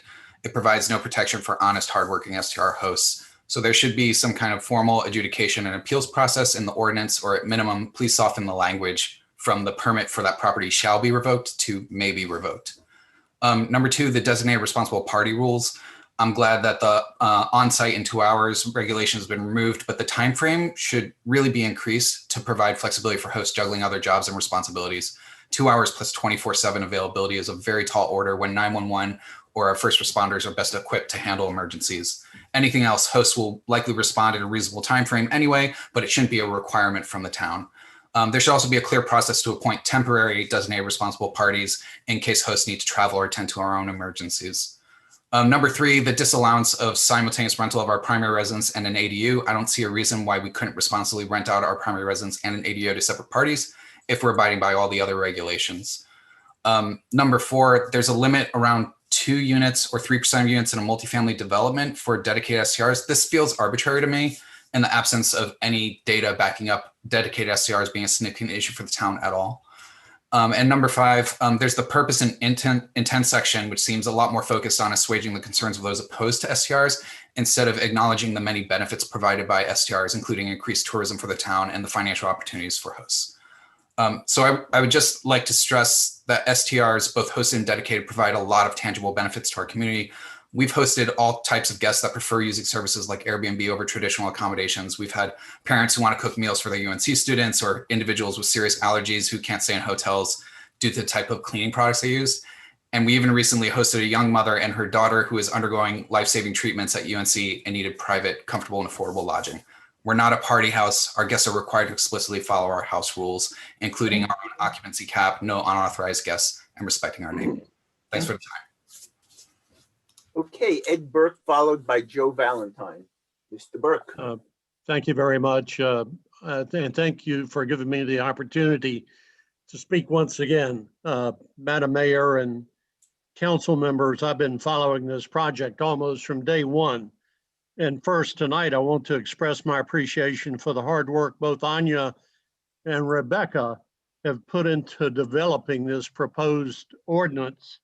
I believe they've sufficiently researched the data, including lessons learned and best practices from many other municipalities. And I think you can proceed to move to the next stage in approving an ordinance. I do have 2 additional recommendations or concerns. First, I recommend that infrastructure costs associated with supporting these STRs, these businesses, be self-financed through the taxes and fees and permits that they're charged. By infrastructure, I mean if you have to hire an extra policeman, code enforcer, inspector, administrator, STR businesses should pay for that. Our property taxes should continue to pay for free transportation and green space, among other things. Secondly, I note there are no proposed limits to expanding the number of primary residents or hosted STRs in our traditional areas, residential areas. And I think there should be some limits. According to Air DNA, I'm sorry, 85% of the businesses in Chapel Hill are Airbnb installations, 85%. They're a multi-billion-dollar corporation. Their objective is to grow revenue by expanding their footprint. That's their charter. That's their mission. I have no criticism of that. That's who the business is. We must have a partnership with them, and that should include a limitation on the number of installations in our traditional neighborhoods. Thank you, Mr. Burke. Thank you very much. Okay, Joe Valentine, followed by Alex Inoda. Good evening and thank you, Mayor and Council. I own a single family home in Chapel Hill for the past 17 years. I lived in Chapel Hill for about 12 years till 2016. I moved to DC. Now I live in Florida. I own a primary residence here. I started an STR at my Chapel Hill home in November 2016, primarily to meet the expenses on mortgage and taxes and insurance, and to maintain and upgrade the home. Right now, I'm a premier partner with VRBO and superhost with Airbnb. I've hosted about 80 families at my home in Chapel Hill. And my experience has been that a number of families come to Chapel Hill, and that's a totally different segment from the hotel segment. These are people who are coming sometimes for treatment at the hospital, UNC hospital, or they're coming for a marriage or engagement or reunion, things of that nature. They need a home to stay where they can interact with each other. They need a backyard, they have pets, they need a kitchen, they like to cook their own food. These are not people who want to stay in a hotel. They like to stay in a home, preferably in a residential area. And Airbnb, Verbo, and a host like us, we have strict rules. No parties, no noise, no parking on the street. We pay all taxes and fees. We have responsible hosting. We also inform our neighbors, keep them informed, and sometimes we have provided free accommodation to neighbors' guests at our property. And there have been no complaints. When we look at the history of complaints, we see in the past 1 year there have been 3 STR-related complaints. So when you look at regulating STRs, the whole question is what's the problem that you're trying to solve here? Is there a real problem? I fail to see a problem here. Excessive regulation is not good. To some extent, interference with private property is not a good way to go. On the other hand, I have about 60 reviews from all these families who've been staying here. They express great appreciation. Thank you, Mr. Valentine. Thank you. Thank you. Okay, we have Alexa Noda, followed by Rachel Elliott. Thanks, everybody. Thank you for another opportunity to speak. My name is Alexa, and I'm the president of the Chapel Hill Short-Term Rental Alliance, and I co-chair the Short-Term Rental Task Force. Overall, I think this ordinance is close to successful, and I appreciate all the work that's gone into it from everybody on this call and everybody behind the scenes. I ditto a lot of the feedback from other hosts so far, and I'm sure more to come. I appreciate what was shared earlier about how the 3-strike rule would have a process to investigate complaints. I would also advocate for penalties for abuse of the complaint system to prevent misuse by those who simply want to shut short-term rentals down because they don't like them. Second, I believe that dedicated STRs should be allowed in all residential areas, provided they operate responsibly. As the Planning Commission acknowledged, there's no evidence that dedicated STRs or any STRs are responsible for more nuisances, affordable housing issues, or widespread buy-ups, or taking away from hotels more than newly constructed hotels do. I understand one of the biggest cited reasons for so severely limiting these is because we don't know exactly how many there are, but What we do know today is that council has heard estimates between 10 and 40. That is well within the town's ability to allow and manage with previously considered guardrails, such as a citywide permit cap, for example. At this point, the best and only way to get any more information and data is to allow and register all STRs. My last request, if the ordinance moves forward as is, it should absolutely include the ability for all of those who have been operating responsibly to continue doing so. That includes dedicated STRs and those who would be affected by the simultaneous rental rules and multifamily limitations. These homeowners rely on this income and bring a lot of value and vibrancy to our community and tourism economy. So as this process moves forward, I ask you not to act from the basis of fear of things that have not happened in Chapel Hill, but rather from your well-informed position to enact a fact-based STR management solution for everyone. Thanks again for your time and for all your hard work on this. Thank you. Okay, Rachel Elliott, followed by Donald Strickland.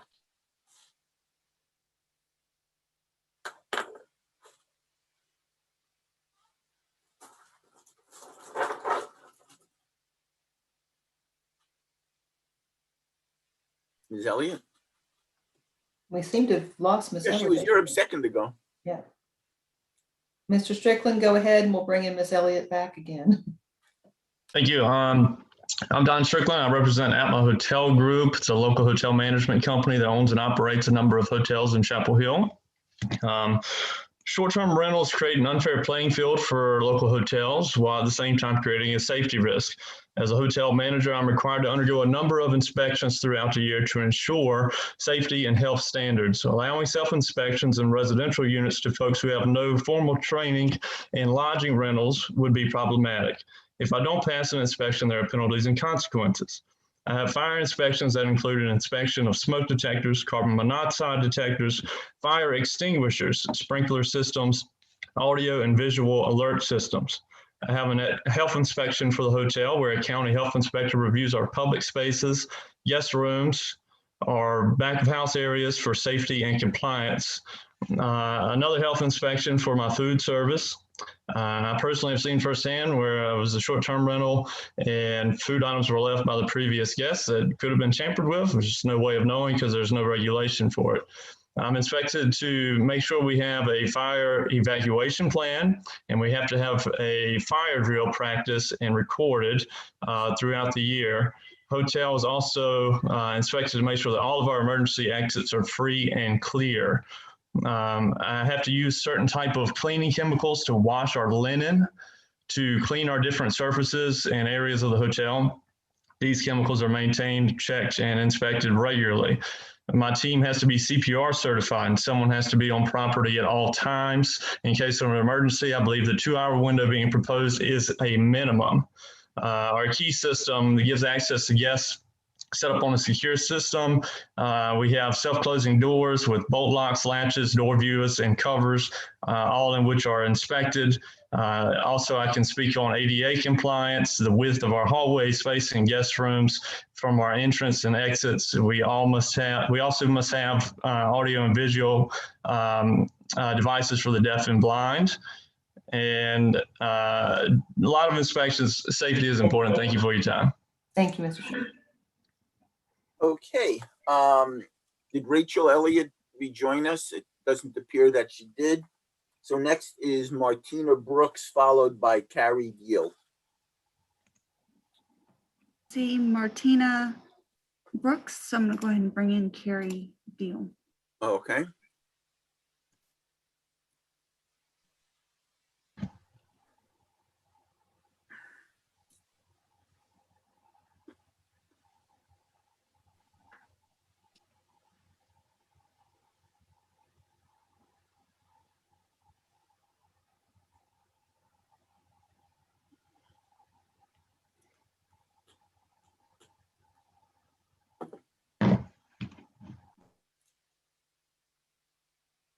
Ms. Deal, you're up. Okay. Thank you so much for your time tonight.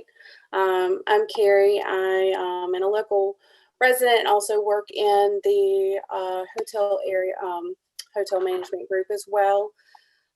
Having short-term rentals in our neighborhood, it's using up livable space that could be used for housing for actual Chapel Hill residents.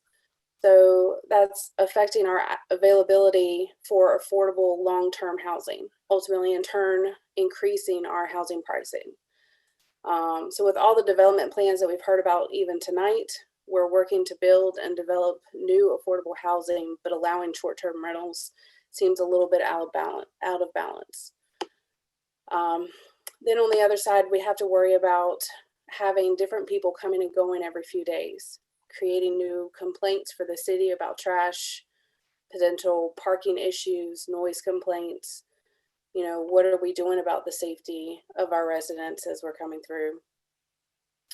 We don't know the people that are coming in and out of our neighborhoods constantly. As a parent myself, I want to make sure that, you know, our neighborhood that I live in is safe. You know, not only for our kids as they go out to play, knowing our neighbors, and not have to worry about excessive cars coming in and out throughout all hours. There's no real enforcement. So we as residents are now the enforcers or complainers in order to keep the peace. My final point, short-term rentals are basically mini hotels without restrictions, like we have from our other major brands like Marriott, Hilton, and IHG, which ensure that they maintain certain standards from room amenities, cleanliness standards, and so on. So who is holding each of these short-term rental owners up to these industry standards? We have to make sure that we are holding everybody up to the same standards as we do, whether it's a hotel or an Airbnb. Thank you. Okay, Jeffrey Rother seems not to be here, so Manish Atma followed by Scott Jennings.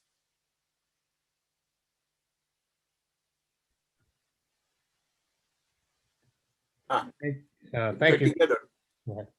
Good evening. My name is Jeff Rother. I'm an attorney with Morningstar Law Group and counsel for Atma Hotel Group, Inc. I'm here with Manish Atma, a Chapel Hill resident and the president of Atma Hotel. We both registered for today, and well, since we're here together, we're hoping that we'd be able to combine our time for efficiency purposes.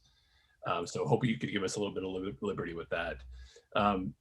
Before I turn it over to Mr. Atma, I want to make sure that one thing is clear, that the short-term rental businesses currently are prohibited by town ordinance. These operators are not running home occupations or operating pursuant to home occupation permits. They're not set up as 3 to 9 unit tourist homes in commercial districts. What these really are lodging businesses in residential districts that are operating in defiance of current law. So the only reason there are these hundreds of residential properties in Chapel Hill being used for this purpose over the internet is only because the town's not enforcing its current ordinances. So when we're thinking about this question, it's not a question of which STRs does the town want to shut down. In reality, the question is under what circumstances does the town now want to allow this currently unlawful use. At the March meeting, council directed staff to prepare an ordinance that prohibits dedicated STRs in residential districts. That's not exactly what's before you. The current draft allows them in R4, R5, R6. We believe that maintaining the residential character of a neighborhood is no less important where there are smaller lots and smaller homes. And therefore we'd encourage council maintain its original view that dedicated STRs are inappropriate in residential districts. Thank you. With that, I'll turn it over to Mr. Atma. Thank you, Jeff. And thank you, council, for taking our comments and helping address this issue. Hotels compete with stars for lodging, guests, and revenues. So the importance of this issue for the hotel industry should be obvious. We all strongly feel that commercial uses like dedicated STR should be prohibited in residential districts. If dedicated STRs belong anywhere, it's in commercial districts. The hotel industry is only asking for equal treatment. We have no problem with property owners renting part of their homes to a guest or supplementing their income by renting their residence while away. But dedicated STRs and nothing more than lodging businesses, it's an entirely different issue. The town ordinance prohibits my company from building a hotel in a residential district. So why should the town allow my company or anyone else to construct an entire street of townhouses to be used in the same lodging purpose? Under the current draft ordinance, any person can run a lodging business from consecutive townhomes in the R4, R5, R6 districts. Allowing dedicated STRs in residential districts is a popular idea with people that operate a dedicated STRs, but it does not further any town's goals. Dedicated STRs bring a commercial use to the residential neighborhoods. They harm small businesses by relocating visitors out of commercial districts. They decrease the housing supply for residents. They make residential property more expensive to purchase or rent due to lack of inventory.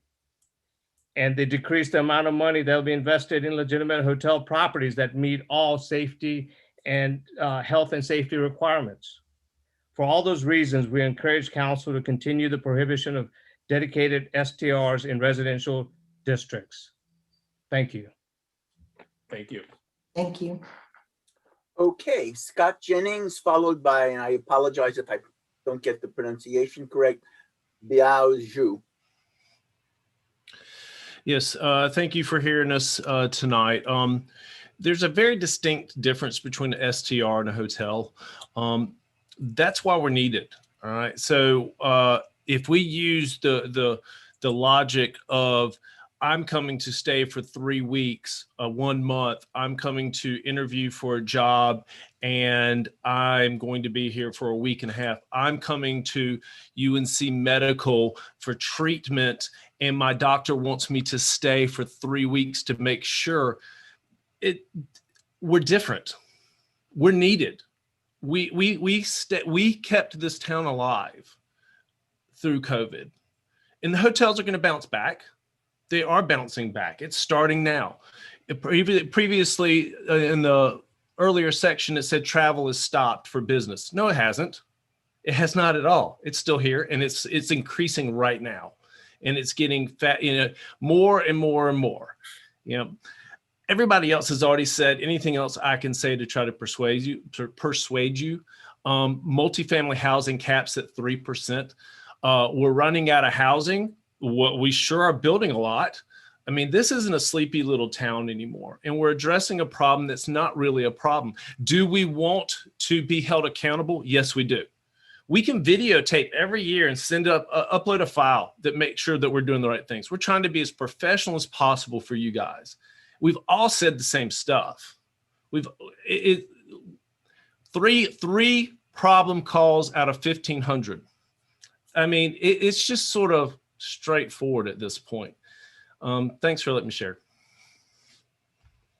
Thank you. I believe the next person you called wasn't here anymore. So do you want to? Oh, okay. Then after that, we have Linda Carroll David, followed by David Schwartz.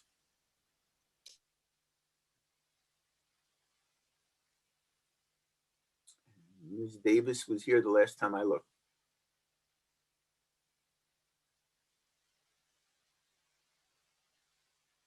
Ms. Davis, you're on mute. Am I okay now? Yep. Yes. Okay.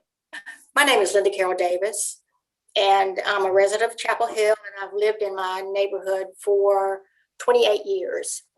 I've thought a lot about this because on one hand, I can see why people like short-term rentals, and I've stayed in some myself, but I never really realized what impact I was having on the neighbors.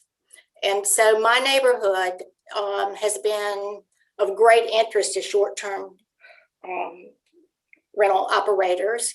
And we've had 3 potential now. One was going to be a dedicated, but the COVID came and they rented to permanently.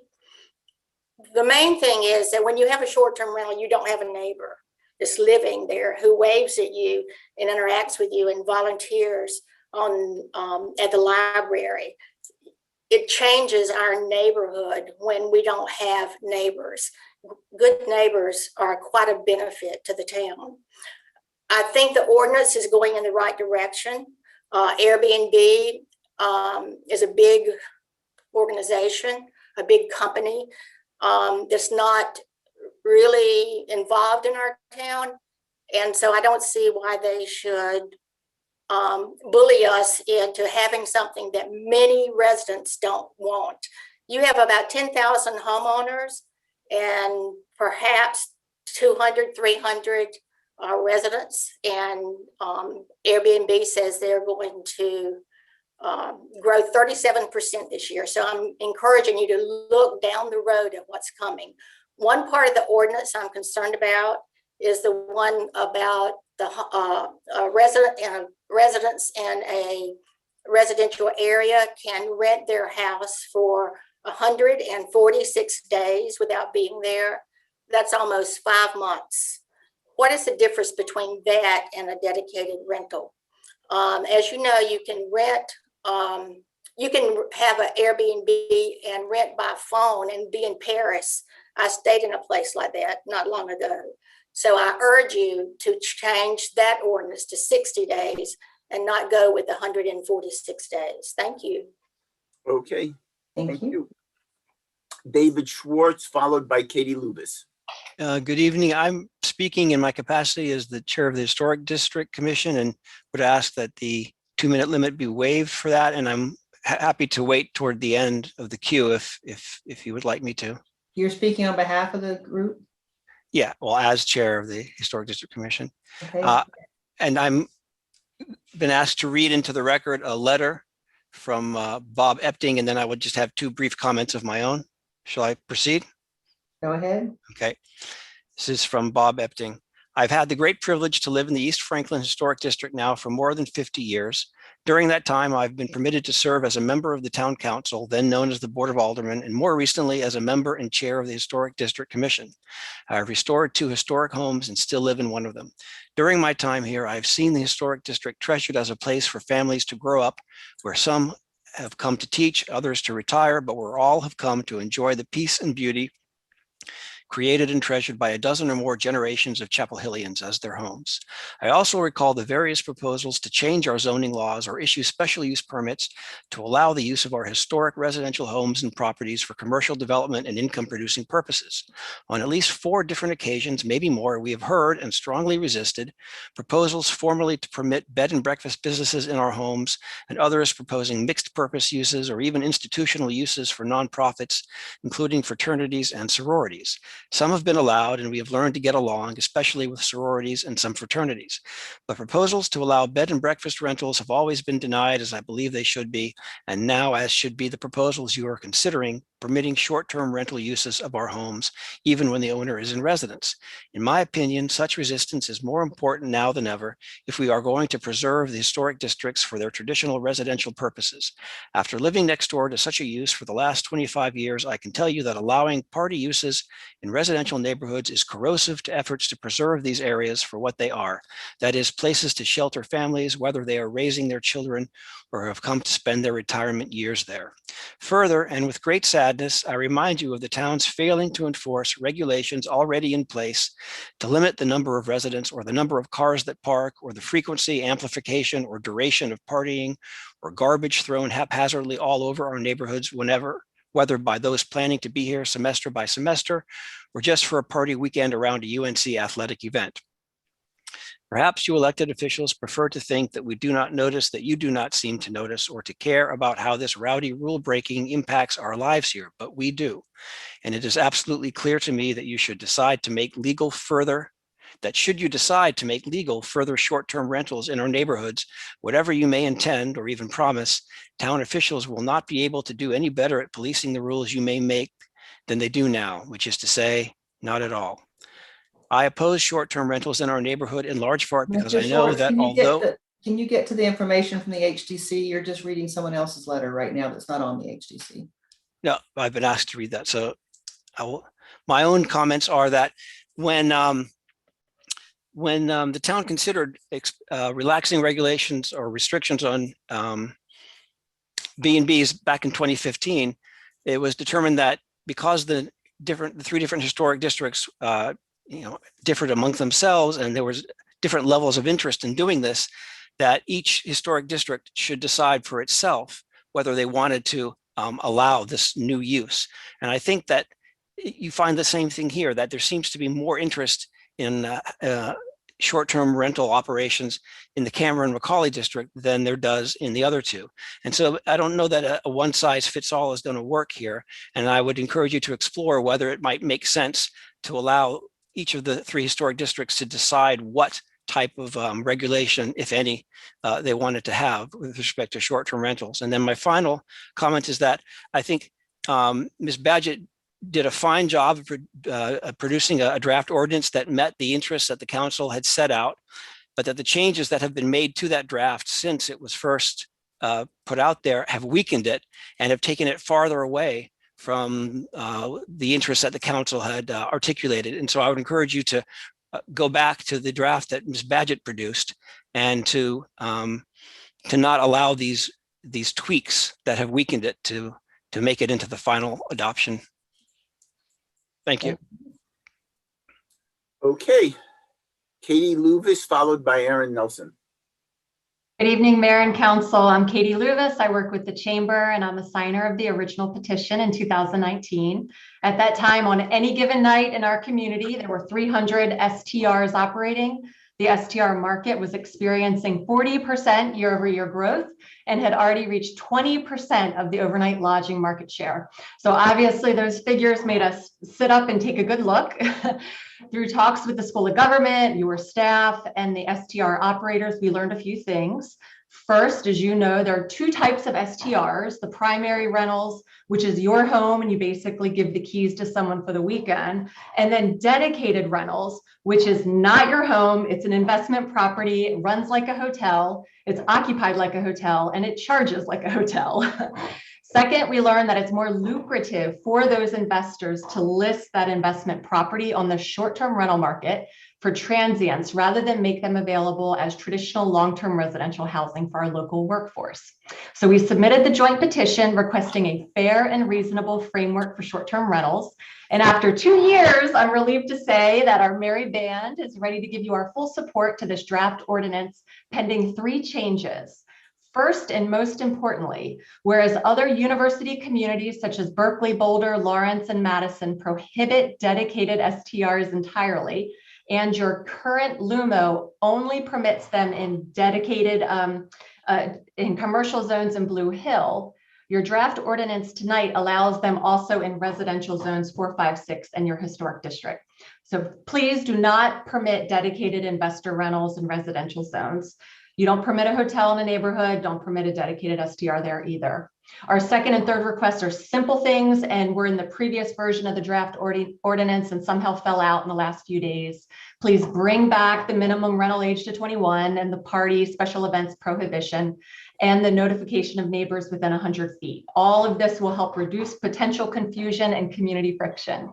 So bottom line, with these 3 changes, this draft ordinance earns our support, successfully gets STR operators out of the shadows, gives them a clear path to permit for this commercial activity, and helps them operate safely in appropriate zones. Thank you. Aaron Nelson, followed by Bib Latane. Good evening, Aaron Nelson with the Chapel Hill Carver Chamber of Commerce. I'm glad I let Katie speak professionally on behalf of the coalition that has been working well together. I'm just excited to speak in favor of something that David Schwartz is speaking in favor of. It's our first time.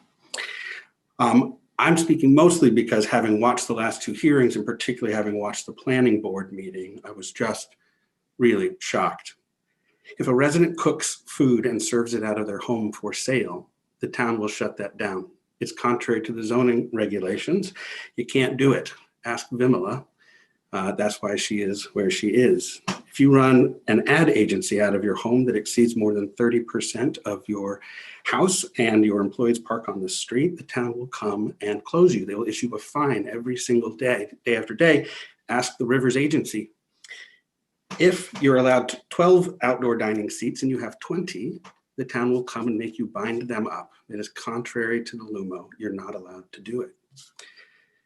In the Planning Commission, this sort of notion of no harm, no foul was the argument. Who's complaining? What's the problem? Nobody is being harmed by this, but that's not how we run our town. That 11 p.m. conversation of the planning board was just so surprising. They are the lords of the rules. They're the ones who make everybody follow them. And so their letter to you was really surprising and disappointing. Businesses, no one is complaining. We need the money. Where's the harm? Businesses say that all the time, but that argument has never prevailed. We have rules. You don't just get to say, my sign is tall, my sign ordinance exceeds the 12 feet, it's 13 feet, but nobody is complaining, so I should just be allowed to have it. You don't get to say, I'm over my impervious surface, but I need the money for the taxes, or I'm in a band. If you're allowed 4 units per acre, you don't get to have 6 and say, but the people who live there love it, and they're really nice. And that's really important to me. We have rules. We either need to follow them or change them, but you can't not follow them. You have a good ordinance before you. Let's adopt it and enforce it. Thank you. Okay, Bim Butane, followed by David Hartman. Hello, my name is Bib Latane. I first moved to Chapel Hill as a high school student back in 1950, 70 years ago. I moved into what had been a converted rooming house on Vance Street, between Vance and Macaulay Street, just a half block from Pittsboro Street, where UNC begins. My immediate neighborhood, although zoned R5, includes a sorority, a bank, a 1930s apartment house, and a number of student rentals who do cause a fair amount of problem with their parties and trash. In 1982, my father, who was by then a professor of economics, he had been a graduate student when we moved here, and I, by now a professor of psychology, founded SSCI, Social Science Conferences, Inc., with the charitable purpose, a nonprofit with the charitable purpose of improving interdisciplinary communication by allowing people to meet and talk with each other in shared accommodations. In that same year, my mother and I purchased an adjacent rooming house on Macaulay Street that became the second of the properties that have operated as the Center for Human Science since 1999 for the last 22 years.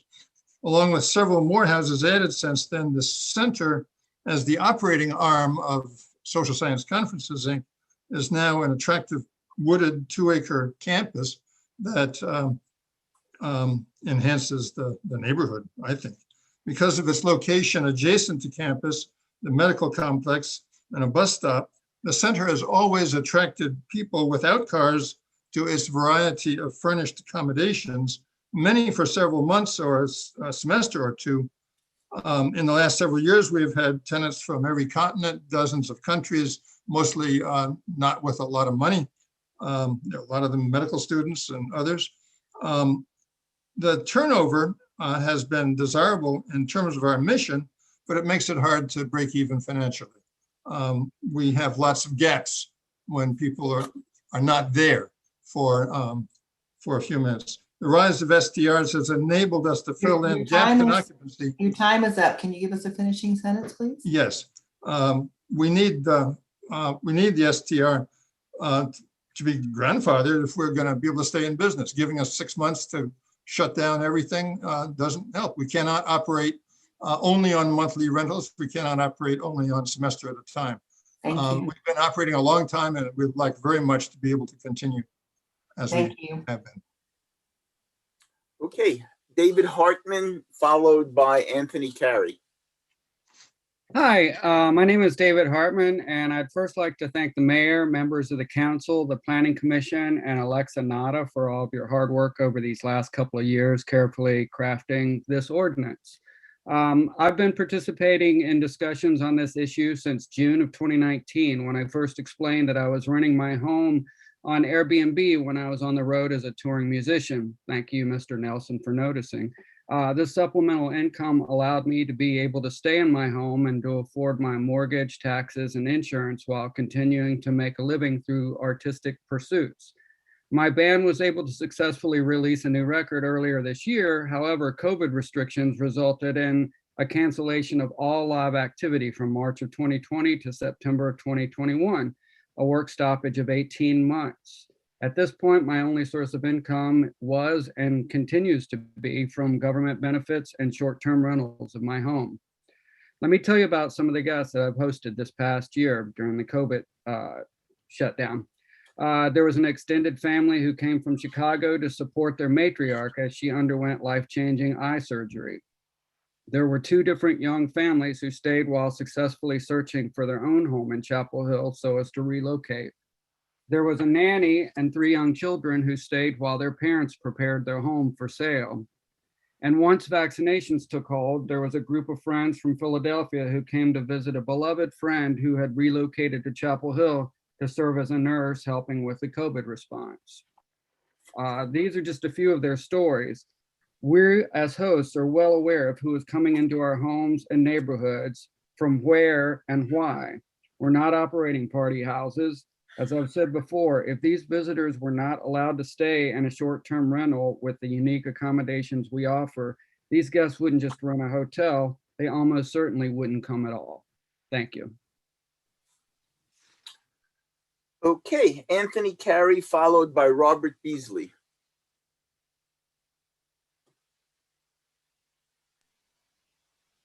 Anthony, you're muted.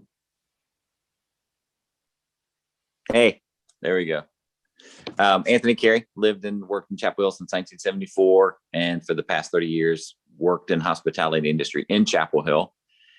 Currently serve on the Orange County Economic Development Advisory Board, and I additionally serve as the chair of the Orange County Visitors Bureau. And I also served as the co-chair with Alexa on the short-term rental task force. My long history in Chapel Hill and being a Chapel Hillian, managing hotels, I feel that I bring great expertise in regards to the subject. And I think we're really close. As Katie was alluding to, there's 3 points that I'd like to see brought back. I think they need to be removed, dedicated investor owns from the residential districts. I was speaking with Matt Gladdick in a meeting early this morning about how he needs, and they're developing their business plan downtown for livable, walkable residents, not necessarily just hoteliers, because there are, 60%, 70% occupancy. That means 30% of the year, those people aren't living. Those homes would not be occupied to support the downtown businesses.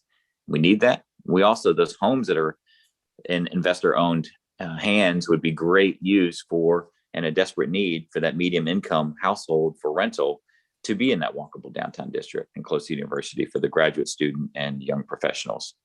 I just will try to be professional here, but I just feel it scary, I guess is the best word to use here. 18-year-olds renting a whole house in Chapel Hill. My son is 16, has tons of 18-year-old friends. I can just see this being a little too scary.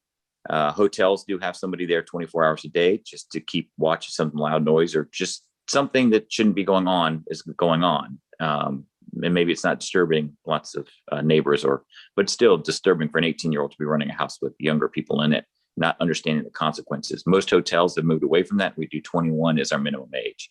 So I just think that's a really scary thing for the town of Chapel Hill to say, we don't need to do this. Thank you, Carey. Yeah, thank you so much. Thank you. Okay, and our last speaker is Robert Beasley. Hi, thank you.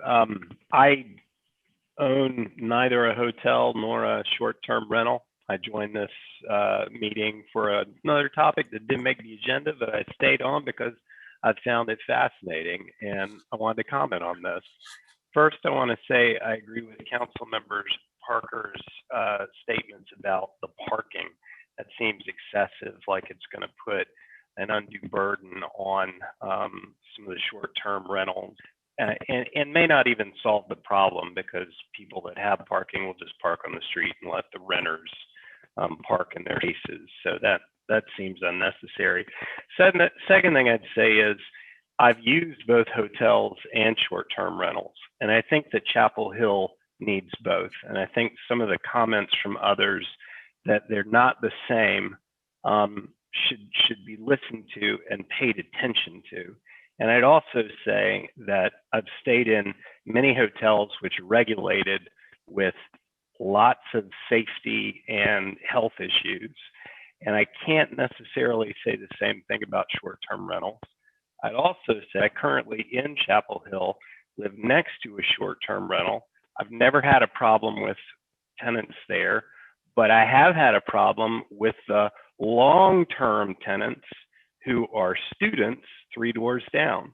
And they're here year round, whereas the short-term rentals are gone after a couple of weeks. So that's all. And thank you very much for the opportunity to speak. Thank you for staying with us this late. And all right. That's it. All right, yes, that's it. So council members, I know the hour is late. I know that when it's being recommended that we close the public hearing and bring this back for a vote on the 23rd. I don't know if you feel like we need to talk about this again. We might have an opportunity on the 16th of June to do that. So I'll let you weigh that decision. But what I'd like to do now is ask you, I've written down 6 questions to help staff, and you can respond or not, you don't have to those 6 things, just so that Anya gets a better, clear understanding of what she's bringing back. So I'm going to try to go in the order of the first 3 you gave us. Is 60% too high or too low of the number of days that you can rent at your primary residence? So you can just go high or low, and then we can figure something else out. Are you okay with simultaneous rentals on one property where the person has a room in their house and they have an ADU and it's 2 separate groups? Sunsetting or grandfathering, and I think we're hearing that sunsetting 6 months would be too short for someone to figure out anyway, but 12 to 18. For, I'm assuming we had left in the charge for the permit, Anya, is that correct? It's not something that's regulated by the LUMO, but we are planning on charging for that permit. Okay, so we don't need to ask that because we have to pay for the whatever we use. How do you feel about 3 strikes and you're out policy? How do you feel about the age of 18 or 21? So there's 5. And then I'm going to ask you how you feel about doing this as a pilot program for 1 year and making everyone register so we actually have the data to know what's going on. So I'm throwing in question number 6. So who wants to try to answer those or remember in the order that I asked them in? Mr. Parker, you want to start? Yeah, let me see how badly I can screw it up.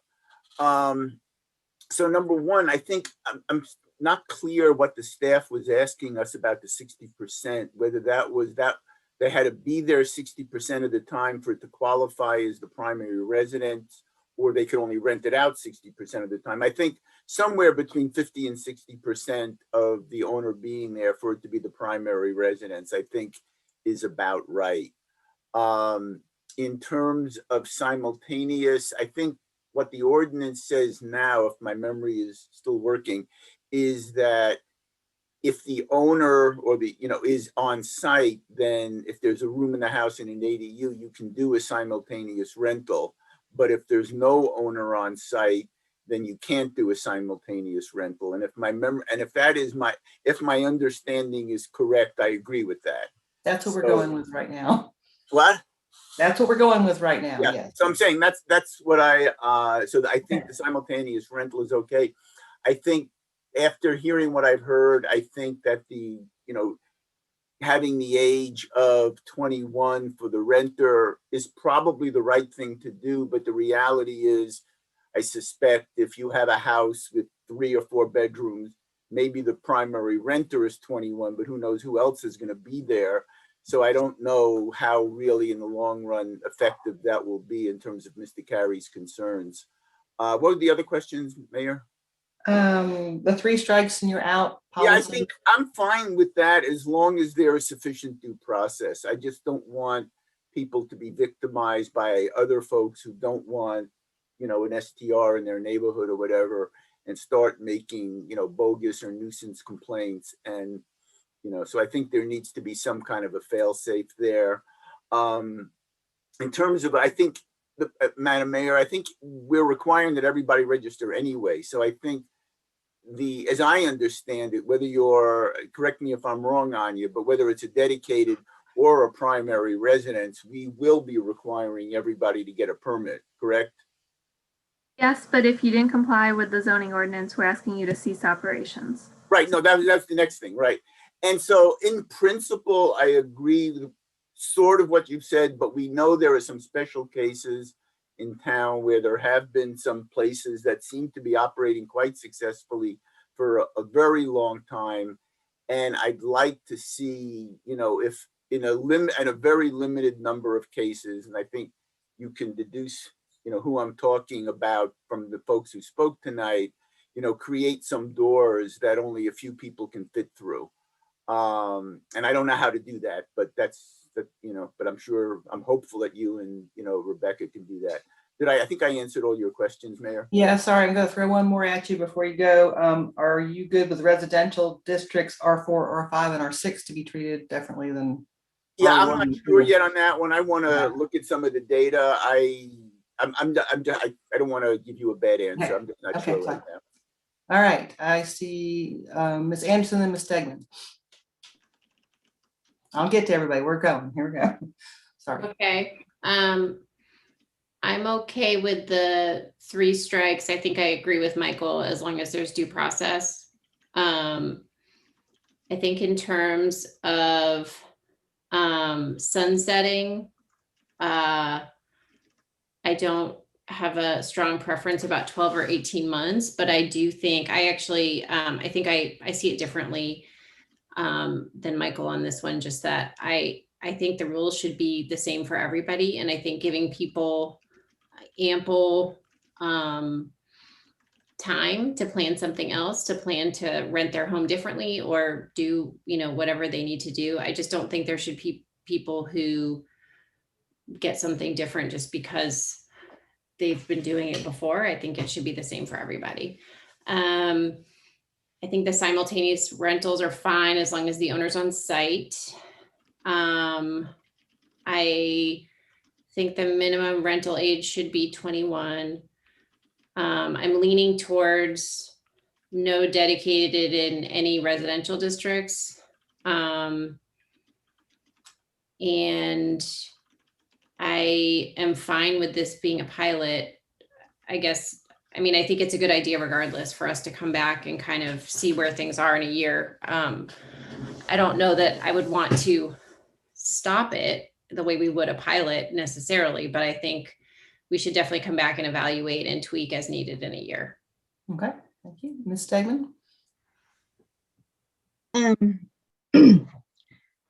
Okay, well, I think in general, just that we should make room and welcome both types of lodging. I think for the number one, the 60%, I think that's too high. Just in talking to some folks like Mr. Hartman who just spoke, I think it averages to about 50%. So I think there are people who travel for work in various ways. So I think we should be as accommodating of that as we can. I think the simultaneous is fine. I think if it's an owner occupied rental, I don't even necessarily think the owner needs to be on site, but certainly fine with simultaneous. The sunsetting question, I would really, I feel like if it's anyone's fault, it's the town's fault that we haven't been regulating this. So I don't want to punish the people who have been doing this well successfully. And I feel like we still don't know who we're talking about or how many. And we've heard anecdotal stories. I would love for us to find a way to have everyone register and in 6 months, maybe come back and say, okay, how many dedicateds do we actually have that have already been running, have not had problems? I think this is what Mr. Parker was getting at. And then sort of decide based on actual numbers and situations. Because I do think there are people who are Mr.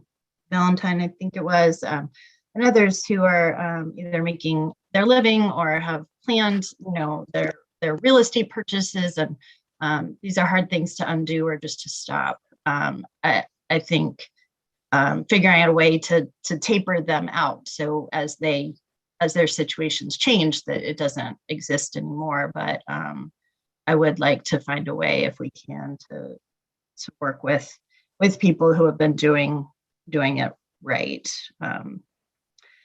And the age, I don't have a super strong opinion on that, so I'm good with the sort of majority of the council, I think, on that one.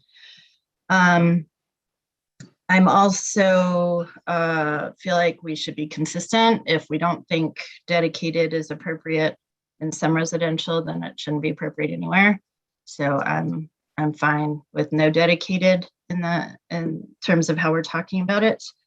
Oh, I've skipped the 3 strikes. I am really, I have a lot of discomfort with the 3 strikes as it is currently written. I don't think that all strikes should be created equal.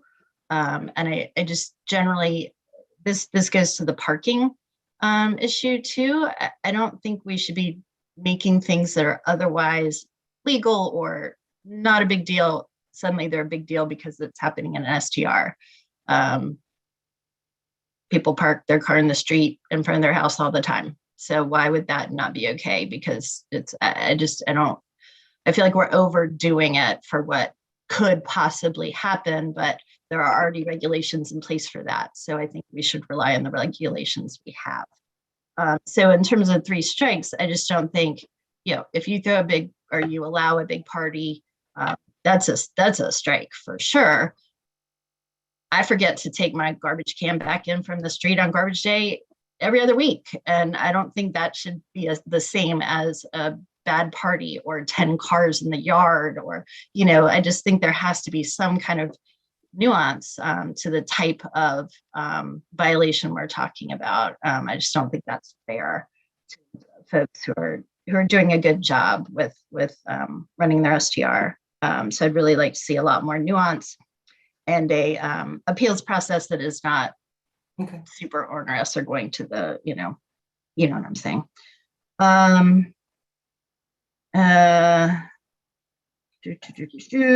think did I get all of them? I think I got all of them. Okay. I'm going to go to Amy, Ms. Ryan, then Mr. Nguyen. Okay, so the 60%, I don't have a big opinion between 60 and 50. I think it's kind of around the right amount. So I don't have heartburn either way on that one. I think simultaneous rentals when the host is home, I think I am fine with that. The 3 strikes, I think Karen's argument was really good. I think we need to distinguish between what kind of violations we're talking about. I think I'm with Michael that we need some kind of a really well spelled out process to make sure there's just not neighbor versus neighbor, conflict that gets in the process. Age, definitely 21. The pilot for 1 year, I think I would support that. I think it would be an interesting idea to do that pilot for a year, see who's actually running those dedicated rentals, and then decide what to do about them. I like that idea. It seems to me we should have a pretty good idea of who's running these by who's paying occupancy tax, right? Well, I'm saying that one of the qualifications for a good short-term rental owner is somebody who has been complying with laws and regulations, and occupancy tax is one of those. So I'm just saying that, and if we were deciding what to do about these things and somebody comes to me and says, I've been responsible, I have no complaints, I've paid my occupancy tax, I've done all these things, that for me would be a more compelling person to continue on in that business. So just saying that I think that's something we should look at. The parking issue, I would much rather have people parking in the street than parking in front yards, which is what tends to happen around here if nobody can park anywhere. So, unless if it's somebody who's operating in a place where you need a parking permit, they would need to provide that permit to guests if that was the only parking available. But I don't want the unintended consequence of, our student parking lot houses. And in terms of the R456, I agree with Karen. We can't say some residents are worth protecting, but if you live in an apartment building, you're not. So I think we should take all those out. And my understanding is the historic district inclusion is part of that R456, right, Anya? It wasn't a separate. It was separate. So we had originally said anything within the historic district overlay would not allow dedicated short-term rentals, but then we had removed it prior to council's review. I think the historic district as a residential neighborhood should be not have dedicated rentals also. Is that it? You got it. I got more. Okay. Mr. Nguyen, then Mr. Boynton, then Ms. Gu. Let's see. I think 50% for the primary residence thing. The 12-month sunset clause makes sense. I'm fine with the 18-year-old age for the minimum, and if the operator wants a higher age, they can set that themselves. Simultaneous rentals for primary residence is fine by me. And then, yeah, I definitely agree with Councilmember Stegman's statements about the 3-strike system and her concerns about needing more nuance there. I'm fine with the pilot program. I think that was every. Oh, and then treating all residential zones the same and not having any dedicated in those zones. Okay, thank you. Mr. Boyncey? Yep, so I'm fine with 50 to 60%. And then with the simultaneous rentals, I'm fine with those as long as the owner is on site. I'm not sure yet about the sunsetting provision. I'd wanted to hear a bit more information about grandfathering idea and what, if any, potential challenges there are to that. With respect to 3 strikes, I'm fine with that, so long as Councilmember Parker said, there's due process. And a necessary part of due process, I would think, is making sure that there's clear objective criteria that's being used in determining violations. The age minimum, I'm fine with 21 minimum. Also fine with no dedicated in any residential zones. And I'm fine with the pilot for 1 year. Thank you. Ms. Gu? I think among the 6 items, I think the one that I supported the most is one we need to get more data. I have been saying the issue, I feel like it's still at this time, because like people are telling different, I feel like I'm being told different versions of stories. It could be like really scary and causing all the troubles to the neighborhood and that impacting people's safety and the health and the welfare. But on the other hand, it seems like I really do not see the data. I mean, from data that has been presented to me, I haven't seen that I can make that case. So I'm not sure that well, I think I'm hoping that the regulation or whatever the tool that we're putting forward, first of all, it needs to be enforceable. We do not want to make the rules, but in the end, I realize that it's going to be so complicated to enforce, like 3 strikes or registration.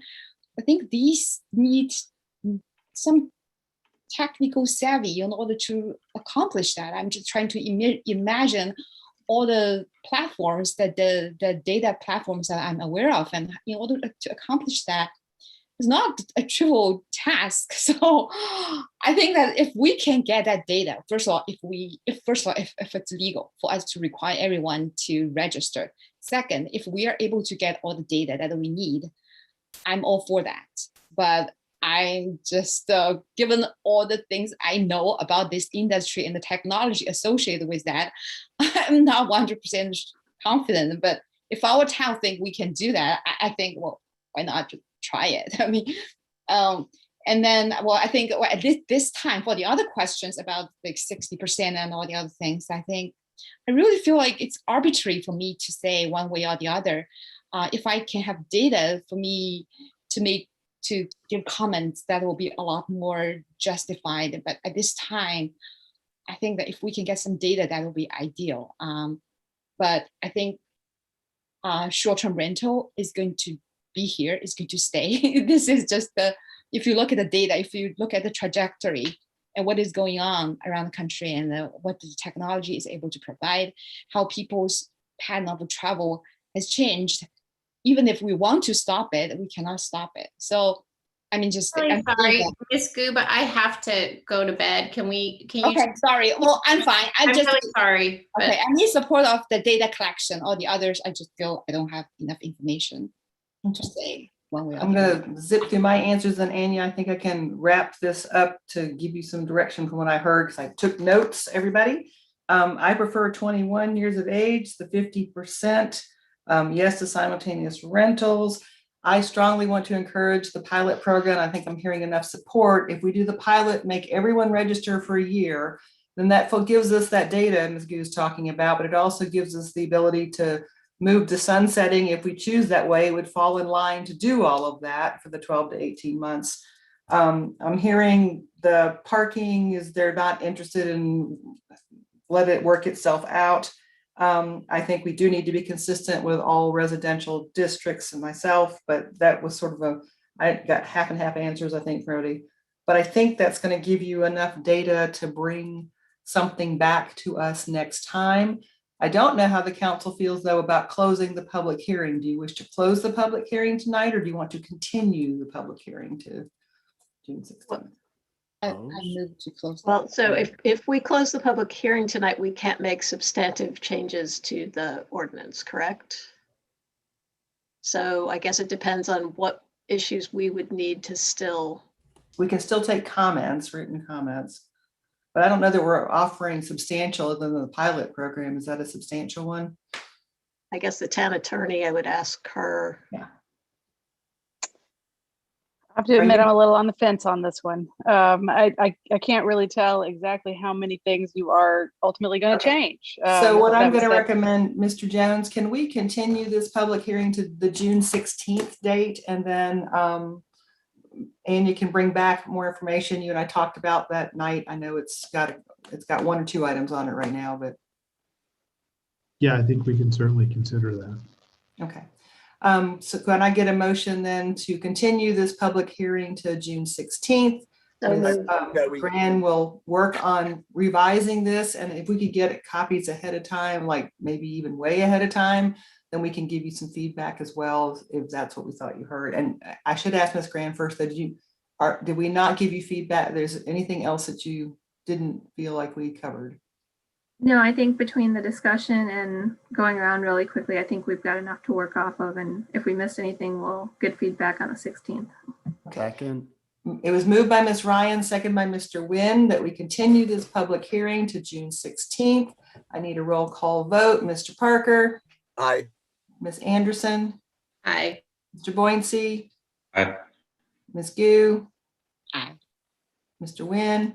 Aye. Ms. Ryan. Aye. Ms. Stegman. Aye. Mayor says aye as well. I will announce the people who have applied for board seats and been appointed, and we love that people apply. We ask you to continue to apply. We still have more seats open, and we like to make sure that people get involved. For the Board of Adjustment, we've appointed Jeff Green, Anton Hito, and Catherine Jagoda. I'm so sorry if I mispronounced someone's name. It's late and I'm reading my scribbling here. For the CDC, the Community Design Commission, we've appointed Megan Patnick and Scott Leviton. For the Planning Commission, we have reappointed Louis Rivers and Stephen Whitlow and appointed Jonathan Mitchell. For Stormwater, we've reappointed Chad Pickens and Shugong Wang, and we've also appointed Evan Kirk.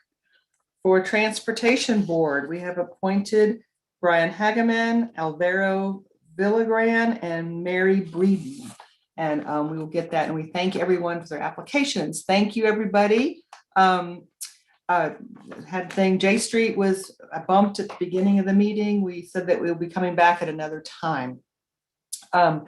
Thank you for hanging in there. I know our agendas are packed and we are trying to do the best we can, but you are having good conversation. So the meeting is adjourned. Thank you very much. Good night.